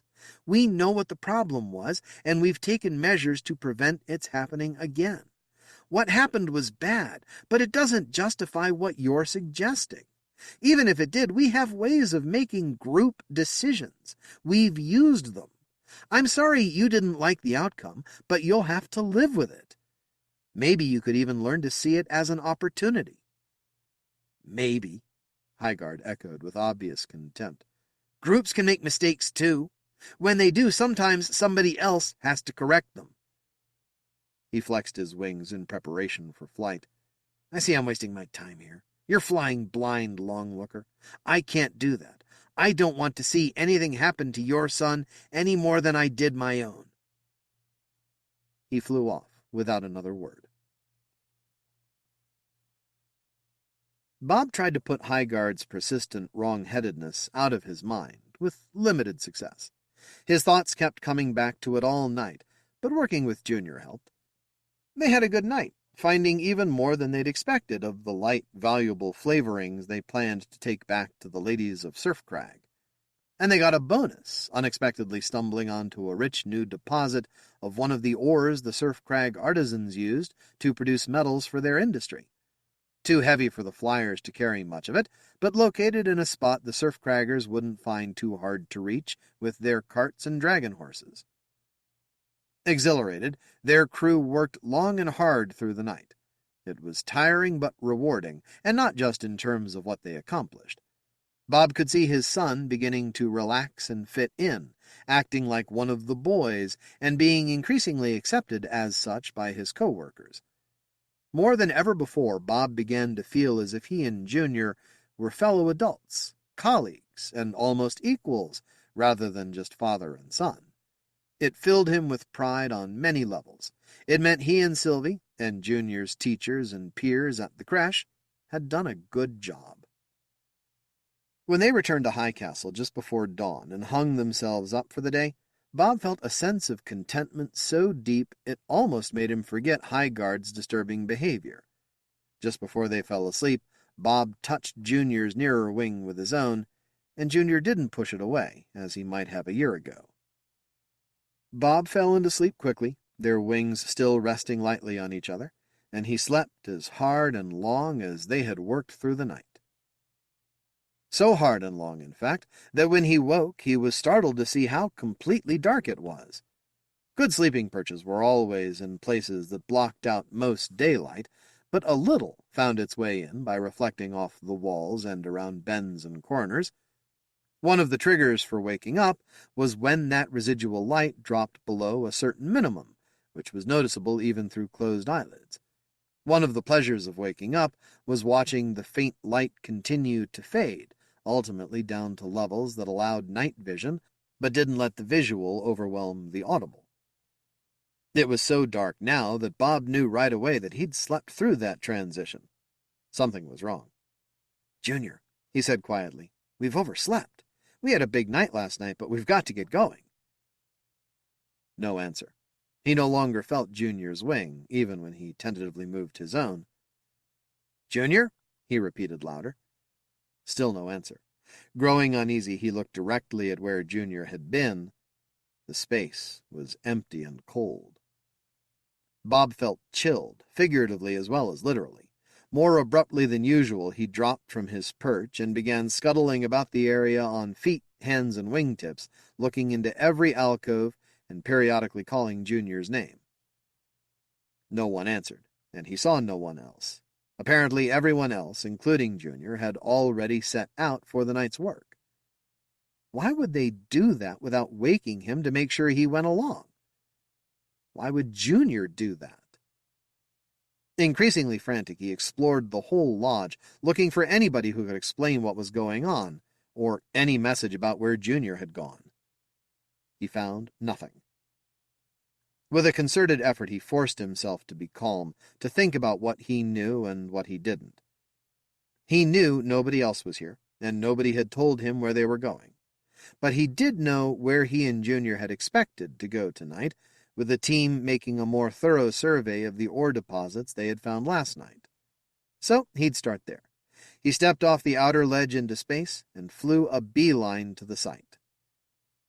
Most of the team was there, but not Junior, and nobody knew where he was. Bob began flying spirals outward from there, calling Junior's name, occasionally dropping into another work site to ask if anyone knew where his son was. No one did. After a while, Bob landed on a ledge to rest, trying to control his breathing and his thoughts, to think of something else he might try. When a half-formed thought surfaced, he didn't like it. He remembered Highguard's last words last night. "I don't want to see anything happen to your son any more than I did my own." Was he expressing sympathetic concern for Junior's future, or hinting that he might make something happen to him if Bob didn't cooperate? He'd already made one veiled threat before. Heart-pounding, Bob repeated his rounds of work sites, this time looking not for Junior, but for Highguard. But nobody knew where he was either, or a handful of others. "Where are you taking me?" Junior asked at last. They'd been flying quite a while, and it had been some time since he'd seen any of the High Castle work crews or established sites. "You'll see soon," Treetop assured him. "We're almost there." "We told you we'd show you something special," Cliffmaster reminded him. "You're old enough now. You won't be disappointed." "And you told my father where we're going, like you promised." "Of course," the other two said together. "A promise is sacred, and he knows where we're going. He saw it himself when he was your age." Junior said nothing, but he began to feel uneasy. He felt almost as if he'd been kidnapped, though of course he hadn't. He'd followed Cliffmaster and Treetop of his own free will, because they were respected elders in the lodge and seemed to be offering to let him in on some special privilege in recognition of his new maturity. It had felt entirely right at the time. It was feeling less so by the minute. "There it is," Treetop called out, pointing ahead. Junior probed the area he was indicating with eyes and echo clicks. A cliff loomed ahead, reminding him at once of High Castle. A few bursts of echo clicks confirmed that there were several holes in the wall, including a big one, almost concealed by trees, like the landing platform at High Castle. "Another lodge?" he asked. "Yes," said Treetop. The guys who live here call it high and mighty. And we're here to do something with them? Some of them. As we said, we want to show you something. Not a thing, something, Cliffmaster added. An idea. He had led them to the biggest opening in the cliff wall, and now swept through it, executed a smooth stall over the floor just inside, and stepped out of the way as soon as he touched down. Treetop followed, and then Junior, just as he had done on his triumphant entrance as the newest citizen of Highcastle. But this time he saw no crowd of friendly faces waiting to welcome and cheer him. At first, in fact, he saw no one. Where is everybody? Even before he finished the question, a couple of figures emerged from dark alcoves at the back of the room. He didn't recognize them, but Treetop introduced them. Junior, I'd like you to meet Strongwing and Longflight. Strongwing and Longflight, this is Bob Jr. His name will tell you who he is. What does that mean? Junior wondered. But the newcomer's greetings seemed friendly enough, and he returned them in the same spirit. Evidently they had heard of him, but he couldn't help wondering why and how. They looked considerably younger than the others, not much older than Junior himself. Then a third shape stepped out of the deep shadows, and this one he recognized right away. I believe, Junior, said Cliffmaster, you know Highguard. I've heard of him. Junior didn't try to hide the chill in his voice. We've barely met in person. We must remedy that, said Highguard. I've been watching you. I see a lot of potential in you. You can do great things, Junior. We'd like to offer you an opportunity. Why did you have to bring me here to do that? Why couldn't you do it at home in Highcastle? Not everyone there is sympathetic to our goals. We thought privacy would be an advantage for our initial discussions. Why the secrecy? Said Junior, hoping he wasn't being too bold. What do you have to hide?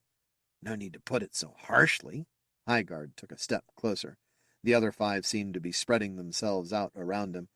We just think it's best that we avoid possible interruptions by others while we lay out our position. He paused. How much do you know about the humans?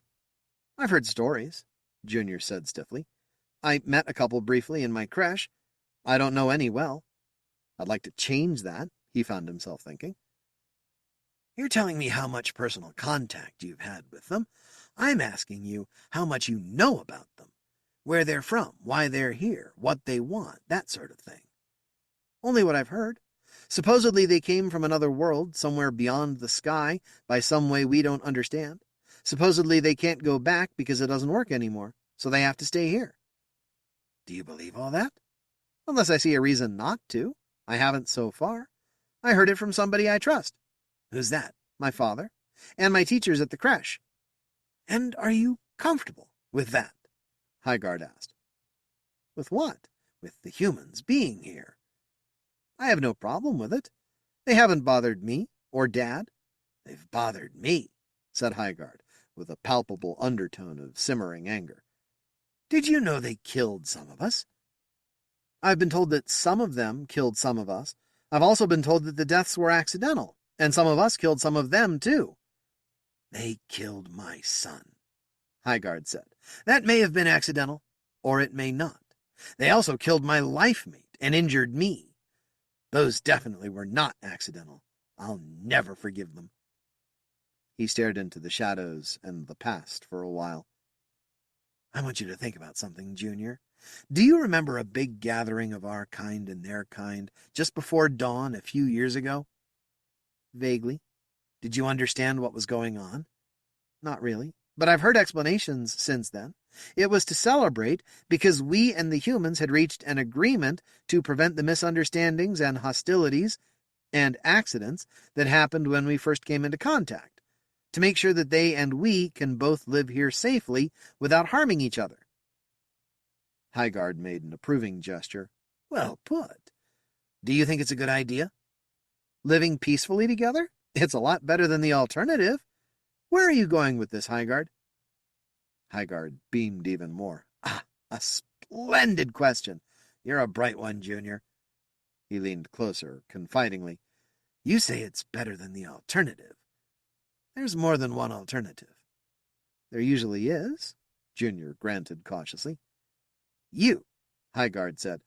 seem to see the alternatives as peaceful coexistence or continuing mutual hostility, likely leading to destruction of one or the other.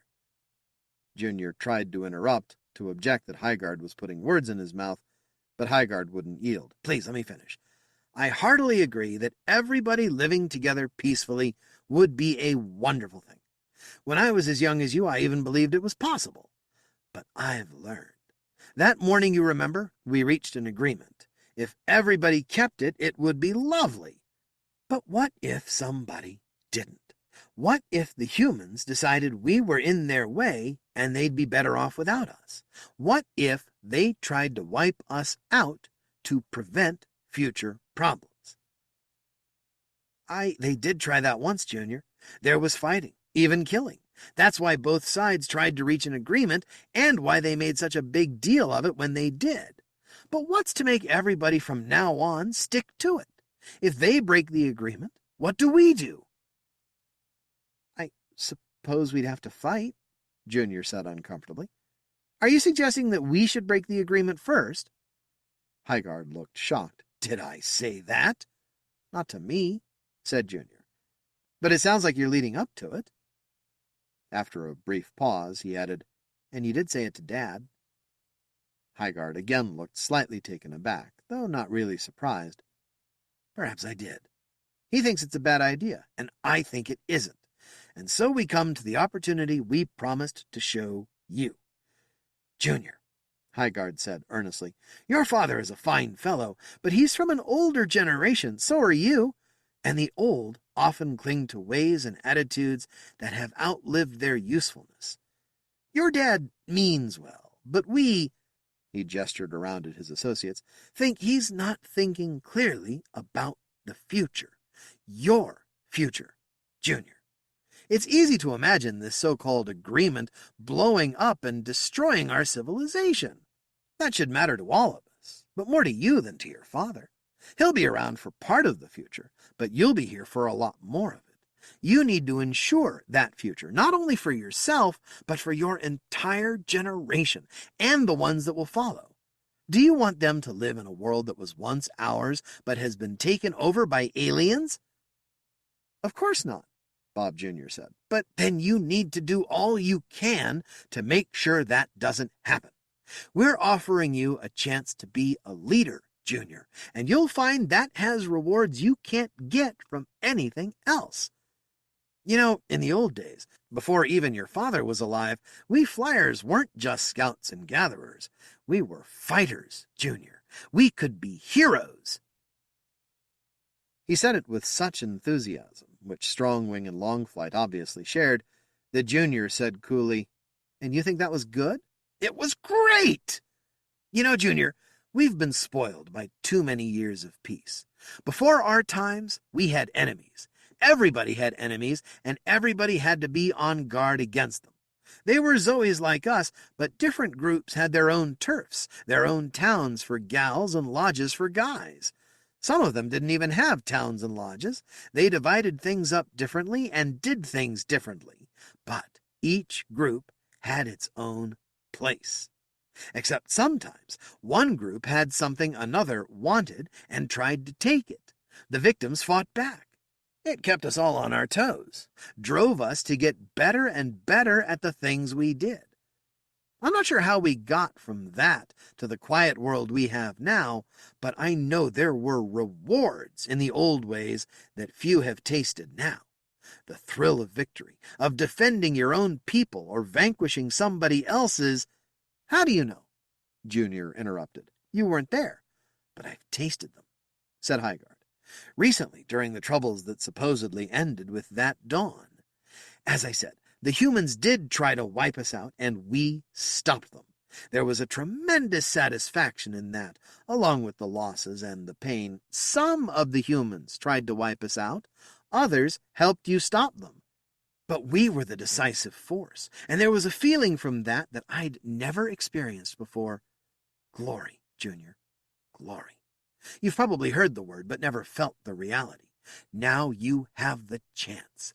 We made the difference in that last battle because we had a numerical advantage they never suspected. We still have it. We should act while we do to make sure the humans who want to get rid of us never have another chance." He paused for effect and declaimed, "We want you to lead us, Junior." "Or to be your puppet. What do you really want from me, Highguard? And why me?" "We want you to lead us," Highguard repeated. "We want you because you have all the advantages of youth, and you could fire up people of your generation. We need their support, and they'd relate to you more than to us. You also know more about the humans than probably any other young male Zoe, because you're the son of Bob and Sylvie. That knowledge could strengthen our cause immeasurably." "Indeed, I am their son," Junior said proudly. "And because I am, I know there's more to the humans than you realize. Thanks for thinking of me, but I won't be a part of it." Without waiting for an answer, he turned toward the open door and started a take-off run for it. As if on cue, all the others converged in front of him to block him from getting there. Behind him, he heard Highguard saying, "No, wait, Junior, hear me out." Junior had started his run quickly, and they hadn't anticipated it. The portal opening was big, and he was in the air before they could stop him. He barely cleared their grasping hands below him and the roof above, and was out into the open air at breakneck speed. Behind him, he heard Highguard calling out, "Not a word of this to anyone! We need to talk some more! You'll agree with me in time!" He heard Strongwing and Longflight taking off behind him as Highguard's voice faded with distance. But he was younger than any of them, and he had a head start, and no intention of losing it. He flew as he had never flown before, but not toward High Castle. Junior had a good sense of direction, and though he'd never been to High and Mighty before, he'd paid attention to the route his benefactors had followed from High Castle. And he knew intimately the route from High Castle to Surfcrag. So he had no trouble envisioning and flying a direct course from High and Mighty to Surfcrag. Mostly he flew it straight, true, and fast, though he couldn't resist adding a couple of curlicues around obstacles to confuse his pursuers. They worked only briefly, so in the end he just poured on the speed, though his muscles and lungs were beginning to ache. He looked back several times. They were still with him. Then he saw the starlit sea just ahead, and redoubled his efforts along the cliffs that rimmed it. The first openings of Surf Crag appeared, and then the one he wanted. Or rather, the jutting rocky point just before it. With a dizzying turn around that, he sped through the door and landed in an ungraceful but grateful heap just inside. And just in time to look back out and see Strongwing and Longflight whiz past, still at full speed and on course, probably wondering what had become of Junior.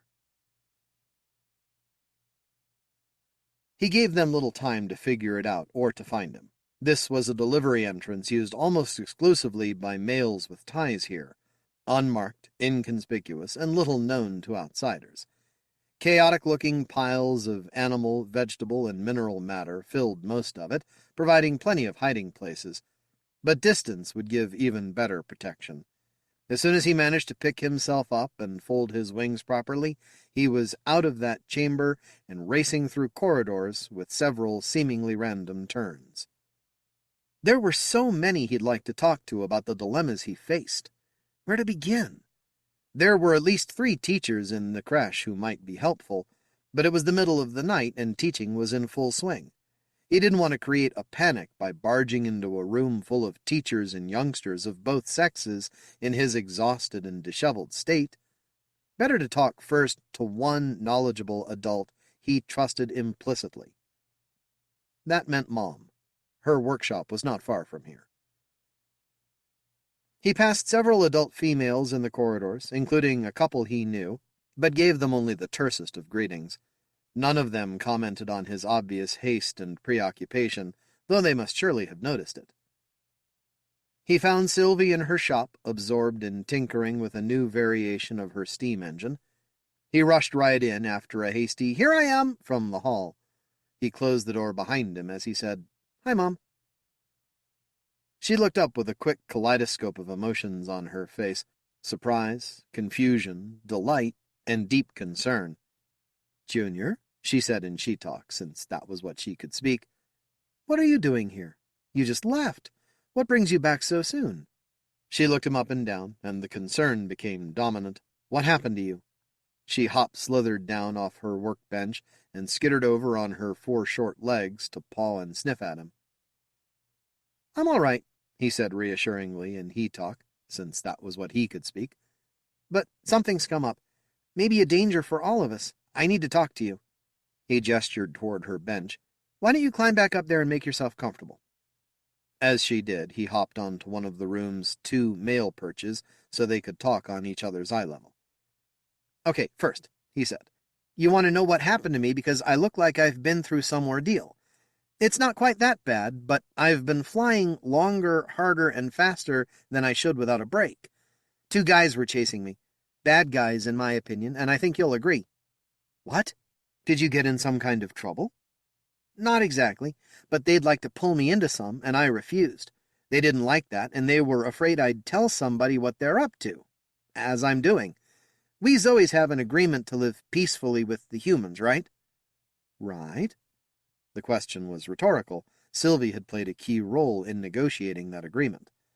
"Well, there are a bunch of guys in at least 2 lodges who don't like it. They still want to destroy the human settlement." Sylvie looked incredulous. "What? That's all been settled. Both the Council of Towns and Lodges and its human counterpart agreed that any more violence was absolutely unacceptable. Even if the idea deserved consideration, which it doesn't, the Council would have to approve it. There's no way that's going to happen." "Good. But these guys don't care. They know the Council would never agree, so they're not even going to try that route. They want to wipe the humans out on their own." "What? An illegal conspiracy?" "Exactly. They wanted to drag me into it because of what they think I can learn about the humans from you and Dad. They tricked me into getting alone with a group of them so they could try to talk me into it. Then they tried to keep me from leaving. I took the first chance I saw to slip out and fly back here. 2 of them came after me, and I was just barely able to outrun them." He shuddered. "I don't know what they would have done if I'd stayed or if they'd caught me, but I don't think they'll dare come in here, so I'm probably safe for now. But only for now. We have to figure out what to do about these guys.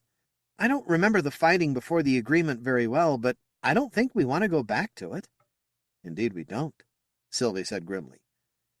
"I hope you and your colleagues on the Council will have some ideas." "So do I. And we may not have much time. If this gang is serious and they think you've tipped their hand, they may move ahead faster than they'd planned to." She looked intently at him. "Meanwhile, we have even more urgent problems. How much does Bob know about all this?" "Basics, but not details. He's probably worried sick, and I don't even know where he is, and he doesn't know where I am." "What?"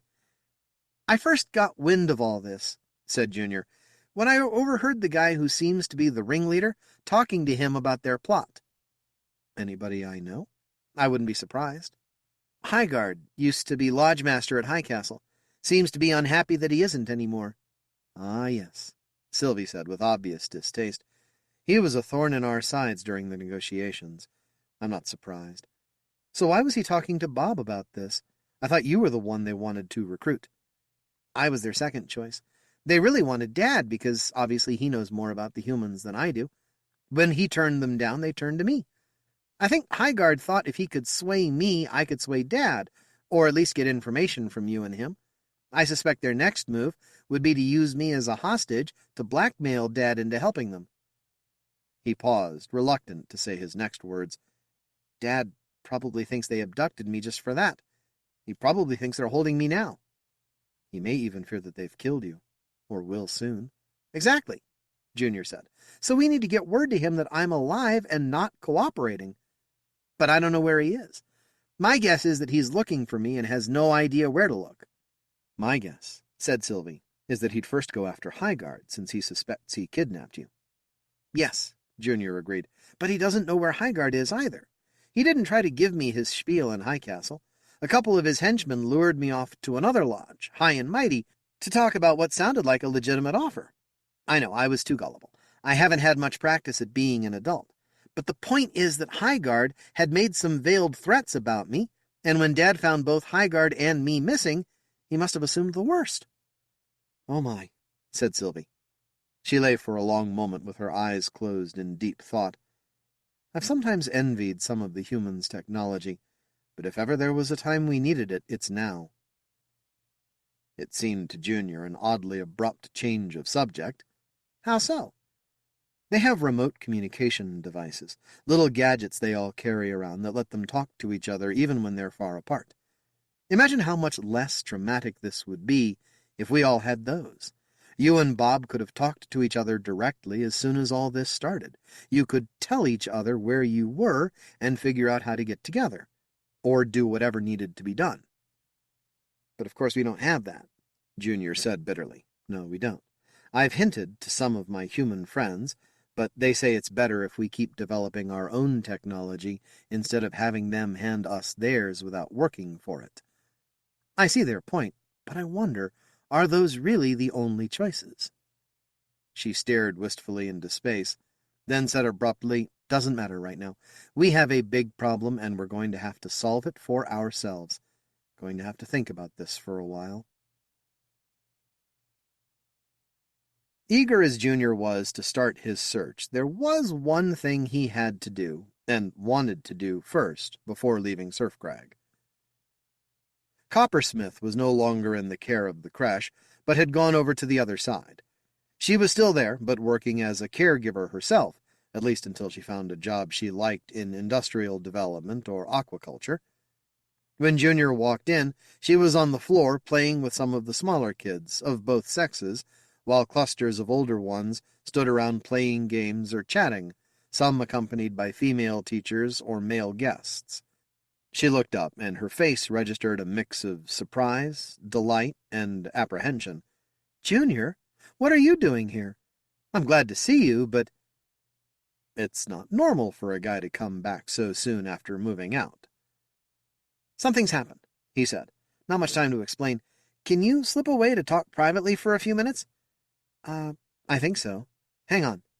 She scuttled across the floor to confer confidentially with a colleague, then came back. "Okay, there's a room next door we can use." With only one door to the corridor and a small window opening into the air above the waves, that felt much safer. "It's a nice surprise to see you again," Junior assured her, "though I'm not happy about how I got the chance. You mustn't tell anybody what I'm about to tell you unless you absolutely have to. It could get me even deeper into trouble now, but might be necessary to get me out of it later." "Disturbingly cryptic," she said, "but you know I'll do whatever I can or must for you." As briefly as he could, he told her how Highguard and some cronies in at least 2 lodges were plotting to destroy the nearby human settlement, and how they had tried to recruit first Bob and then Junior to help them. "Oh, no!" Coppersmith sounded alarmed. "You didn't agree to anything, did you?" "Of course not. But they got me out to another lodge on false pretenses and tried to give me a hard sell." "They kidnapped you?" "Not exactly, but in effect, yes, with the help of my own gullibility. I think I've learned better now. When I didn't give them what they wanted, they tried to block me from leaving, but I managed to escape and get here before they could catch me. I don't think they know exactly where they lost me. I'm sure they won't be kind if they find me again." "You think you're really in danger?" "Absolutely. And they really want to kill the humans, as if they were no more than vermin." "That would be horrible," Coppersmith said, just audibly. "They're the most interesting thing that's happened here in my lifetime." "Mine, too. And I've liked some of the few I've met." "Me, too. We could learn so much from them, Junior. They're from a whole new world, farther away than we can imagine. Just think of the stories they must have to tell.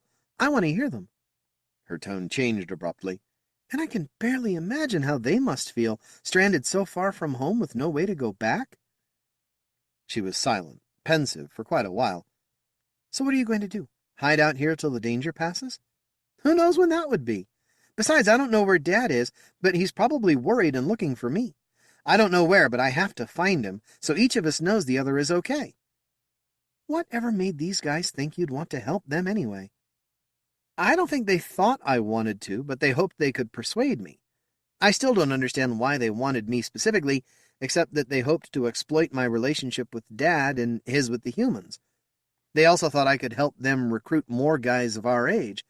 I can't imagine why he thought I would have any special influence with them. I can, Coppersmith told him. People like you, Junior. They listen to you and they respect you. That can be a tool or a weapon, and if you sympathized with these guys, you might well sway others to join in.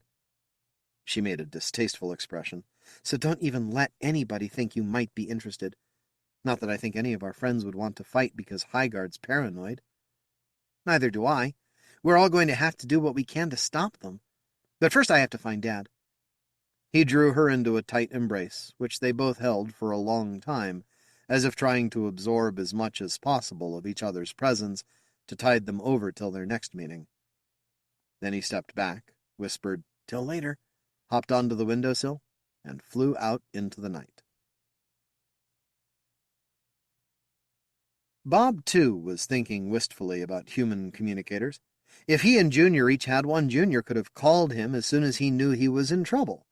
Since they didn't, both of them were working blind. All Bob could do was fly around calling Junior's name, and that had gained him nothing except a sore throat. What else could he do? He perched for a while on a high ledge, with a sweeping view in which he might notice any unexpected motion, either in the air or in the valley below. None came, but his thoughts churned. His best guess was that Highguard had kidnapped Junior and was holding him to pressure Bob into helping him realize his crazy dream of wiping out the humans. But if that was the case, why had he made no apparent attempt to contact Bob? It wouldn't have been that hard. He'd been back to High Castle several times, as well as to 2 other lodges and several work sites. Zoes of both sexes had loud voices, though they had their limits, as he was painfully aware, and males could carry messages fast. So why had no messenger come to demand his cooperation as a price for Junior's release? It didn't make sense. Endlessly rehashing it just led him to even less pleasant possibilities, like Highguard's killing Junior just for spite. That didn't make sense either. He couldn't hope to get away with it, and what would it gain him anyway? There were less grim possibilities, too, and Bob clung to the hope they offered. Conceivably, Highguard had abducted Junior, but Junior had escaped. But then where would he have gone? He wasn't in any of the places Bob had checked. Could he be somewhere out in the forest, injured and with no way to call for help? Or how about Surf Crag? If Junior wanted a refuge from Highguard, that would be a good choice. Highguard and his co-conspirators would be less likely to go there than to any of the male haunts. Highguard no longer had a mate there, and had lost favor as a visiting role model in the creches. If he had gone, his arrival would be viewed with suspicion. He would be watched closely, and subdued if necessary. So if Junior had gone there, he should be safe. If he hadn't, Bob didn't want to worry Sylvie or Goldie or Coppersmith unnecessarily. He needed to keep checking leads, and he'd thought of one more, a long shot and dangerous on more than one level. But he'd have to try it. He waited until as close to dawn as he dared before flying into Breakaway, the human settlement he'd shown Junior from the air. The sky was already pink and glowing brightly enough to make him take out the day glasses he always carried in the tiny emergency kit he wore just below his throat. He could have avoided that by coming earlier, but he didn't want to wake Luke and Leona Zakowitz, and he would have had to put them on anyway when he went into their house. Humans needed bright light as much as Zoes needed darkness. The little freestanding house grew rapidly in his sight as he descended toward it, and he was relieved but not surprised to see no humans out and about. He settled into a shadow next to Luke's front door, and waited quietly until he heard stirrings within. When those had gone on for a while, he knocked on the door, and waited directly in front of it. From his point of view, nothing changed, but he knew that the house's occupants would see the door turn transparent, giving them a clear view of whoever was outside. It was one of many human tricks that many Zoes warily regarded as magic, but Bob and his gadget-oriented kin knew as technology that made them drool. A few seconds after he knocked, he heard footsteps inside, and then the door opened. "Bob!" Luke exclaimed cheerily, but Bob only knew that because he had learned to recognize the human's name for him. He didn't understand the string of English that followed, but he knew from past experience that it meant, "Come in and make yourself comfortable while I turn on the translator." So he did. Luke, much taller than any Zoe of either sex, and with a normal posture balanced precariously on 2 long legs, had been eating breakfast at a table with Leona, the female with whom he shared this house on an everyday basis. With familiarity he had learned to tell them apart, but to Zoe eyes humans were all so similar that it was hard to distinguish individuals, or even sexes. They even ate the same food. Leona had remained seated at the table and nodded a wordless greeting to Bob. Luke set a little box on the table and touched a pad on its side. He emitted some more English, and the box said, "Good morning, Bob. To what do we owe this pleasure?" The translators were another human invention, and they'd come a long way. Bob remembered when there was only one, and only one woman who knew how to use it. Now several households had one, often configured, like this one, to handle speech anywhere within earshot. "I'm not sure you'll find it a pleasure," Bob said, "though I am glad to see you, as always." The box made English noises that Bob was assured meant the same thing. "And we're glad to see you," Leona said through the translator. "Is there some kind of trouble?" "I'm afraid so," said Bob. "For me, and probably for all of you. I doubt that you can help me with mine, but I thought I should at least warn you about yours. I'm sorry to be a bearer of bad news." Both humans looked concerned, insofar as Bob could read human expressions, and he was much better at it than he used to be. "What happened?" Luke asked. "Long story," said Bob, "but I'll try to keep it short. I could get into serious trouble for telling, so I must ask you emphatically not to tell anybody I was here. Not humans, not Zoes." "You can trust us," Leona assured him. "I'm counting on that," said Bob. "There's a group of male Zoes plotting to attack you folks.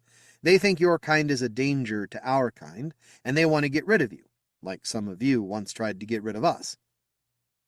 "But the treaty," Luke and Leona said at once, which gave the translator a bit of a hiccup. "These guys don't care about the treaty. They know our council would never approve what they want to do, so they're plotting to do it on their own. They're the ones I could get in trouble with for tipping you off. But if they actually act, instead of just talking, I thought you should know so you can defend yourselves." "We appreciate that," Luke pondered. "When Corcovan's gang of hotheads took it upon themselves to attack you, they greatly underestimated your numbers. Now they know that you have us so outnumbered, and so do our hotheads, which is why they have the nerve to think they can wipe you out. They don't know what kinds of weapons we have available, some of which could make the numbers irrelevant. We don't want them to know, not because we want to keep a secret advantage, but because we don't want to use those things. Ever." Luke deliberated some more. "You said you could get into trouble with these guys by telling us about their scheme. How do you know about it? Surely you weren't one of them." "Oh, no," said Bob. "But they wanted me to. They thought I could help them because of what I knew about you. When I refused to have anything to do with them, I became a liability to them." Then Junior disappeared. "I think they kidnapped him, or worse. I'm not sure what their thinking is because nobody's approached me directly, but Junior is missing, and I need to find him, and I've run out of places to look." He tried to stop himself from saying it, but couldn't. "If only we'd had long-distance communicators like you people." He regretted it right away, but Luke just said, with apparent sympathy, "Yes, that might have helped. I'm sorry you didn't. But you'll develop them eventually. You already have an impressive start, and how long will that take? Can you imagine how little consolation that is to somebody in my position?" "No," said Luke, "I probably can't. I'm so sorry. But it's not that simple. If we gave you too much technology all at once, it would disrupt your lives in ways you can't imagine." "Right now," said Bob, "I'd be willing to risk it. Besides, you've already given us some help, and it didn't destroy us. You helped us adapt Sylvie and Goldie's steam engine to boats, and it helped save ourselves from your hoodlums." "That's true." Luke seemed to be mulling something, as he often did. "You know, there may be a way I can help you find Junior. No guarantees, but it's worth a try." "This is a minicopter," Luke said, leading Bob to a strange contraption parked on the edge of the settlement. Bob had seen them before. Humans often use them to cover appreciable distances quickly, but he'd never seen one this close before. It had a streamlined hull made of some material he didn't recognize, polished as smooth as anything Sylvie and her techie colleagues could make. A sheet of invisibly transparent material made up the front, showing 4 seats and a small number of devices whose function Bob couldn't identify. Sticking out of the top was a shaft with odd blades sticking out in several directions. "It can be stealth when we want it to be," Luke added. "Watch this." He somehow, with no visible effort, opened a side door, stepped inside, and sat down in one of the seats. The whole craft, including Luke, disappeared. The only evidence that it had ever been there was a disconcerting blurriness in the air where it had been. Bob gasped, and then it all reappeared. Luke stepped back out. "Like it?" "Very impressive," said Bob. "But what does it have to do with me?" "We can go for a ride and look for Junior." "I've already done that," said Bob. "I can fly, you know." "You sure can," said Luke, "and very well, too. You can hardly imagine how much I envy you that. But this can cover a lot more ground without tiring you out. And it's fun." He made what Bob thought he recognized as a grin. "We can go whenever you're ready. Right now, if you like." For an instant, that sounded very tempting. Bob was aching to get this done, to find Junior and give him any help he needed. But "the timing's not right," he said. "It's the same problem we keep having. You guys are diurnal and we're nocturnal. If we go now, nobody will be out and about. We'll be wasting our time." Then he brightened. "Or maybe not. Flying around in broad daylight won't accomplish much, even if you stealth the copter. But I know one place where Junior may have gone, and if he's not there, we'll know to start searching when it gets dark." Luke was right that riding in the copter was fun, though Bob's capacity for enjoyment was severely limited by the circumstances. The seats and controls were designed for humans, of course, so Bob couldn't use the seat belts. Per Luke's suggestion, he just scrunched in and held on tight, though the ride was so smooth that was hardly necessary. And the overhead rotor spun so fast it became invisible even without stealthing. It climbed fast and covered ground so quickly that the trip to Surf Crag seemed to take no time at all. What took longer was landing and then taking a dragon horse cart into the town through the way in, the narrow slot canyon that connected Surf Crag's seaside bowl to the outside world. Fortunately, a cart was waiting at the entrance, though there was no driver and the dragon horse was asleep, its head covered with a day hood to keep excessive sunlight out while letting it see if necessity arose. Bob gently woke it, though its lack of enthusiasm was obvious. He and Luke boarded the cart. This time Bob had the advantage, since some of the seats were designed for him and none for humans, and the horse pulled them unhurriedly through the canyon and through the impressively carved facade into the dark city itself.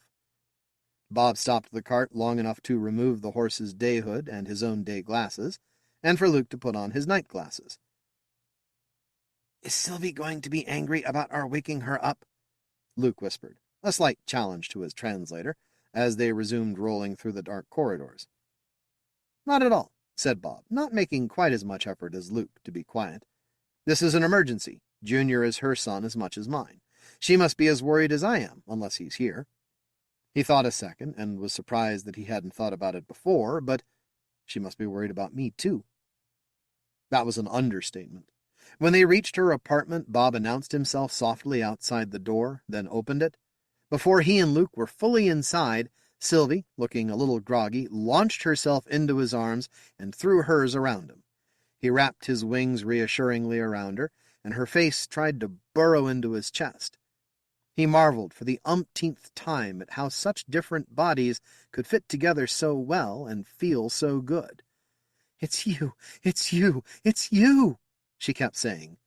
She loosened her grip just enough to look into his eyes. "Did you bring Junior?" "I'm afraid not. Sylvie, I have terrible news. Maybe not as terrible as I fear, but not good. He's disappeared. I've been looking all over for him. I think he may have—" I know, she said. "He came here because he couldn't find you, but he was worried about you and figured you'd be worried about him." "He got that right. He came here, you say?" It took a moment for the relief of that to sink in. What did he tell you? He told me about Highguard's plot. They tried to recruit him to help them. He managed to slip away and came here because 2 of the plotters were in hot pursuit. He didn't know where you were, and he thought he'd be relatively safe here. Good thinking, Bob said with paternal pride. He was here, you say, but he isn't now. Where did he go? Don't know, she said. He didn't either. He went to look for you with little idea how to go about it. I know the feeling, said Bob. I've had the same problem looking for him. But Luke is going to help me. Sylvie looked at Luke as if just noticing him for the first time. Oh, hi, Luke. I was so excited and relieved to see Bob here and safe that I couldn't think of anything else. You have new ideas about Junior? Sort of, Luke said modestly. I don't know how effective they'll be, but we're going to try. Bob and Luke went back to Luke's house and tried to get some sleep during the rest of the day. As soon as the sun sank below the horizon, they took off in the minicopter. I'd fly it stealthed, Luke said as they gained some altitude and started along the coast. But I assume you want Junior to notice us if we get close to him. That's right, said Bob. Of course, flying at night it will be pretty hard to see even without stealthing, unless I turn on some outside lights. Not for us, Bob reminded him. Night is our natural element. In fact, I'd rather you didn't turn on the lights. If they're very bright, they'd blind him. Wouldn't want that. We can cover ground pretty fast, so let's start with a quickish scan at low altitude and moderate speed. I'll use an image intensifier with outside cameras so I can see the ground on this screen here. I take it you can see pretty well just looking through the window? Yes, no problem there.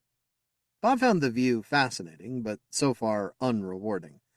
He had no problem seeing the ground, but Junior was a small target and wouldn't necessarily stand out, especially in heavy vegetation. The copter covered ground faster than Bob could have with just his own wings, and he could easily imagine situations in which that would be a big advantage, to say nothing of less tiring. But he wasn't seeing Junior, and was growing less and less confident that they would, even if they passed close to him. Some distance down the coast, Luke made a sharp U-turn and started back farther inland. Bob could understand why he wanted to use his gadgets to improve his view. The terrain was rugged, and sudden contact with it undesirable. Luke seemed to make a deliberate effort to keep some distance from the one town and one lodge he knew about, presumably to minimize being noticed by denizens who were outside, but of course he didn't know how many others there were or where they were located. That could give Highguard's gang an advantage if or when they decided to attack, so it was important to stop them soon. Luke made a few passes back and forth, roughly parallel to the coast, but each time farther inland and higher up the mountains. Nothing caught either his eye or Bob's. Let's try something else, Luke said after a while. If you think we've covered a wide enough area, let's go over it again, but slower and lower. The night is young. The engine, already amazingly quiet, grew even more so as they eased toward the ground and then resumed the back-and-forth pattern along the coast, roughly retracing their route so far. Bob marveled at yet another unexpected capability of the copter. It could fly not only faster than he could, but much slower. It could even hover in one place. Bob, with the eyes of a nocturnal aerial predator, saw even more this way, but still no Junior. He wasn't even sure what to look for. If his son was looking for him, would he most likely be down in the forest or on a road? On a high ledge, or flying around as Luke and Bob were doing now, but without benefit of a copter? In some of those situations, most of them, he'd be quite hard to see. It was discouraging. When I tried this on my own, he remarked to Luke, I got so desperate I was flying around just yelling his name, hoping he'd notice and yell back. I'd like to try that again, but I just don't have the throat left for it. I doubt he'd hear me over the copter anyway, even though it's quieter than I thought it would be. He thought he saw another grin on the pilot's face. I can help, Luke said. How loud would you like it to be? He waited, but Bob didn't understand at first. Go on, try it. You don't even need to shout. Just say what you want to say. Bob felt skeptical, but half-heartedly said, Junior. and almost jumped out of his seat when he heard a voice from outside the hull, loud even through the barrier, boom, "Junior!" "Amplifier and loudspeaker," Luke said. "Want more?" He touched something on his control panel. This might work. Bob again said Junior's name, this time with more enthusiasm, but still without strain, and again it thundered forth even louder. Bob could even hear it echoing off the hills. He laughed and looked as hard as he could at every outcrop and open space in his sight.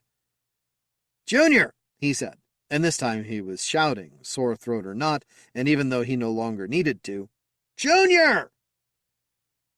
He paused to gather strength, and was about to shout it yet again when he was startled by a sudden motion in his peripheral vision. If he hadn't been enclosed in the cabin, he might have fallen from the sky. It was Junior, flying circles alongside the copter, just far enough away to stay clear of the rotor and its downdraft, looking straight at Bob and frantically waving his arms. Bob leaned close to the side window and waved back, yelling excitedly, "It's him! He heard us and flew up to—" He broke off abruptly as he realized that Luke's loudspeaker was still bellowing his every word all over the valley. Fortunately, Luke noticed too and turned it off. They didn't need it anymore. Wings holding him aloft and legs trailing behind, Junior gestured with his arms toward an exposed ledge near the top of a nearby hill and started flying toward it. He looked back a couple of times to make sure the copter was following, then made a beeline for the ledge and landed gracefully on one end of it. Luke followed, carefully put the copter down on the other end, and shut the engine off. As soon as the rotor had returned to visibility and come to a stop, they both got out and ran toward Junior, who was also running. The Zoe's legs were a lot shorter than Luke's, but they all got to the middle of the ledge at the same time. "You're alive!" Bob and Junior exclaimed at the same time, and then they said nothing for a while, but just pressed together as if to reassure themselves of that. Son's wings folded, father's wrapped around both of them. Then Junior said, "We can't stay here long. It's not safe. Everybody in the valley must have seen and heard you coming. If Highguard saw where you landed, he's likely to be headed this way now, and there won't be any witnesses to anything he does." "You think he might try to silence you?" Bob asked. "Too late for that," Junior said with a wry expression. "I've already told Mom what he's up to, but he may not know that. Though he can probably guess, since a couple of his followers followed me almost to Surf Crag, and can probably figure out that that's where I went when they lost me. So yes, they might. In fact, look there!" He pointed toward a nearby ridge. Bob saw 3 strongly flying male Zoes in the sky above it, headed straight this way, and felt sudden fear. "Back into the copter," he said. "Now!" All 3 of them sprinted the short distance to the vehicle and got inside as quickly as they could. Luke was already running up the engine as Bob closed and sealed the door, and as they lifted straight up, the 3 Zoe flyers swooped down and landed at the other end of the ledge. They didn't look happy, and as the copter started forward, they took off again, apparently trying to surround it and throw themselves against it, as if that could stop it. But before they could do that, the copter was whizzing off, far faster than they could fly. Bob looked back and saw them trying to follow, but falling back so quickly they soon gave up. Junior, who had never been inside one of the humans' copters before, was laughing giddily. "This is so cool! They don't have a chance of catching us in this!" He sobered quickly. "But where do we go from here?" "Surf Crag," Bob said at once. "This isn't just about protecting us. We have to stop Highguard's plot for the sake of everybody, both Zoe and human." "I'm way ahead of you," Sylvie said when they got to her. Again, they'd had to land at the outer end of the way in and ride a cart through the canyon to the city. It was a big step down in comfort, and halfway down the canyon, Luke had grumbled, "You people need a heliport right on top of the city." Bob didn't know what he meant, since the translator came up dry on a key word, but he figured that could wait until later, assuming Luke was serious about whatever it was. For now, what mattered was giving Sylvie a full briefing. He'd started doing so when Sylvie amiably cut him off with her way-ahead speech. "You told me enough when you were here before for me to get the ball rolling. I rounded up as many of the council as I could as soon as you left. Not an official quorum, of course. There wasn't time to collect anybody from other towns, though we did have a couple of visiting flyers who were able to fetch some councilmen from nearby lodges. We got enough to gather opinions from a fair sampling of both townfolk and lodge folk. Everybody agreed that we can't diddle around trying to decide what to do. They also agreed that it could be tricky, since technically these conspirators haven't actually done anything yet. She looked at Bob Jr. and Luke in turn. Anything new I should know? Junior told her how Luke and his flying bullhorn had helped Tim and Bob find Junior, or vice versa. Unfortunately, he finished, it also tipped Highguard's gang off to where we were, and they followed us into our meeting point. We were barely able to take off before they grabbed us. You think they wanted to grab you? Said Sylvie. To what end? They might have killed us if they had the chance, said Bob, to keep us from telling you and the council about their plot. They didn't realize both Junior and I had already done that. But they didn't actually attack you? No, Bob and Junior said together. From a legal standpoint, it might be better if they had, assuming you'd been able to stop them. It's not enough to know they were planning to? Bob found that hard to believe.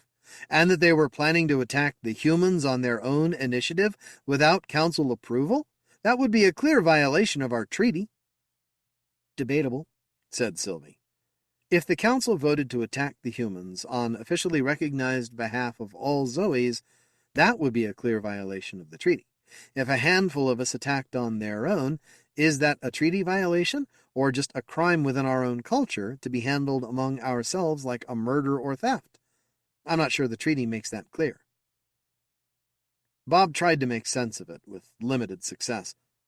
When Highguard was trying to recruit me, he said the treaty was cobbled together too fast. Maybe he was right. There seemed to be a lot of loose ends. Oh, yes, Sylvie granted easily. He was right about that. It was put together too fast. It doesn't have enough teeth. But both sides had just been through a trauma and felt a need to get some protections in place fast. It's the best we could do on short notice. It will need fine-tuning. Meanwhile, it's what we have to work with.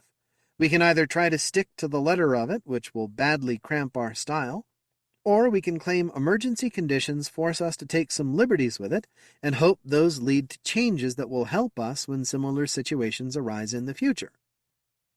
When? Said Junior. Don't you mean if? I wish I did.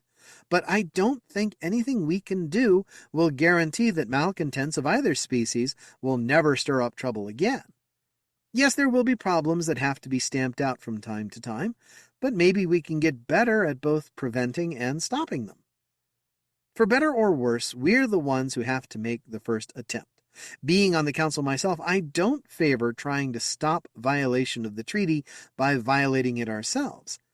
And I have to think about what options the council is more or less likely to accept. Bob asked, since time is of the essence, mightn't we be able to convince them that we have to use the quickest and most direct method? Not necessarily. People who make laws are reluctant to break them unless they can profit from it, and they can't find another way. So they're most likely to accept something that follows the letter of the law. Unfortunately, the only plan I've thought of that does that is this. We let the plotters go ahead and attack Breakaway, maybe even subtly encourage them so we don't waste too much time wondering when they're going to strike, and we catch them in the act. That way we have an ironclad case for a violation of both the treaty and our laws, and we can arrest them with complete confidence. I don't like that one at all, said Luke, who had been quietly listening and refraining from comment. All the Zoes looked at him. Sylvie said, if I were a complete stickler for the law, I might say you have no voice in this matter. But since what's at stake is an agreement for the mutual protection of your people and ours, I say you do. Please, voice away. Thank you, said Luke. I'm sorry to butt in, but we're talking about my home and family and friends. What if Highguard's hooligans move in and do a lot of damage before your enforcers can stop them? That worries me too, said Bob. Some of those people are my friends too. Even if they weren't, I don't see that Highguard and his guys, or any of us, have any right to do what they want just because of what they vaguely fear might happen sometime in the future. Neither do I, said Sylvie. Off the record, of course. I reserve the right to say whatever I need to when I'm actually meeting with the council. But right now, we're just brainstorming what I should say in that meeting. And don't worry, Luke, I have no intention of using your town as a bargaining chip." "So what can you do?" Luke asked. "Well, unless someone has a better idea of how to make sure we can catch them in an illegal act, the only alternative I see is tell the council we have credible information that there's a conspiracy to attack humans without provocation. That would be a clear violation of the treaty, and more important, put not only humans, but Zoes at risk. The humans would naturally retaliate, and soon we'd be back in another war. I'm pretty sure nobody on either side, except for a few hotheads, would want that. So we need to round up all the conspirators we can identify, bring them before the council, and figure out the best way to make sure they don't do it, now or later. Can you back me up in all that, Luke?" "I sure can." Sylvie looked at each of the others in turn. "Bob?" "Yes." "Junior?" Junior hesitated a little. "Can you really get away with that? Detaining them without accusing them of having committed a crime?" "It's a borderline area," Sylvie admitted, "like the intertidal zone where the humans think we evolved and where we still build our towns. If our civilization evolved from such a place, maybe better laws can, too. If we can convince the council there's an imminent large-scale danger, I think we can get them to agree to a preemptive strike to nip it in the bud." "It's a little scary," Junior said slowly, "but considering the alternative, I'd say go for it." It was far too late to convene even a quasi-quorum that night. Dawn was fast approaching. But Bob and Sylvie agreed that the problem might be too urgent to observe the usual customs of night and day. Many day glasses came out of storage, and Zoes of both sexes set out to work through the day, despite disruption of their sleep schedules and discomfort with bright lights, to round up enough council members for a meeting. Males, who could fly much faster and to places females couldn't go on foot or in their carts, would carry word of what was going on to as many towns and lodges as they could reach. Females in other towns who got the message in time would use carts on tunnel-like forest roads to come to Surfcrag. Hearing the plan described, and watching what little he could see of it being put into motion, Bob couldn't help thinking that this was yet another example of a case where Zoes could function much more effectively if they had human technologies, like aircraft and long-distance communicators. If they had copters, females could fly too. And someday they would, he told himself with determination. If the humans wouldn't give it to them, and there might even be some validity to their reasons, he granted grudgingly, Zoes could develop it themselves. It might take a lot of time, patience, and perseverance, but the fact that humans had done it proved that Zoes could too. Meanwhile, there were more urgent problems. Deep in thought after their last hasty planning meeting, Bob gradually became aware of somebody touching his shoulder, and turned to find Junior standing next to him. "Dad?" "Huh?" Bob focused his attention on Junior. "Sorry, son, I was just thinking." "So was I. What if Highguard's gang attacks Breakaway before the council can decide what to do about them?" "Do you really think they'd move that fast?" "I'm sure they'd like to," said Junior. "They told both of us what they want to do. They know I slipped away and disappeared right outside Surfcrag, so they must at least suspect that I spilled the beans to somebody inside. If they really want to carry out their plan, they'll likely figure they'd better do it fast before somebody stops them." "Well thought out," said Bob. "But there are other angles. We don't know how many conspirators there are. If there are only a few, they can't wipe out Breakaway by themselves, and they need a coordinated strike on a bunch of places at once. Just setting fire to one or two of the humans' houses won't do it. They'll have to figure out something better, and that will take time." Seeing Junior's slightly crestfallen look, Bob added, "But they know they don't have much, so they'll have to balance haste and prudence, and we don't know how good they'll be at that. So your concern is well placed. What do you suggest we do about it?" Junior looked surprised to be asked his opinion, but he didn't take long to give one. "I think you and I should fly to Breakaway and guard it through the night in case one of them jumps the gun and starts burning houses."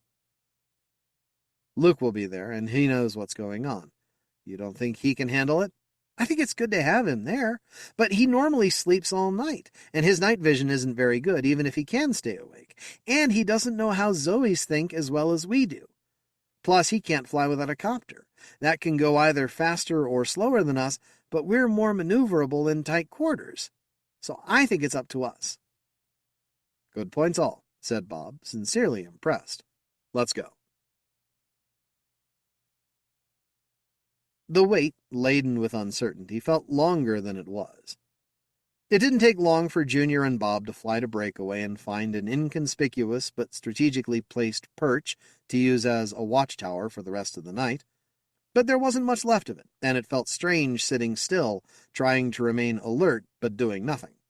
That was very different from how flyers were supposed to spend their nights, and to Junior at least it felt very wrong. Then the eastern sky began to lighten. Time to get somewhere dark and secure to sleep through the day. Luke would have to take care of watch duties for the duration, but he knew that. He'd been in on that last hasty planning meeting before Junior and Bob left for Breakaway, and had a pretty good idea what was going to happen. Junior's first thought was that they would go back to High Castle for the day and try to pretend everything was normal. But nothing was normal, and he quickly realized High Castle would be too dangerous. He didn't know what pretext Highguard, Cliffmaster, and Treetop had used to explain their absence when they lured him off to High and Mighty, but they would surely have had to get right back to High Castle to avoid arousing suspicions. They would be there now. It would not be safe for Junior and Bob to sleep in the same cave with them while everybody else was also asleep. So for now it was back to Surf Crag to at least pretend to sleep. The next night promised to be even worse. It would be an entire night during which Bob and Junior had no way of knowing how the effort to gather the council had gone, or what was happening during their deliberations. But it turned out not quite as bad as they had feared. Only a couple of hours after midnight, Junior heard the familiar sound of approaching wings and stiffened. So did Bob. They each had a couple of weapons, light enough to fly with, but useful only in close combat. Neither wanted to use them. Both knew they might have to. Junior relaxed a little when he saw that it was Sea Skimmer, a middle-aged citizen of High Castle, who had been like an uncle to him as he grew up. "Sea Skimmer!" he exclaimed with relief. "I'm so glad it's you. What's up?" "The council has met," Sea Skimmer said. "It didn't take as long as I expected for them to decide you were right. They agreed that there's a credible threat of a conspiracy, and what they did to you, Junior, was so close to abduction they plan to consider it such. It helped that some of us in High Castle remembered the night you, Highguard, Cliffmaster, and Treetop all disappeared for a while. They came back with lame-sounding excuses for where they'd been, and you didn't come back at all. Then Bob went out looking for you, really worried. It was pretty obvious that something fishy was going on, and the more we look back at it, the fishier it smells." "So what's going to happen now?" Bob asked. "We're going to have a roundup," said Sea Skimmer. He suddenly let out a loud call, and over the next minute or so, some 20 other flyers materialized out of the forest and gathered around them. "You know some of these guys, the rest are from other lodges. We're going to gather up the conspirators in High Castle, another group is going after the ones in High and Mighty, and we're going to take them all into Surf Crag for questioning. Just between you and us, we think the questioning will lead to a lot more. And we want you two right in the front of our group when we go after the High Castle gang, so they'll know why we're there when they see us coming." They weren't actually in High Castle, of course. It was a work night, and Sea Skimmer knew that all 3 of their targets were on the same crew, gathering spices from a particularly rich patch in a forest clearing. Bob and Junior flew right up front in Sea Skimmer's posse as they skimmed low over the trees, so they wouldn't be noticed by anyone in the clearing until they got there. Junior was impressed that Sea Skimmer had planned it all in such detail. Selina was gibbous tonight, so the landscape was almost as bright as Junior would want it without glasses. He recognized the place as they approached. Seen almost edge-on, the clearing seemed little more than a narrow gash in the forest canopy when it first appeared, but then it widened gradually. At a visual signal from Sea Skimmer, the group began to peel off, members flying around the periphery of the clearing to space themselves along it and then fly in along radial lines to converge at the center. Then, at a second signal from their leader, they all accelerated suddenly to triple their former speed and descended rapidly toward the work crew, which had only 5 members.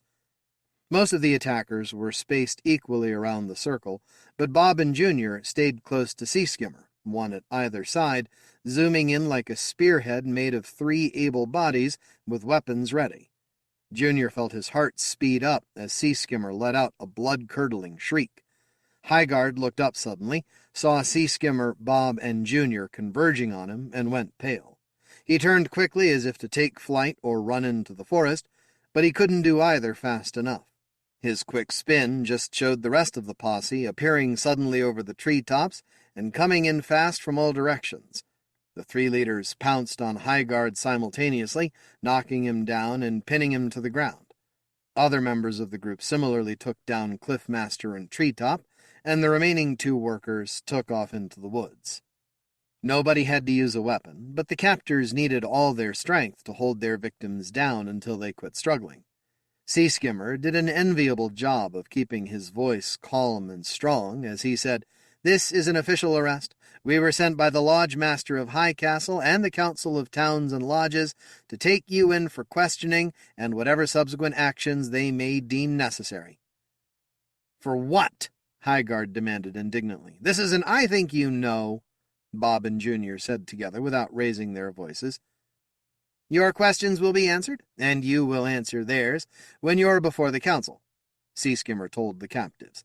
"For now, all you're going to do is this. When we release you in a minute, we're all going to fly to Surf Crag in a formation with you 3 at the center and the rest of us surrounding you. We're all armed. If any of you do the slightest thing that looks like an attempt to break out of that formation, we will fix it so you can't fly at all. Then we'll keep you here until a cart can come out to haul you in like a sack of ore. Understood?" After considerable silence, all 3 said grudgingly, "Understood." "Good. Then let's be on our way. To Surf Crag!" Junior half expected at least one of them to try something stupid and try to break away as soon as their wings were unpinioned. He was a little surprised and considerably relieved that none of them did. If they had, one or more of them, possibly even him, might have had to follow through on Sea Skimmer's threat. He wouldn't have liked that. Or what scared him even more, maybe he would have. The relatively uneventful flight gave him time to reflect on what had happened back in the clearing. One group of individuals ganging up on another and subduing them by physical force. That was the sort of thing that supposedly had been male's main function back at the dawn of known history, and earlier. Long before Junior was born, Zoe's had learned enough about sharing a continent to move beyond that. How easy would it be for civilization to revert to that state? Too easy, Junior now thought for the first time in his life. Never before had any one of his acquaintance participated in or been a victim of a raid by one group against another. Not until the brief but daymarish war with one group of humans. That night, when Highguard had tried to sway Junior to his cause, he had talked about how good it felt to participate in such a raid and vanquish a foe. He would never have expected it, but Junior had felt some of that excitement during his own brief participation in the strike in the clearing. It was scary, of course, but it was also exhilarating in a way he'd never felt before. For the first time he understood, at least dimly, what that quaint old word glory, which Highguard dragged out and dangled before him like bait, meant. He hoped never to feel it again, and he especially didn't want others to feel it and decide it was something good, to be sought out and relished over and over. There was too little night left for any final resolutions, and in any case they were still waiting for more council members to arrive from outlying towns and lodges. So when captors and captives got to Surf Crag, there was little that their hostesses could do except record their arrival and move the prisoners into detention quarters. Bob and Junior thought about going back to High Castle for the day, but were still uncomfortable with the idea. I agree, Sylvie said as soon as they mentioned it, and so do the council folks I've talked to. We have 5 alleged conspirators in custody, and no idea how many others there may be. By going back to High Castle now, you could be putting yourselves in danger. Also, when we have our hearing tomorrow night, we'll want you two to testify, and also some of your compadres from High Castle. Until then, we'd rather you and they have as little contact as possible. So on behalf of the council, please stay here till this is over. Her tone switched abruptly from official to family member. And on behalf of me, it will be so nice to have a night alone with you, Bob. It's been too long. And Junior, you know you're always welcome in our spare room. Actually, while Junior had known that intellectually, it had been a long time, since his pre-crash childhood, which he barely remembered, since he'd actually spent a day in that room. But it did feel good to have the whole family together for the first time in so long. Even his sister Goldie came over for the pre-dawn meal. Sylvie must have been planning it for some time. She had plenty of good food, including old favorites, on hand for both male and female diets. Junior slept well through the day, enjoyed the nightfall meal with his parents, and then went off with them to the anteroom, the modestly named Grand Chamber at the main entrance to Surf Crag. Tonight, all the doors were barred. What was about to happen was not a public entertainment, but a solemn official proceeding. Junior had not been to many of those, and was fascinated at how different the room looked from its usual condition. Normally it was a welcoming public space, the gateway between Surf Crag and the outside world for almost everyone coming or going, and the major hub of activity for those who lived here. Tonight, in contrast, few were coming, going, or crisscrossing, except to go to their designated spots. A central area lit by ceiling light discs almost as bright as a full Selena was conspicuously empty at the moment, but held 5 round platforms waiting expectantly for perching males. 3 distinct seating areas surrounded that, forming a larger ring. On one side stood a double arc of long raised platforms, each occupied by a female council member. Sylvie lay on one near the center of the inner and lower arc, resting on 4 feet and tail, while her head and hands were raised so she could observe intently and gesture or manipulate. Another third of the circle held round platforms similar to those in the center ring. A male council member sat atop each of those but one when Junior came in, and shortly after he took his seat, the last councilman swooped in through an inconspicuous elevated door and landed skillfully on the last platform. The remaining third of the circle was also filled with male platforms, with Bob and Junior on 2 of the closest ones to the center. They knew most of the others, fellow residents of High Castle, with whom they exchanged small talk before the official business started. The outermost parts of the room, with the projecting perches many males found most comfortable when they were going to be there for a while, remained dark and empty. Junior was growing restless and anxious when one of the council ladies whom he didn't know drew herself up and whistled loudly for attention. When she had it, she spoke loudly and clearly in she-talk. "Thank you all for coming. As you know, this is a hearing to determine the extent and seriousness of a possible threat to all of us that has recently come to our attention. Bob and Junior of High Castle," she gestured to indicate that they should wave a wing to identify themselves, "have alleged that an unknown number of flyers are conspiring to attack the human settlement called Breakaway with intent to destroy it and its inhabitants. As you also know, our hard-won treaty with the humans strictly forbids any such aggression by either side. If allowed to happen, it would destroy the foundation of our ability to coexist peacefully and hopefully exchange mutual benefits with the humans. This must not be allowed to happen. Our task here is to determine 3 things: the extent of the threat, what can be done to eliminate it, and what punishment, if any, we can and should administer to the conspirators for actions they have taken so far. To this end, we have summoned 5 of the alleged conspirators to gather before you and answer any questions you may have. A door at ground level opened quietly to admit Highguard, Cliffmaster, Treetop, Strong Wing, and Longflight. Not flying, as flyers would normally enter a ceremonial occasion, but walking, low on the floor, escorted by 4 armed females. 2 of them even carried some of the ancient and touchy firearms that had been resurrected and used reluctantly and with trepidation during the human war. The accused took places on the platforms in the center circle, lit a bit more brightly than most Zoes found comfortable. Their female guards surrounded them, all facing inward, standing ready to act on a moment's notice if needed. The council leader introduced them by name, one by one, and then asked Bob to recount for the assemblage what he had already told Sylvie. Then she asked Junior to do the same. Then she asked each of the High Castle witnesses about what they remembered of their accused colleagues' recent behavior in general, and in particular on the night when they and Junior disappeared without explanation. By now it was all too familiar to Junior. He'd said and or heard it all many times, but the council was painstakingly thorough. He supposed he should be grateful for that, but he'd forgotten how boring official deliberations could be, and he often found himself wondering whether they would ever come to any sort of a point. When they did, it still took a while to tell what it was. Fish Wizardess, the council leader, announced, "I think we have almost enough information for the council to make its decision. Before we do so, it's only fair that the accused have an opportunity to present their side of the story.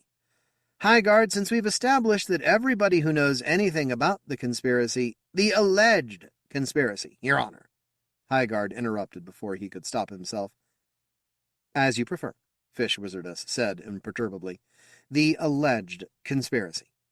Since everybody recognizes you as its leader, its alleged leader, we offer you now a last chance to defend yourself against the charges." "Thank you, Your Honor," Highguard said, drawing himself up with as much dignity as he could muster, while everyone knew he was seething inside. He had, after all, been a lodge master. He knew how these things worked. "First, I would like to remind the esteemed council folk that charges seems an excessively strong term for what you can actually justify. I remind your honors that not one of the witnesses has even alleged, much less proved, that any of us has committed any act of aggression." "That's true," Fish Wizardess granted, "though we're seriously considering declaring your attempt to force Junior to listen while you tried to indoctrinate him as de facto abduction and charging you accordingly. But that can wait. You were saying?" Obviously miffed, but covering it fairly well, Highguard said, "I was saying, Your Honor, that none of us has actually broken any law or treaty." "Technically true," Fish Wizardess granted, "but we've established beyond reasonable doubt that you were planning to. Whether or not we have laws against such planning right now, the potential consequences of what you were planning are so grave that we simply cannot allow them to happen. The council has already heard enough about this, and deliberated enough before this session even began, that I can tell you right now what we've decided. Because of the technicality you've so astutely called to our attention, we cannot punish or continue to hold you for violating any law currently on the books. However, we can declare you to be extreme security risks. You will be released to return to your home and works, but your colleagues will be monitoring your behavior at all times. If we get word of any conspiratorial talk or actions, you will be reported and brought back before us. By that time, I'm confident the lack of laws against such plotting will have been remedied, and there will be appropriate punishments available, which we can and will use.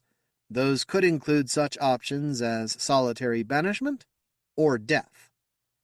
Furthermore, it's quite obvious that you are most unhappy with Bob and Junior for their role in bringing you here, and understandable that you are at this very moment undoubtedly thinking about revenge. Any action against them that looks like an attempt at revenge will be dealt with in the strongest possible way. If anything should happen to either of them under mysterious circumstances, it will be assumed that you and your gang are responsible, unless and until we see ironclad proof that you aren't. Do I make myself clear? Perfectly, Your Honor. But may I make a final statement before we go our separate ways? Fish Wizardess considered briefly before saying, Why not? Thank you, Your Honor, and ladies and gentlemen of the Council. Highguard's platform didn't allow much room for pacing, but he stood as high as his short legs would allow and paced anyway, striking oratorical poses at every opportunity. I have heard and accepted your judgment, so obviously I will not be doing any more, if you prefer, of the plotting I have been accused of doing. But I want to make a statement, and I want you to remember it when you leave here, and tomorrow, and next year, and as far into the future as you can still remember. You've made it clear that I won't be able to eliminate the scourge of humans from among us, but I think history will make it clear that somebody will have to do it eventually, or our way of life, and possibly we ourselves, will perish. These people have abilities beyond our understanding, and they've shown themselves willing to use them against us. Their numbers will grow. Their advantage will grow. Our chance to hold our own will be lost unless we seize it soon. I think the Council has made a serious mistake tonight, but it can't hold for long. The young among us will not long tolerate being subjugated to such dangers by their elders' poor judgment. He stopped and sat down. Very interesting, Fish Wizardess said noncommittally. She turned to the witness gallery. Bob and Junior, would you like to say anything? Junior sat, heart pounding, waiting for his father to respond to the unexpected request. But Bob just said, I defer to my son to speak for both of us. And suddenly, it felt right. Junior stood up as Highguard had done, but he didn't pace. He just stood calmly and let his words speak for themselves. Thank you, Father, and Your Honor, and members of the Council. I'm sorry Highguard feels that way, but with all due respect for him and his experience, I think I am better qualified than he to speak for what the young among us want. He paused and let laughter ripple through the assemblage, then continued. We do not want what he wants. We want peaceful, interesting futures, and if those futures include new neighbors from a world very different from ours, we look forward to learning from them, and in return, perhaps, helping them learn about this world. We all know the humans have many abilities that we don't have, yet. Some very simple ones could give us huge advantages. The events leading up to this moment could have played out much more easily, and probably better, if we'd had their instantaneous communicators, for instance. Their mechanized flight capabilities were a tremendous help in coordinating. If I'd had those things, Highguard muttered, quite audibly for all, things certainly would have played out differently. That, too, produced a wave of laughter, and a stern warning from Fish Wizardess. Quiet, you've had your say. Let the young man have his. And the technology may not be the most important part, Junior continued. Just try to imagine the very different world the humans lived in, and the very different experiences they must have had. Aren't you interested in hearing their stories, and telling them yours? I certainly am. He looked directly at Highguard. Highguard, sir, a few nights ago you tried to get me to join your cause. You spoke of the joy and glory of fighting and crushing enemies. You wanted me to feel that joy and glory, and inspire others of my generation to feel them too, so they would help you. Well, last night I did feel a little of that, as a member of the group that brought you here for this hearing. It did feel good, in a way, and it scared me that I thought so. I didn't know I had that in me. I don't want to have it in me. I certainly don't want to incite anyone else of my generation to find it in themselves. So, Highguard, you have inspired me to inspire them. I'm going to go around to all the lodges I can reach, talking to the young males in them about the dangers of your vision and the potential promise of mine. And I have a very dear friend who will be more than happy to do the same for young females in all the towns she can reach. She can't fly, but I'm really good at carrying messages.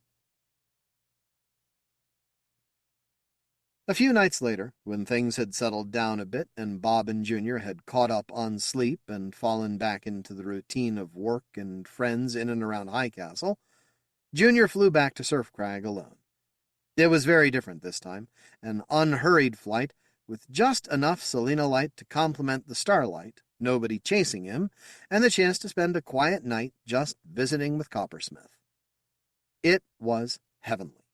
She wanted to hear all about his recent harrowing adventures, and he wanted to hear about hers on the rocky shore and in the hot labs and workshops.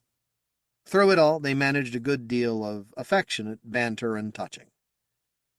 Eventually, after they'd been regaling each other for quite a while, and then just lying together and stroking each other, he said quietly, with carefully rehearsed nonchalance, "Oh, by the way, Coppersmith, there's one more thing you might be interested in." "Oh?" she said. "What's that?" "They've given me my real name." "Oh, wow." Suddenly excited, she asked, "What is it?" "Well, you've probably noticed that most flyers' names have a connotation of aggression or dominance.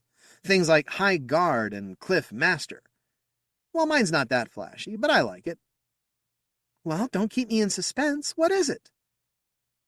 He waited a few seconds, then said quietly, "Peace Saver." And she beamed as proudly as he did. The Mad Cabbage. Céline Malgen. Reading time 22 minutes. After a Ph.D. in chemistry at the University of Geneva, Switzerland, and a postdoc at the University of Cambridge, United Kingdom, Céline Malgen went back to Geneva to teach science and start a family. A lifelong reader of many genres, whether in English or French, she finally turned to writing her own stories and loves the process. In her spare time, she also enjoys singing, dancing, and traveling. The Mad Cabbage is her first published story. She can be found at www.CELINEMALGEN.com. Nicole Gertner was contemplating her latest red cabbage decoction, dumbfounded.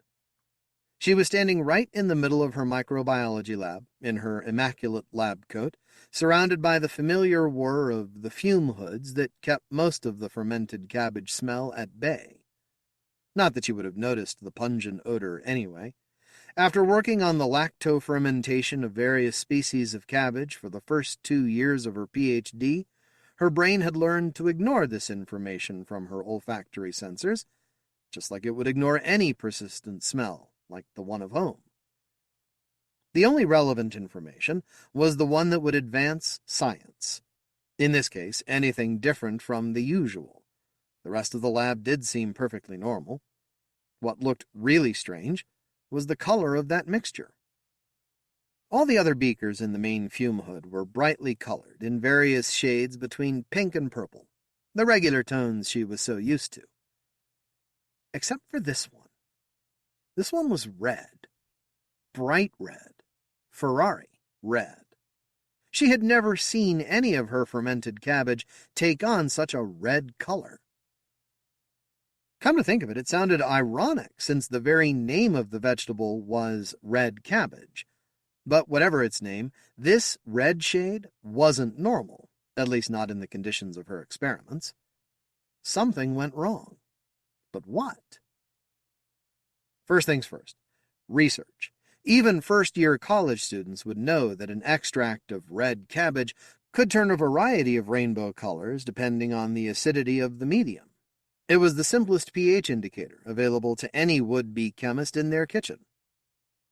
A quick search through her heavy copy of the Handbook of Chemistry and Physics showed that neutral solutions would turn a slightly purplish blue.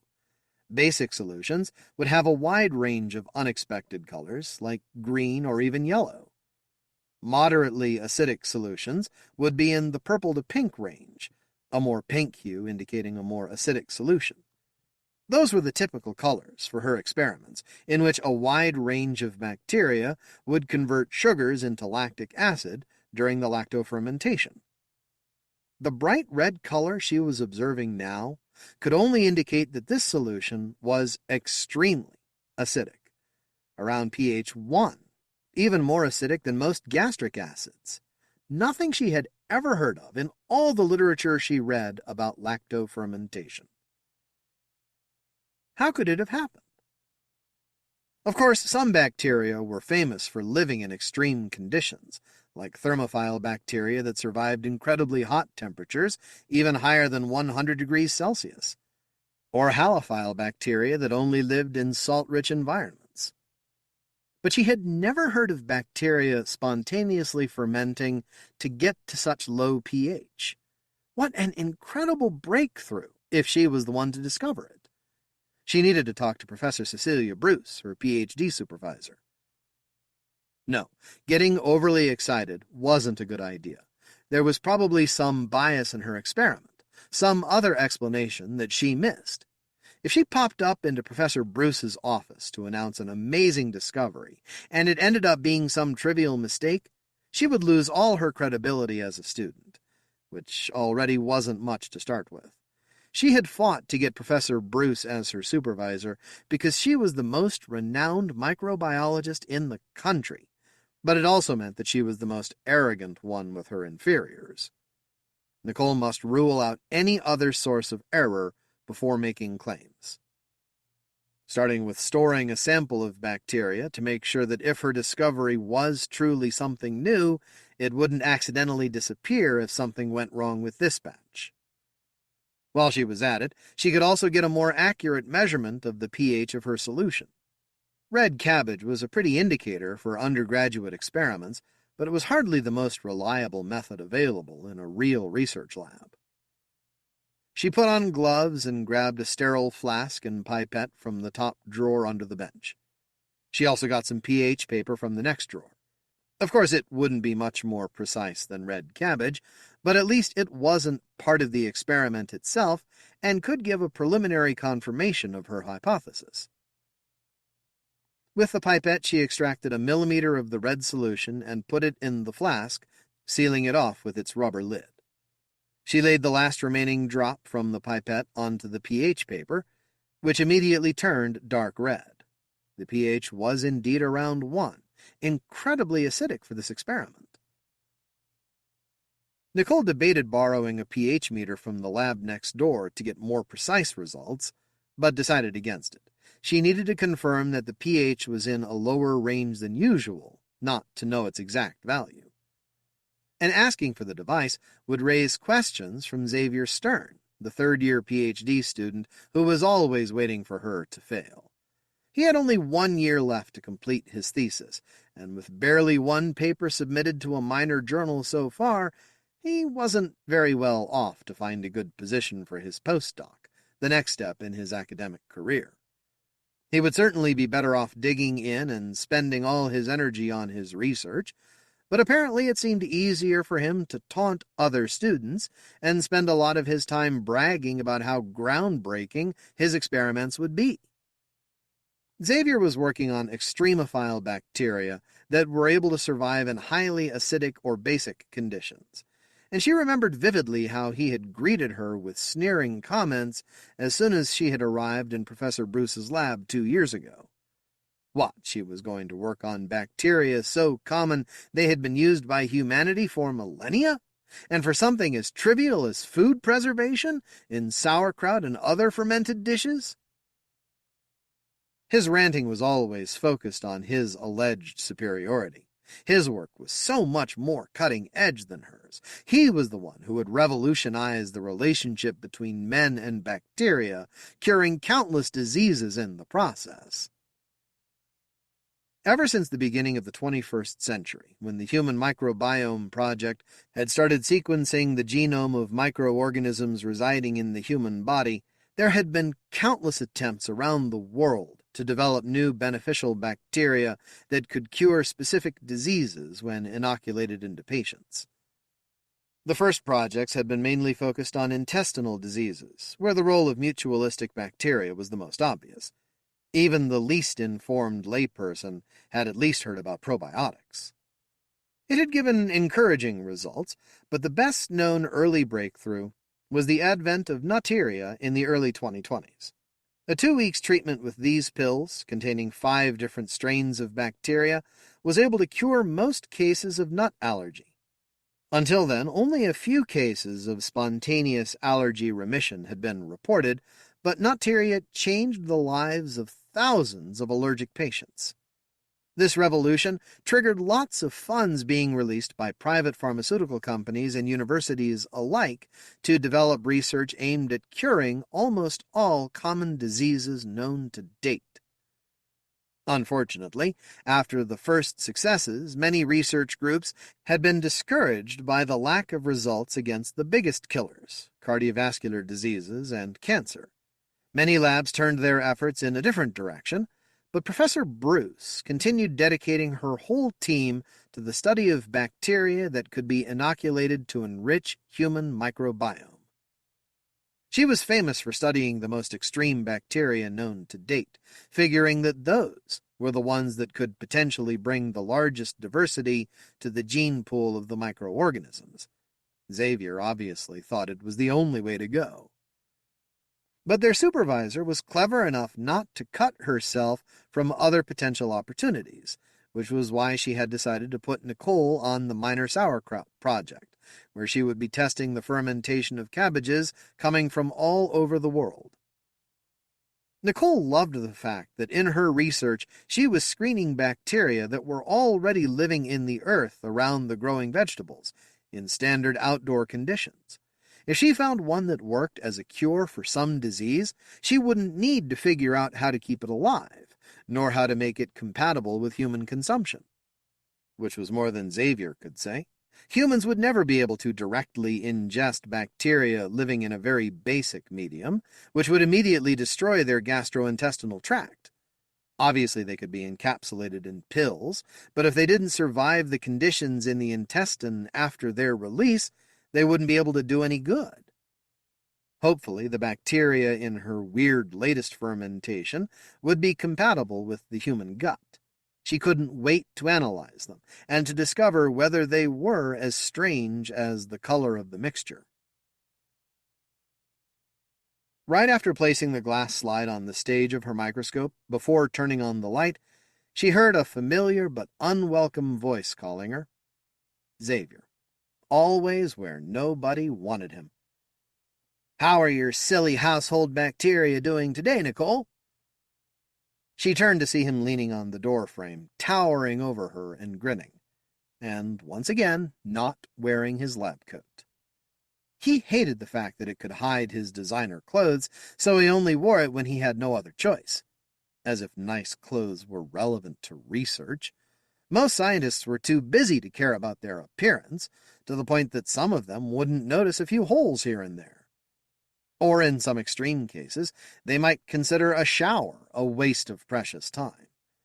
At least there was no risk of a whiff of body odor with Xavier.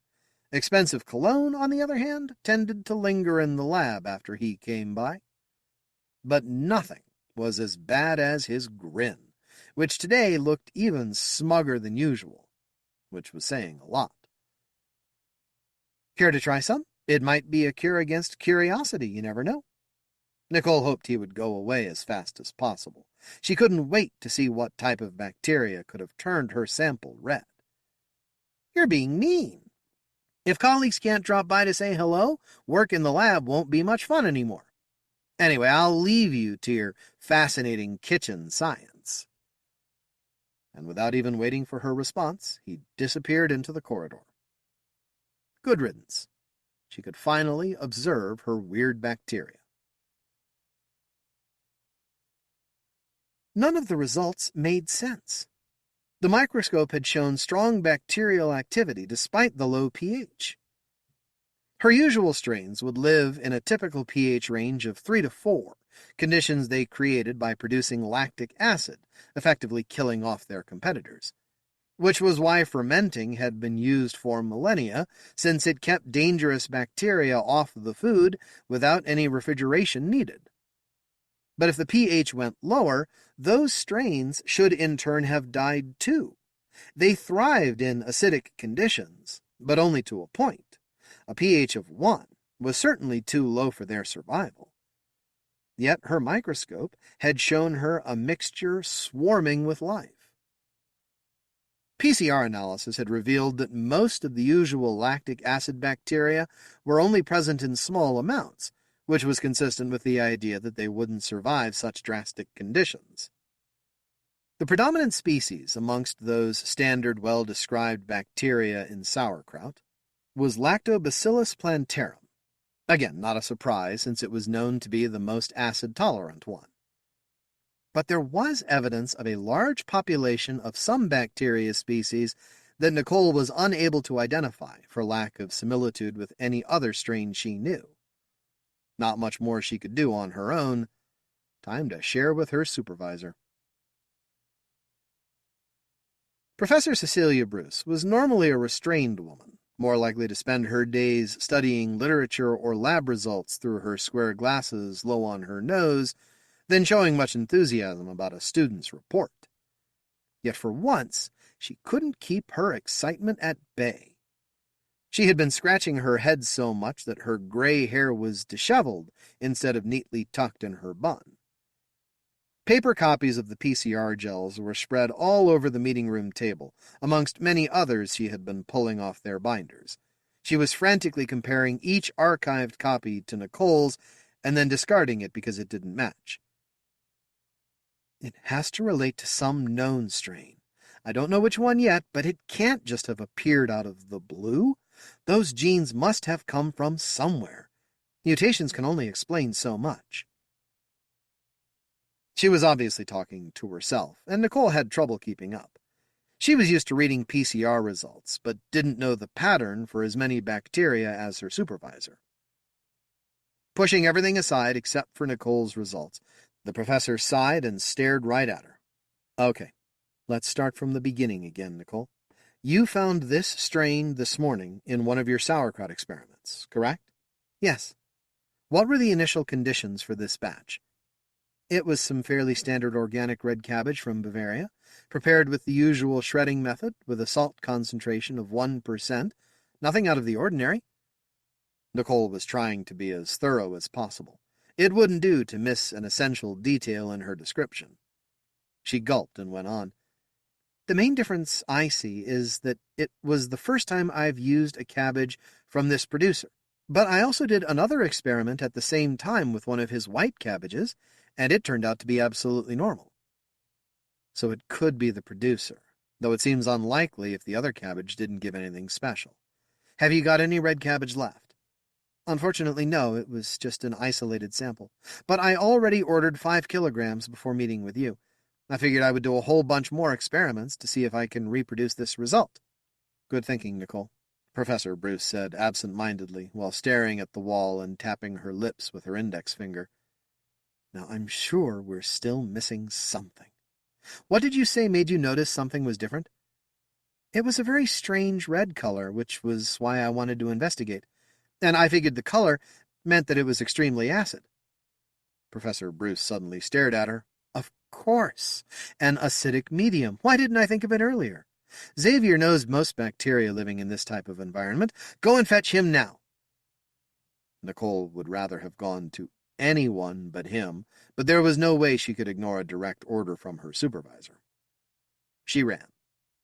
On the way, she worried that he might balk at the idea of coming with her, but when she told him that Professor Bruce wanted to see him about acid-loving bacteria in one of her sauerkraut, he looked concerned and ran even faster than her. When she arrived at the meeting room, panting, she heard him speak with much more deference than usual, even in formal meetings. I'm sorry, Professor Bruce, I didn't mean any malice. What are you talking about? I wanted your opinion, but if you're apologizing now, I'm worried. Why on earth would Xavier be apologizing? It was so unlike him that Nicole didn't understand what was going on. And then she remembered how he had asked if she had noticed anything special. He knew. Which meant, you tampered with my experiment, didn't you? She asked Xavier. What? You tampered with my experiment. You went into my lab and did something to my beaker, and I've been spending the whole day analyzing and wondering what was going on. All for nothing, all because you wanted to have fun at my expense." Professor Bruce frowned at him. "Is that true, Xavier?" I just wanted to bring some excitement to the lab. I didn't think it would lead to this much drama. And it was a pretty color, wasn't it?" "That's not the point." The professor's tone was glacial. "Your behavior is highly unethical and unprofessional, not worthy of a PhD student. But I'll deal with you later. For now, tell us exactly what you did, and I mean all the details." The student gulped. His voice was barely audible. "I just added some concentrated hydrochloric acid to her beaker. I was planning on adding only a few drops, but the change in color was impressive, so I continued until it stopped changing." "How much?" "Maybe a milliliter in total." "And when was it exactly?" "Yesterday night, around 8. Nicola just left the lab. I came by and figured that I might play a bit with the indicator properties of red cabbage." "And that's it? You don't have anything else to add?" "Yes, that's it. And I'm really, truly sorry." "So get out. I'm not done with you yet, but for now I need to think. Oh, and bring me back all your PCR copies for acidophile bacteria so that I can study them." Nicole hadn't opened her mouth during their whole exchange. She couldn't believe Xavier had done something like that. He had always been mean to her, but sabotaging her experiment was taking it to a whole different level. She knew better than to interrupt her supervisor, who was again staring into the void, her hand to her chin. Finally, she started speaking. "As bad as his behavior sounds, this stupid boy may actually have accidentally helped you. It seems that you were lucky enough that some of your bacteria evolved, getting the ability to survive this low pH. We'll need to investigate as to how it happened. For now, let them thrive and multiply so that we have plenty to experiment with." 2 years later, when Nicole had her Viva, everyone was impressed by all her achievements in a mere 4 years. No wonder she concluded her PhD thesis magna cum laude. She explained in detail how most bacteria could exchange little pieces of DNA with others, even between very different species. In her case, an acidophile strain of bacteria had shared with Lactobacillus plantarum the gene protecting it against highly acidic conditions. This gave rise to a whole new species, later named Lactobacillus hydrochloricus. Some early medical research inoculating this strain of bacteria to patients suffering from stomach cancer showed promising results. She even told the anecdote of how the acidophile bacteria had been transferred unknowingly from a contaminated bottle of hydrochloric acid. A happy accident, like sometimes happens in science. She only omitted one tiny detail, that it all started as a bad joke. Aboard the Mithridates by Sean Vivier. Reading time 16 minutes. Sean Vivier, pronounced like Vivian only with an R, is a web app developer from Central Connecticut who moonlights as a ballroom dance instructor for his local Arthur Murray and a writer of science fiction and fantasy. He is not a workaholic. He can stop working anytime he likes. Sean has stories in analog, daily science fiction, and flash fiction online. You can learn more about him and read more of his work at SeanVivier.com.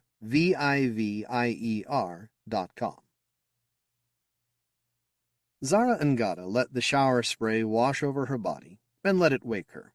She meditated to prepare for the day, mind on one drop at a time as it rolled down the full-body callus of her skin, smooth yet tough. It had to be tough, after all, to withstand the sulfuric acid in the water. School passed in a timeless breeze, as it always did, until it came time for history class. It was review, which meant Zara had to be bored out of her mind, while the other kids tried to remember the most obvious stories about the ship's past. Yes, the planet Hephaestus had first been seen by telescope. Yes, a study of wavelengths had revealed it had plenty of oxygen, but also a high concentration of atmospheric sulfur. Yes, the generational ship MITHRIDATES would slowly introduce more gravity and more sulfur into the environment to ready the future colonists in increments. Yes, they needed gene therapy to pass the adaptations along to the next generation, and that had to be in increments too, since the human body could only change so much at once. She already knew this stuff. Could they learn something new already? She grew restless in the class, and she had to piston her leg just to bear the rest of the day. She desperately needed to move, so it came as quite a relief when the last bell rang and she flew for the doors. Her tier of apartment blocks was near, and she soon found herself among several children playing tag. "Can I join?" she called. Everybody gave her some form of assent. Peter Callahan Chang, ever the ringleader, told her, "Steve Oluwaye, is it? Airlock space." And with that, Zara had all she needed to know. She darted to and fro amongst her cohort, losing herself in movement. Not a hand could reach her, no matter how close they came. But things pretty soon became lopsided. Gavin Masterson became it and stayed that way. He was just so easy to tag, and it was just so easy to get away. He tried his best, but every time he ran too fast, he had to bend double and cough. He hadn't done so well ever since the last sulfuric content increase. Everybody thought he'd get past it, but years later he still had a problem. Folks grew bored fast enough. It was too easy. Without the challenge to make it fun, they began to drift away. By the time Peter Callahan Chang decided to leave, there was a mass exodus. Zara wanted to stay, but there was no point if it was just her and Gavin. So she left him alone, but she still looked back in pity. Everything always came so easy to her. It wasn't fair that a nice guy like Gavin should have so much trouble. It wasn't right. Her mother looked surprised to see her. "Back home so soon? Don't you usually play?" Zara sat at the kitchen counter and sighed. "Yeah, but it broke up." "Well, honey, you know you should take advantage. There's going to be another sulfur increase next week, and you know how the first few weeks of adaptation feel." Zara thought of the pain she remembered from years ago, and she winced. She'd felt lightheaded and tired, but more than that, her lungs had felt seared, and she'd adapted sooner than most. But then she thought about Gavin Masterson. How was he going to take it? Could he take it? Would he even make it? The weekend brought freedom from school and even more time to play. Other parents must have mentioned limited time before bedridden ache and fatigue, because she witnessed before her a truly epic soccer match along the tier, with jackets for goalposts. Zara didn't have the heart. She sat outside the Ngata residence, and she watched them play. Mostly she watched Gavin as he wheezed and stumbled just to stay anywhere near the ball. At last Peter put him at goalie so he didn't have to move so much. Still, he breathed hard between plays near the goal. Zara realized then that she didn't actually know Gavin that well, which didn't stop her from feeling sorry for him. It still wasn't right to leave him behind. It wasn't right to risk him for some possible future they couldn't know for certain. The game ended, then someone proposed a race around the whole ship while they still could. Zara looked to Gavin, who collapsed into himself. Zara stood. "I don't know. Maybe we could do something that includes Gavin, too." Most of the kids looked uncertain, but Peter scowled. "What? I'm not holding back for one person. Neither should anybody else. We can't all slow down just for one guy." Peter gave Gavin a dirty look, then sped down the tier. The rest of the children followed suit. A few offered shameful glances Gavin's way, but they still followed the leader. Soon, Zara and Gavin stood alone. Well then, she wouldn't be getting help from that quarter. She had history class with Gavin, so she took the opportunity before class to corner him. "We've got to find a way to make them give you more time to adapt." Right to the point. She had little time before the bell, no time to waste words. Gavin blinked. Sorry, what? The sulfur increase this week? We need to convince everyone to postpone it, so you can adapt to current levels before we all adapt to the next step. He shrank into himself. I'm not sure that's fair. Nobody left behind. That seems perfectly fair to me. Really, I'm not important enough to ruin the whole mission. She didn't get it. How could anyone be so down on themselves? How could anyone convince themselves they didn't have a right to live and flourish? You are important, Zara insisted. Everybody's important. A gift from God. I really believe that. Gavin bit his lip, and he looked aside a moment. I'm a deist myself. God's... well, think of him as a programmer. He writes the code. He sets the initial variables and the event handlers, but then he leaves the functions to run themselves. He's disinterested. Zara thought about pointing out that programmers iterate their code, but decided she'd rather not get lost in someone else's metaphor. Well, with or without God, I'm here to help. It felt wrong to trespass on the bridge, but then it felt much more wrong to let Gavin go without a fight. So she walked over the threshold as bold as she could, even if she did shake in the process.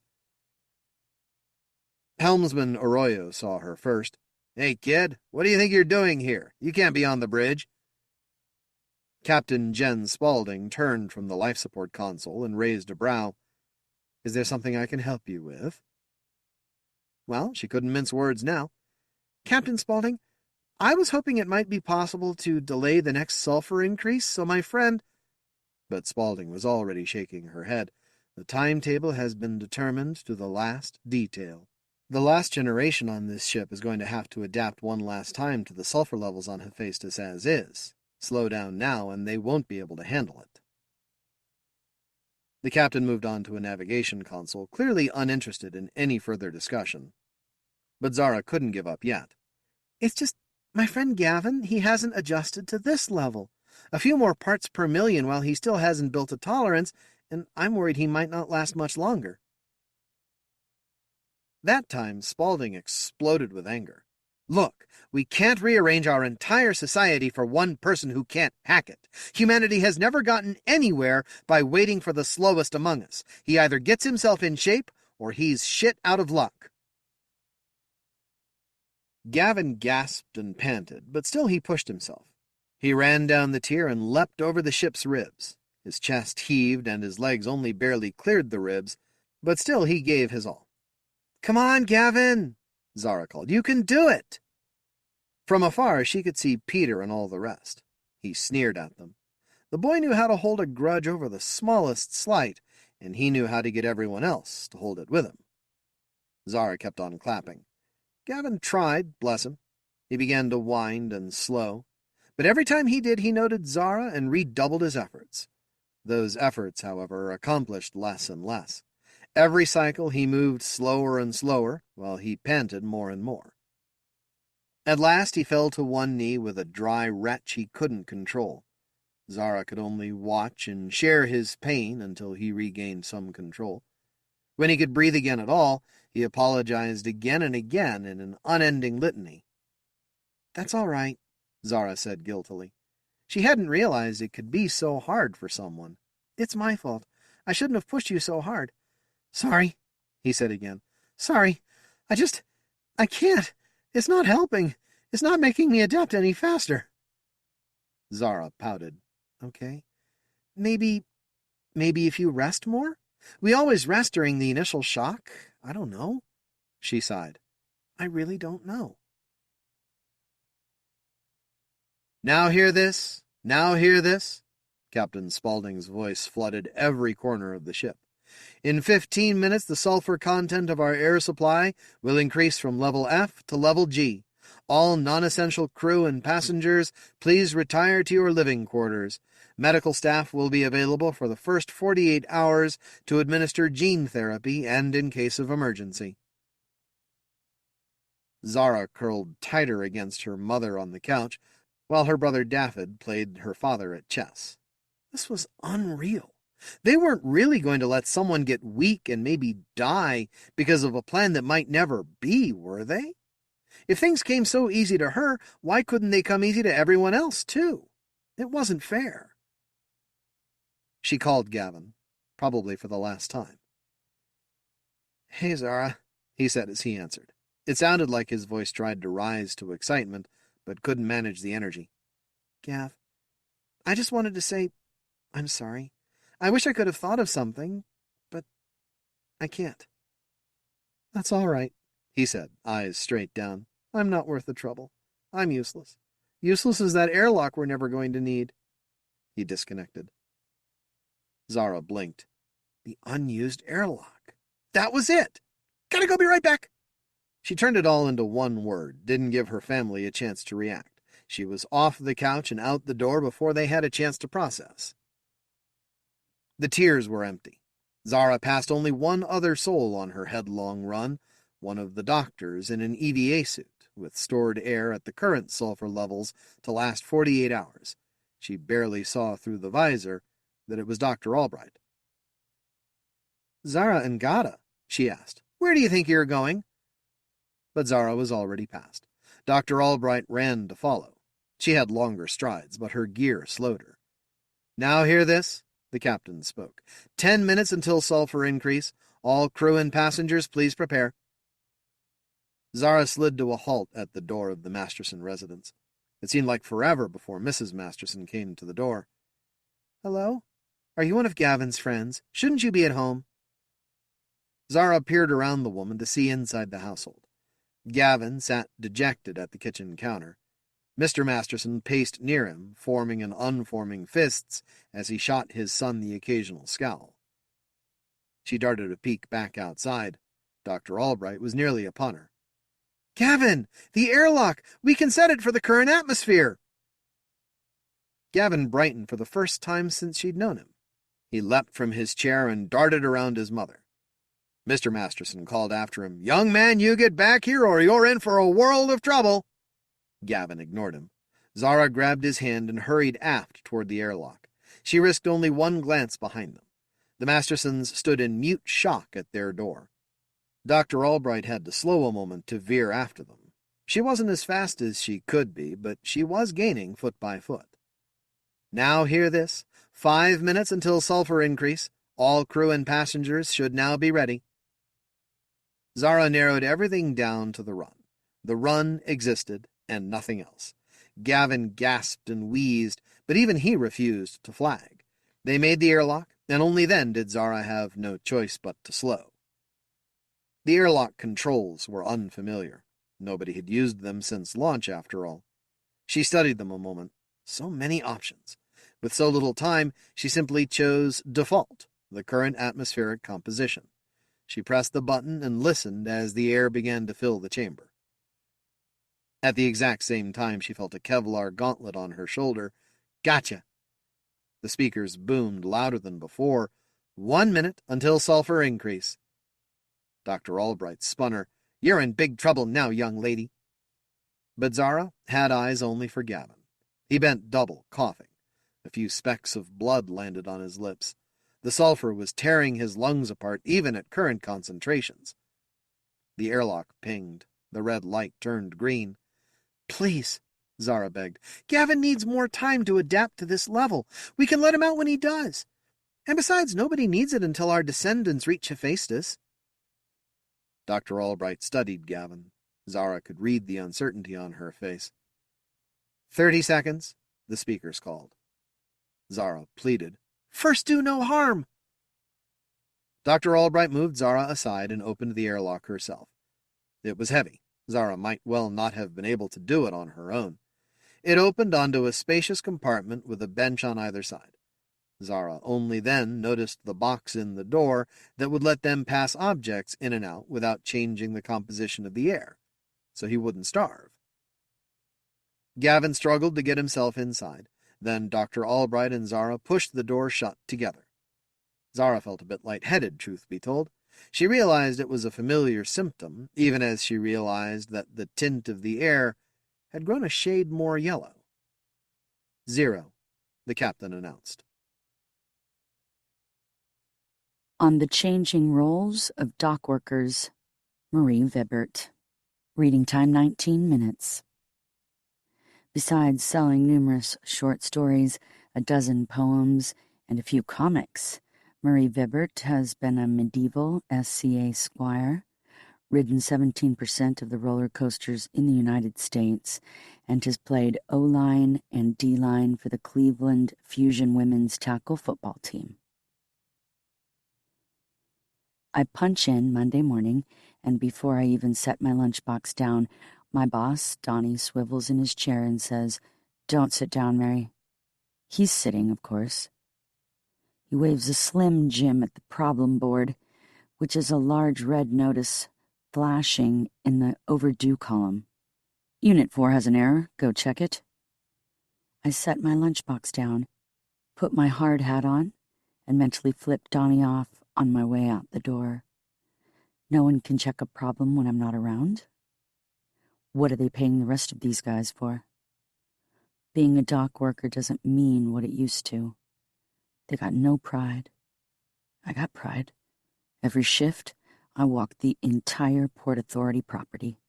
I make sure the robots are doing their things and let the city know a real human is touching the controls now and again. I put my hand on each unit, my benediction, while I press my device to the sensor plate and download the log files. If anything is out of the ordinary, the teeniest thing, the device alerts me. It doesn't happen often. It didn't happen on Friday, for damn sure. Unit 4 isn't far into the yard, though the distance looks shorter than it is. With the city to my back, everything in front of me messes with perspective. All that Lake Erie stretching to the horizon like a rumpled sheet of lead today. And the monstrous Hewletts. A mile would look close. 4 is a general-purpose sorter, running semi-autonomous. The Port Authority has 8 of these little guys. They're cute, like gumdrops with arms, painted safety yellow with black edges like they're Steelers fans. That ain't right in Cleveland. Still, I like them more than the unloaders, those giant orange geese that hardly move. The things human hands build.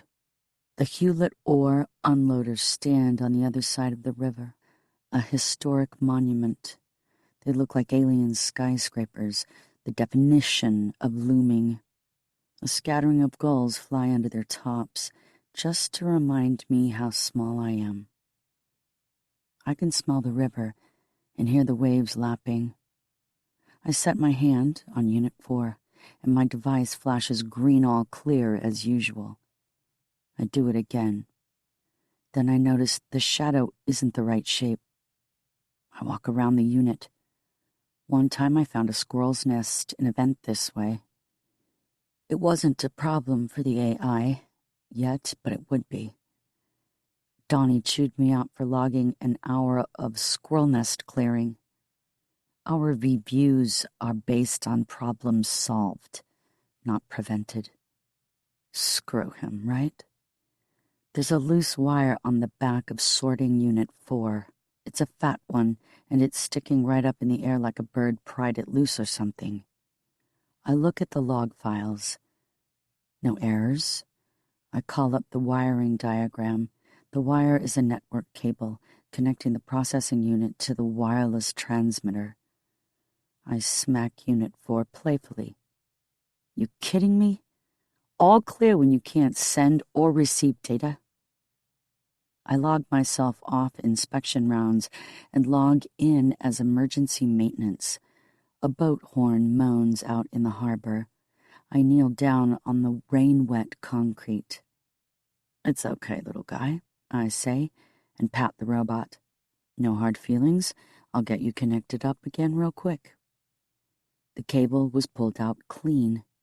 Nothing wrong with the contacts. I see a kink about halfway up, like a beak had pinched it. Maybe some gull thought it found itself a Twizzler.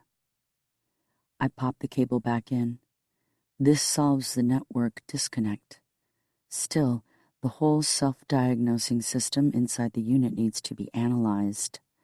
I don't want to pull the unit out, though. Seems mean.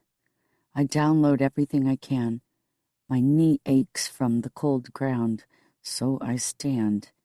But then my back aches from leaning over to keep the device lined up with the sensors. I stretch, looking up at the Hewletts. Not skyscrapers. Dinosaurs. I don't mean old, I mean awesome. Them and the birds flying around them. Dock workers used to be what these machines are. The shovels, the rakes, the strong backs to move shit off ships and onto trains. Now everyone's a supervisor. We all still roll up our sleeves, though. We pay our union dues and wear hard hats and cultivate this air, you know. Donnie gives me a sour look when he sees me coming back so fast.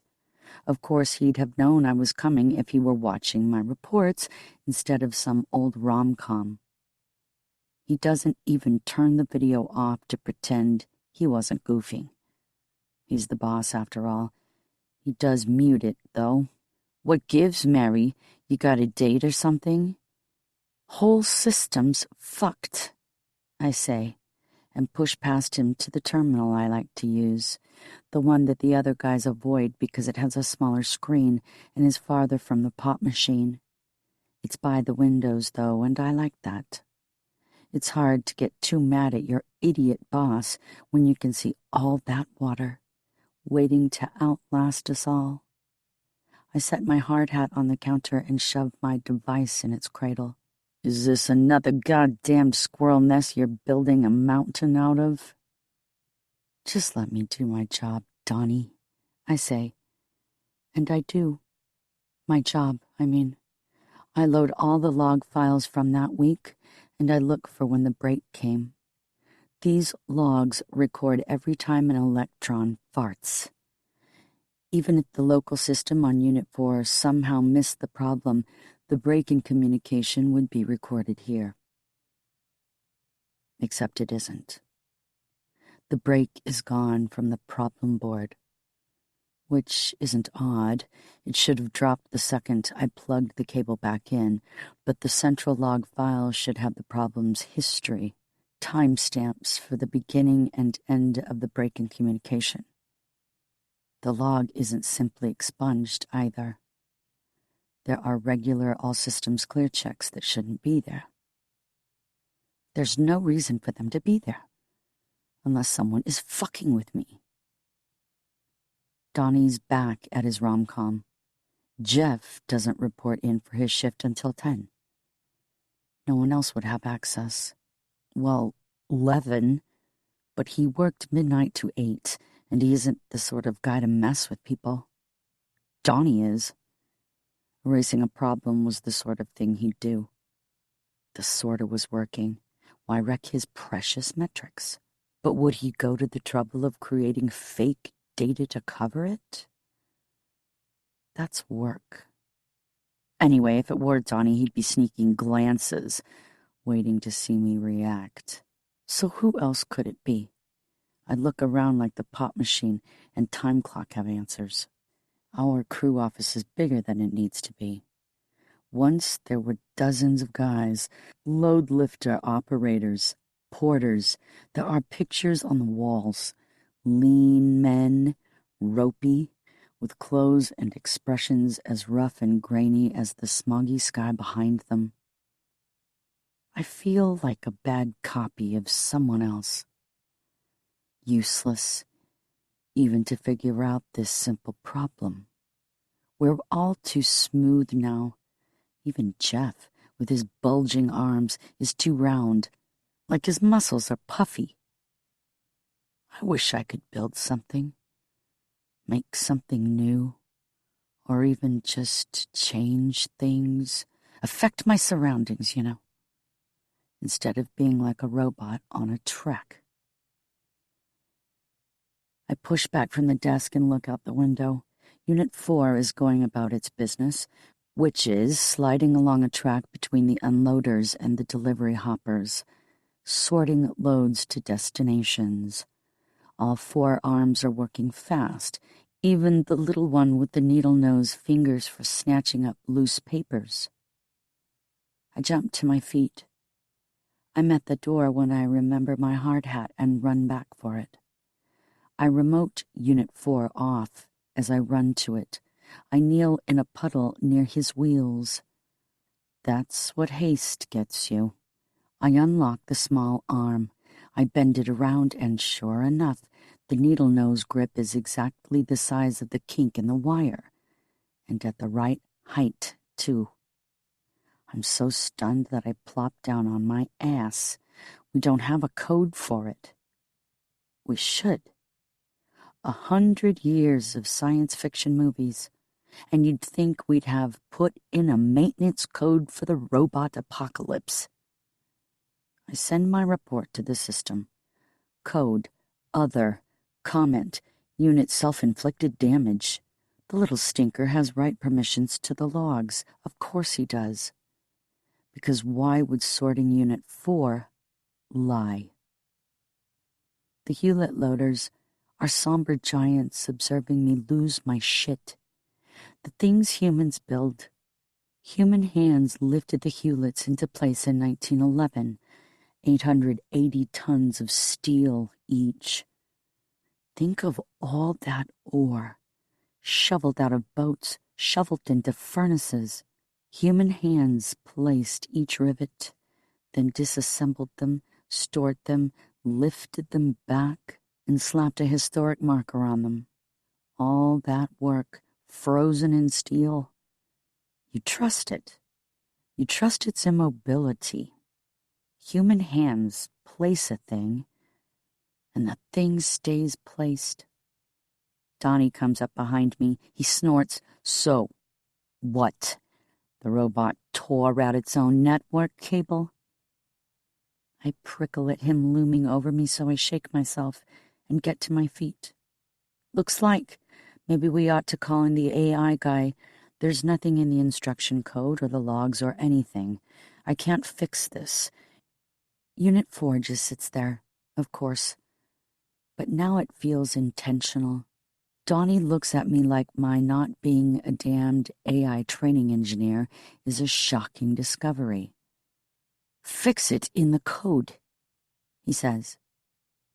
Which is a phrase I wish I could get the proverbial nickel for every time I heard it. I'd build a house out of nickels. There's nothing to code, Donnie. This is the AI. It doesn't just follow instructions. It makes decisions. It decided to fuck with us. You're on the clock, so fix it, or I'll report you for insubordination. Cheap bastard. It wouldn't even be his money to pay for the specialist. Oh, come on, Donnie. You're asking me to duct tape an engine to a rowboat and win a yacht race. He walks away before I finish my great line. I remember it for the next time, though. I turn Unit 4 back on and put it in debug mode. I resist the urge to cuss it out. Unit 4, when did you disconnect your network cable? Network interface ETH0 is intact. Yes, but I know that you disconnected it with small grip arm 1. When did this occur? Network interface ETH0 is intact. Come on, little guy. You can do better than that. Haven't I always kept you clean and working? Why would you yank your own cable out? Don't you like talking to control? Unable to form a discrete response. You know I'll figure this out, buddy. Unable to form a discrete response. AIs don't lie. But this one is playing dumb. The cable had to have been yanked since my last Friday inspection. I pull every log for everything between then and now. Weather, power use, personnel. Nothing interesting happened over the weekend at all. Not even a staff birthday. There had been a security patch update, but we get those all the time. I stop. I request the security patch be resent. The bastard robot yanks its cable out right in front of me. Gotcha! Unit 4 doesn't react. I pluck the loose cable from the small grip arm. What do you have to say about this?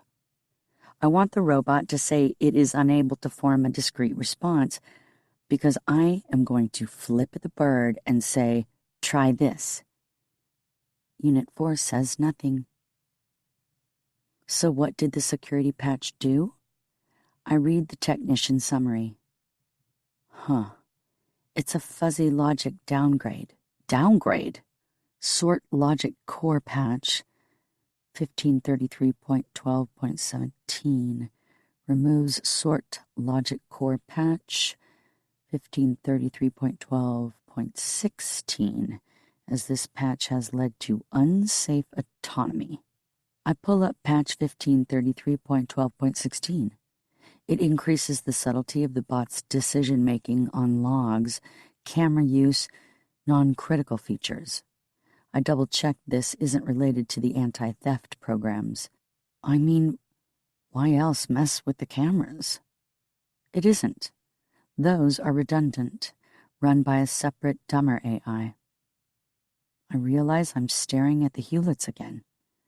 There's grass growing on them, clinging to wind-blown patches of dirt in the lee of giant bolts. A gull is sitting on one of these patches, looking proud like she grew it herself. Shit, maybe the thing just wants to look around. I squat to rest my legs. I'm looking right in the eye of Unit 4. I suppose it isn't an eye, really. It's the sensor plate I pulled data out of, and it's round and dark like an eye. I put my hand above it, where I think of as its forehead.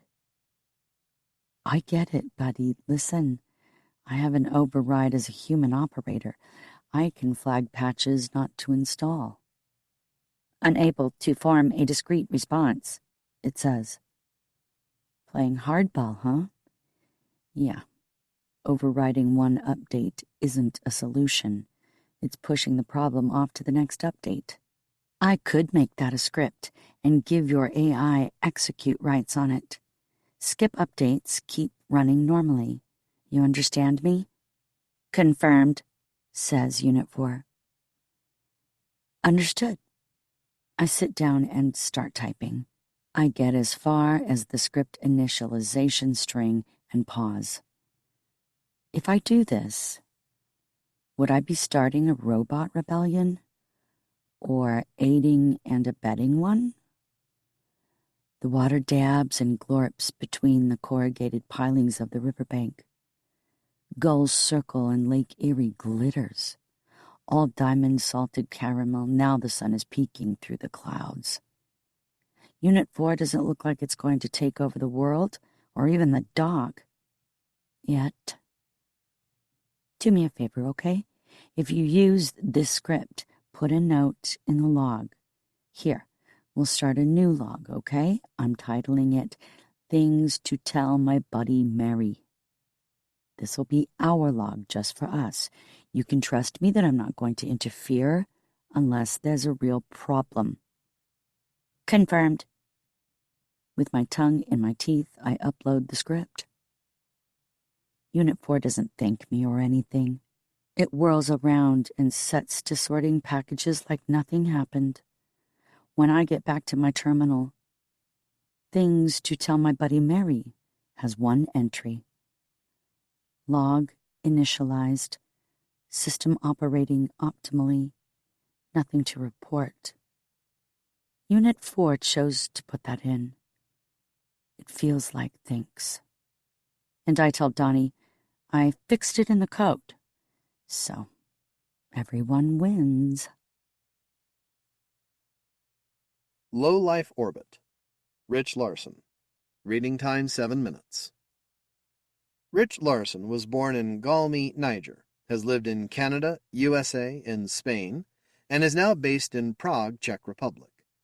He is the author of the novel Annex and the collection Tomorrow Factory, which contains some of the best of his plus 150 published stories. His work has been translated into Polish, Czech, French, Italian, Vietnamese, and Chinese. Find free fiction and support his work via patreon.com/RICHLARSON. We're lurking out at the Lagrange point, waiting for the next shipment of terraform materials to show up. They've been firing this shit off to Mars for nearly a decade now. Reflective panels to thaw the poles, and halocarbon factories to get the gases right. Smoke and mirrors, we call it in the business, which is a family business, which is why my idiot nephew was along. I don't understand why they're shooting it back to Earth first, he says, idiot-like. Why not straight to Mars? It's not going to Earth, I say. It's going to Earth's gravity well. The capsule slings around the planet, fires its rockets, and uses the Oberth effect to accelerate off to Mars. My idiot nephew stares at the view screen, which is showing the pocked face of the moon and the dark blots of the lunar mining operations. Except this one won't, because we're intercepting it. I'm intercepting it, I say. You're watching and learning.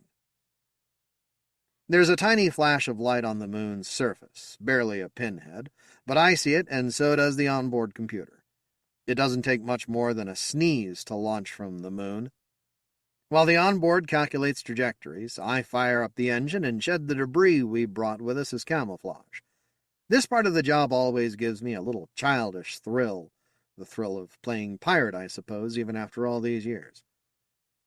The onboard finds us the right vector, and the hunt is on. We burn away from the Lagrange point and match velocities with our chosen target, the terraform capsule full of halocarbon synthesizers, creeping closer and closer on a vanishing curve. Can I do the claw? My nephew asks, how an idiot might. Not a chance, I say, deploying it. The capsule is rotating. I wait for a groove before I extend the claw. Even with the onboard's precise adjustments, contact shakes us like pennies in a jar. My nephew's chin bounces off his chest. I keep my head braced against my headrest. A shudder goes through our whole chassis, but then we're good and stuck, riding the capsule back into Earth's gravity well. All it'll take is one more hard burn to redirect it into the atmosphere. After that, splashdown, pickup, and a big black market payout. There you go, I say, leaning back, letting my feet drift upward. Cakewalk. So, if we intercept it, it never gets to Mars, my idiot nephew says, forehead creased. Correct. Yeah. Isn't that bad? He's blushing now, maybe overheating with the effort of forming independent opinions. Won't that make the terraform slower? We're all supposed to live on Mars someday, aren't we? Someday being the operative word, I say. There's a reason we call it smoke and mirrors. You know the projected time estimate for getting the southern pole to thaw at the current rate of mirror construction? He shakes his idiot head. About 1,000 years, I say. You have to dig to find that out, though. 1,000 years, champ. My idiot nephew narrows his eyes. So maybe we don't get to live on Mars, but somebody will, eventually. 1,000 years means nothing to the human brain, I say. We evolved to deal in seconds, minutes, days, years. A millennium, we're not equipped to imagine that. Not really. There's no way the terraform effort keeps going for 1,000 years. No human endeavor keeps its shit together that long. Now he looks hurt. So why are people trying if it's all for nothing? Terraform is smoke and mirrors, I remind him. Bread and circuses. People can feel good knowing we're throwing shit at Mars, feel like everything is in hand, even while less and less of Earth is habitable every year. It's a big, expensive distraction. So the tiny bit of stuff we steal, the stuff we put back into the system here on Earth, they don't care. I pause before I drop my bomb, the one I assembled a few years back in the back of my brain. In fact, I bet you some of the people buying pirated terraform materials are the same people writing terraform transport policies in the first place. My idiot nephew is silent for a while, trying to absorb all this, then unbuckles himself and makes a sudden lunge for the claw lever. We tussle, which is always disorienting in 0G, until I get him pinned back against his seat. "Fuck you doing, boy?" He's got tears squeezing out of his cheeks and floating towards the view screen like bubbles. "Just because you can't imagine 1,000 years," he chokes, "doesn't mean it's not real. I can imagine kids who need a spot to live when Earth's too full, and that's why we gotta fix up Mars." Earth is fucked, I say. Mars is a pipe dream. There's a reason I never had kids, man. My idiot nephew was sobbing now, and I hate that noise because it always makes me feel a big old lump in my own throat. I didn't mean to scare him with all this shit. "You're just young," I say, because I'm not anymore. "You wanted to pull that lever to piss me off. Just a pure rebellion reflex because you got all that testosterone blowing up your brain.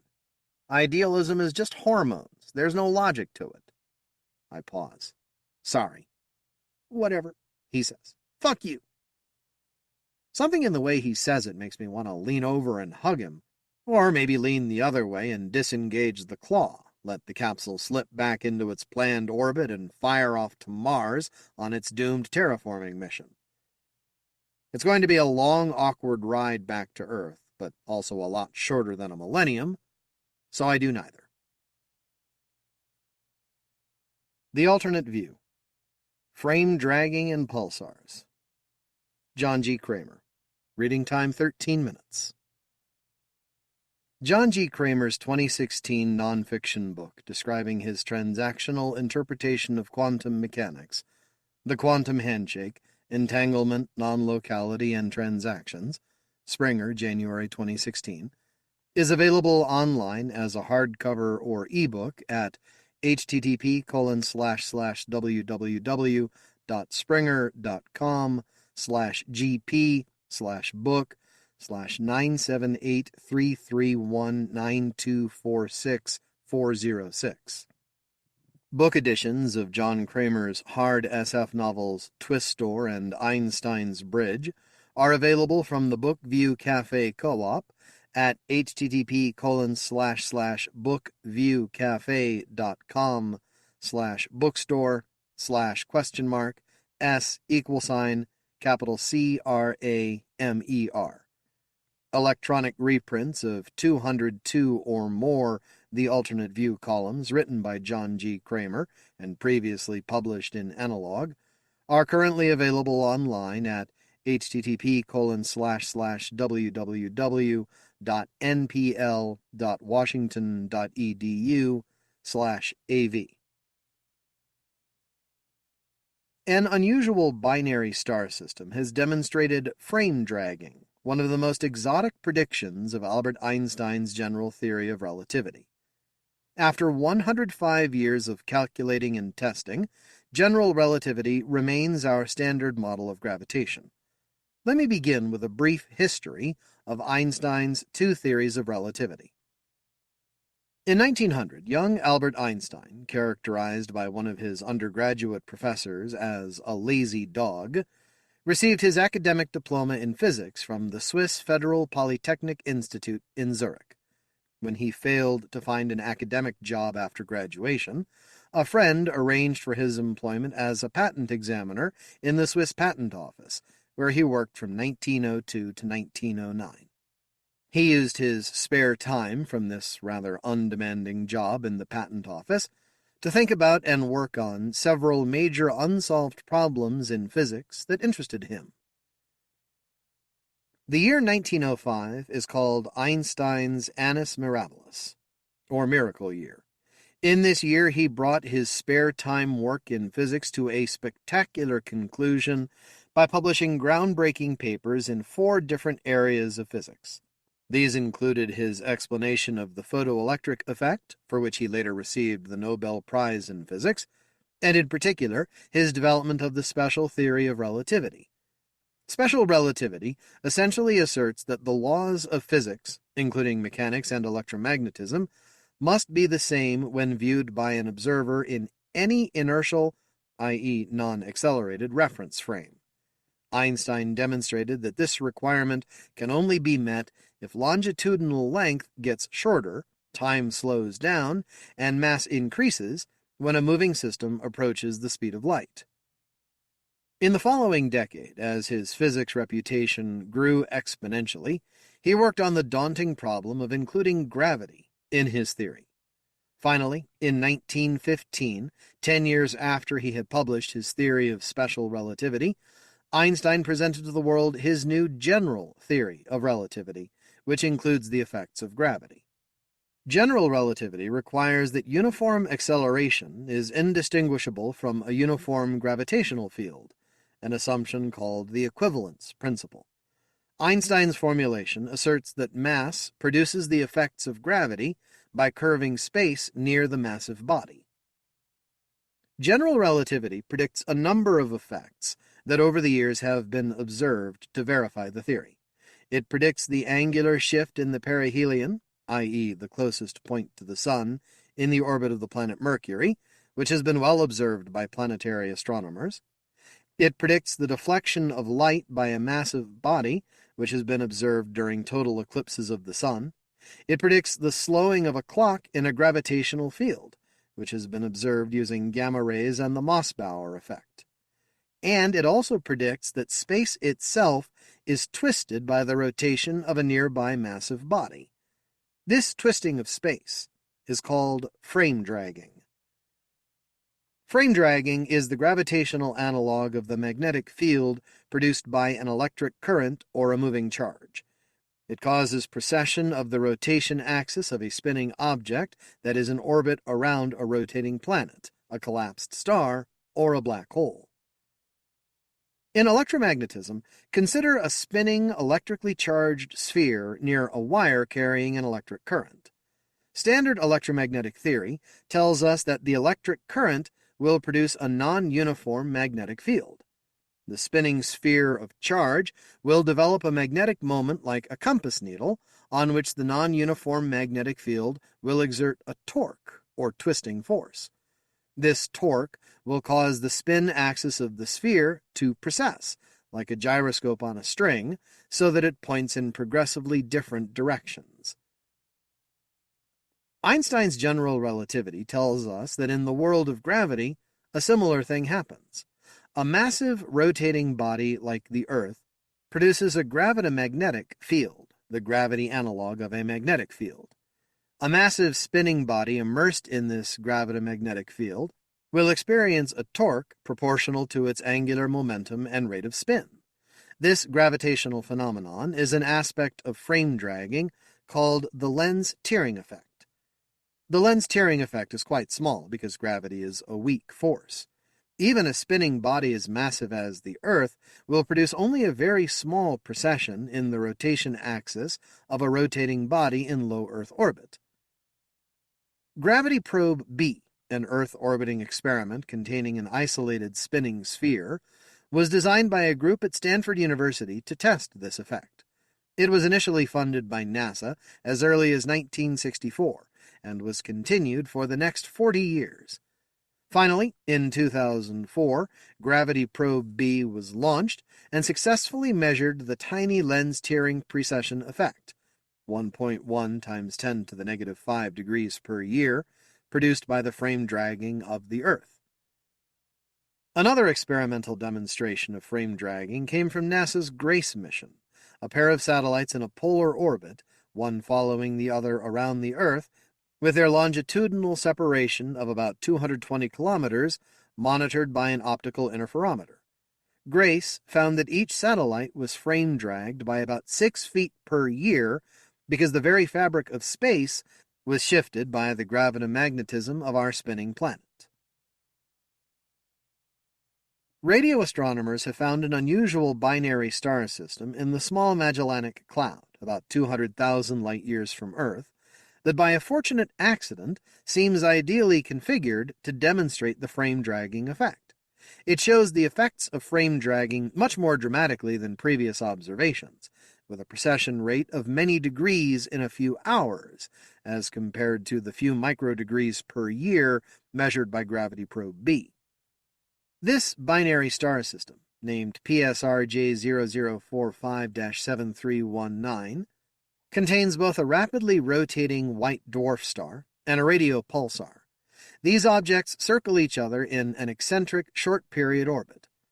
This system is only one of two known white dwarf plus neutron star binaries in which the white dwarf formed first and is older than the neutron star.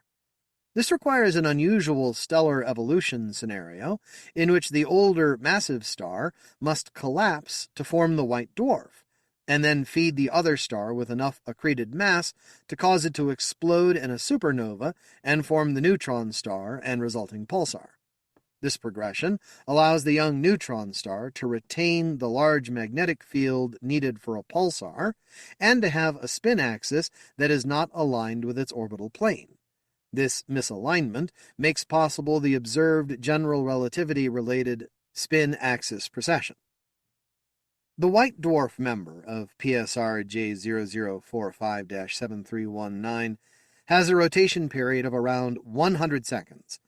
For comparison, our Sun has a rotation period of 24 days, and a mass of 1.02 solar masses.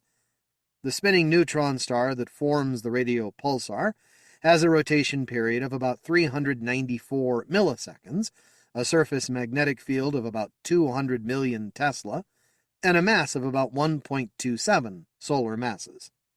The binary pair orbit each other in an orbit with an eccentricity of 0.8 and a period of 4.74 hours. Starting in the year 2000, radio astronomers used two radio telescopes located in Australia to measure and record the behavior of the pulsar. In particular, they used the 64-meter Parkes radio telescope located 20 kilometers north of the town of Parkes in New South Wales, Australia, and also used the utmost Mills Cross radio telescope, a giant cross structure built of two 1.6-kilometer-long cylindrical parabola arms and situated in a flat valley to the east of Canberra.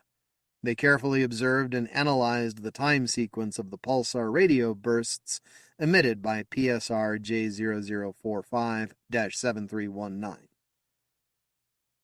The precession of the spin axis of the pulsar modulates the pulsar pulse time of arrival. It is a difficult and complicated process to deduce the properties of such a complex binary system using only the times between successive radio bursts from a pulsar. They were able to accomplish this by comparing to the predictions of detailed models that included Newtonian effects as well as Einstein's frame drag effect. This constitutes a definitive demonstration of lens-tearing frame dragging predicted by general relativity. We note that while the frame drag effect is large in the PSR J0045-7319 system, it would be much larger in the vicinity of a fast-rotating black hole because of the larger mass and smaller radius. Perhaps there is a science fiction opportunity here for a protagonist to have his or her frame dragged. References: The Planck 2018 Analysis. Planck 2018 Results 6. Cosmological Parameters. N. Aghanim et al. The Planck Collaboration. Archive 1807.06209, astro-ph.co, 2018. Evidence for a Closed Universe. Planck Evidence for a Closed Universe and a Possible Crisis for Cosmology. Alessandro Melchiori and Joseph Silk. Nature Astronomy, 2019. DOI 10.1038/S41550 -019-0906-9, archive 1911.02087, astro-ph.co, 2019. Fine-tuning. Cosmic Coincidences. Dark Matter, Mankind, and Anthropic Cosmology. John Gribben and Martin Rees, Reanimus Press, Golden, Colorado, 2015. ISBN 13-978-151-191-5816. Early Dark Energy. Early dark energy can resolve the Hubble tension. Vivian Poulin, Tristan L. Smith, Tanvi Karwal, and Mark Kamiankowski. Physical Review Letters, 122, 221301, 2019. Rite of Passage. Jerry Oltion. Reading time 3 minutes. Jerry Oltion has been writing science fiction since the age of 6, and getting it published for the last 40 years or so. The majority of his short fiction has appeared right here in Analog, with Rite of Passage marking his 97th story in these pages. Jerry also writes a regular science column for the Magazine of Fantasy and Science Fiction, and a regular column on amateur telescope making for Sky and Telescope magazine.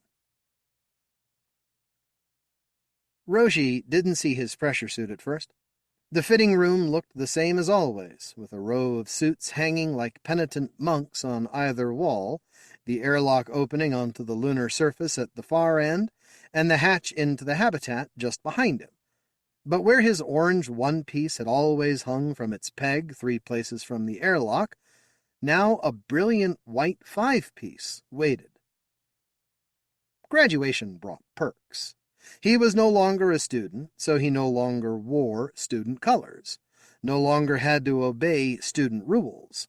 He was free to enter and exit whenever he wished, free to go wherever he wanted, alone if he chose. He'd known that, intellectually, but not until he saw his new suit did it really hit home. Okay, then. He stepped into the fitting room, pulled the new suit's legs off their peg, kicked off his shoes, and slid into the openings. He lifted the torso off its peg and lowered it over his head, sliding his arms up into the sleeves. The leg's waist ring dropped down around his thighs when he stretched upward, and he fumbled for a few seconds trying to pull it back up and made it to the torso's ring. He was glad nobody was there to see him with his pants down. But of course there was nobody there. That was the point. He mated the waist rings together and twist-latched them.